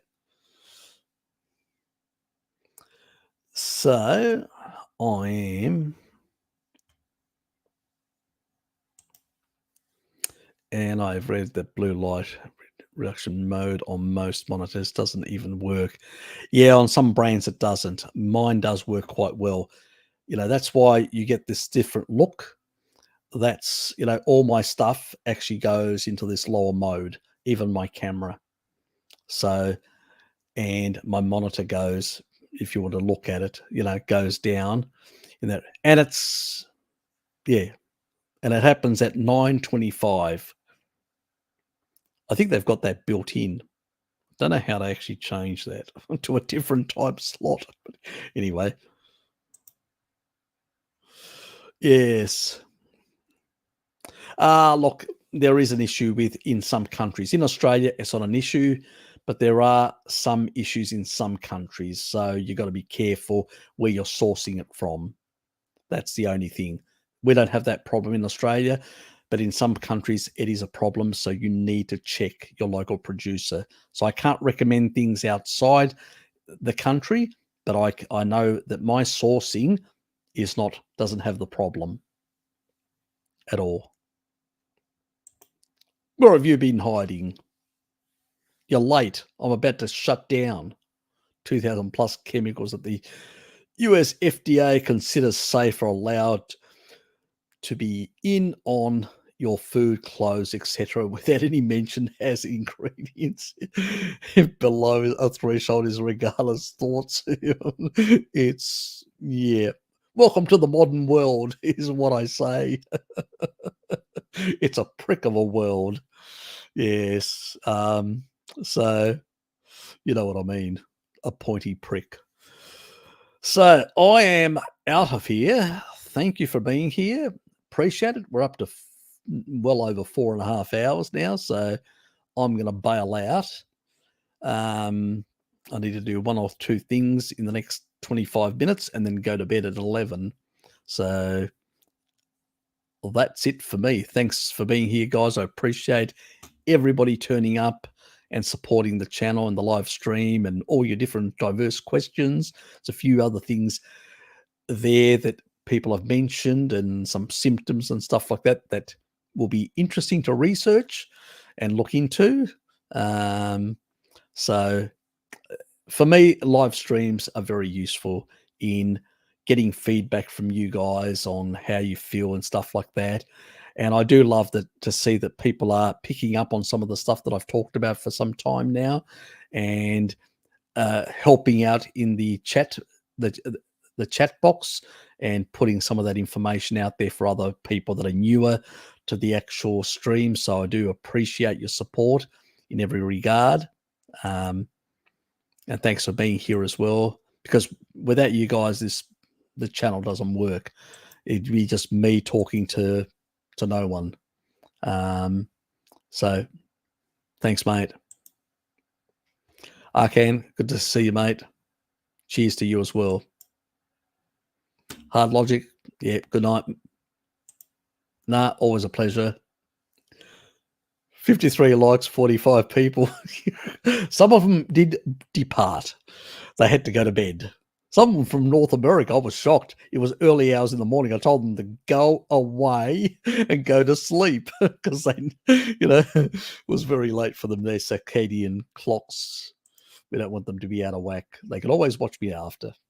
I think they missed some of the earlier live stream. So fair enough. Bruce Lee, always a pleasure, mate. Thanks, Nick. Sue, always a pleasure. Take care.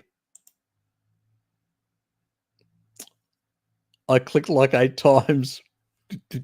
You probably got it. Don't click again. So, thanks, guys. Good night and see yous. And have a lovely week, coming week. We're getting closer and closer to Christmas. 1 more month approximately to go. So, yes, it's going to be interesting in that regard. Do leave suggestions for me around the Christmassy period, things that you may want me to do or stuff like that. I'm probably going to, towards later on in the Christmas, I'm going to do a video with some of the biohacks and things you can do to protect yourself. I know we're all going to cheat through Christmas, so I'm not going to say don't do it, because I'll send Ted around to give you a good hiding. The only problem is that little character, he'd enjoy it. That's the only problem. Yes. Yeah, that's Lord Edward Yellow, to be more precise. I should always remember to address him in the appropriate manner. So, good morning from Dallas, Texas. Mate, it must be bloody early there. Thanks, Susie. And so if you've got any suggestions and stuff like that, but I will do some, my cheat hacks. I've been meaning to do a video of it. Hello Kitty always reminds me, shouldn't you be reluctant to give people things that they could abuse the things? At the same time, I'm hoping that you guys don't abuse those things and realize that ultimately, if you abuse them, you're still going to get the deuterium, you're still going to get the stuff that's going to harm you. But you still have to live with your family, friends, and you still have to interact with those things. And I just want to mitigate the amount of damage potentially you guys could do with some solutions to prepare yourselves a bit better for that. Teach us how to prepare for the onslaught of chocolate, cake, and beer. That'll be part of it. Including seed oils as well. Riveted to the chat. 6:39 a.m. now. God, get some sleep. So you did basically the night shift. Anyway, I'm getting out of here. See yous in a fortnight time.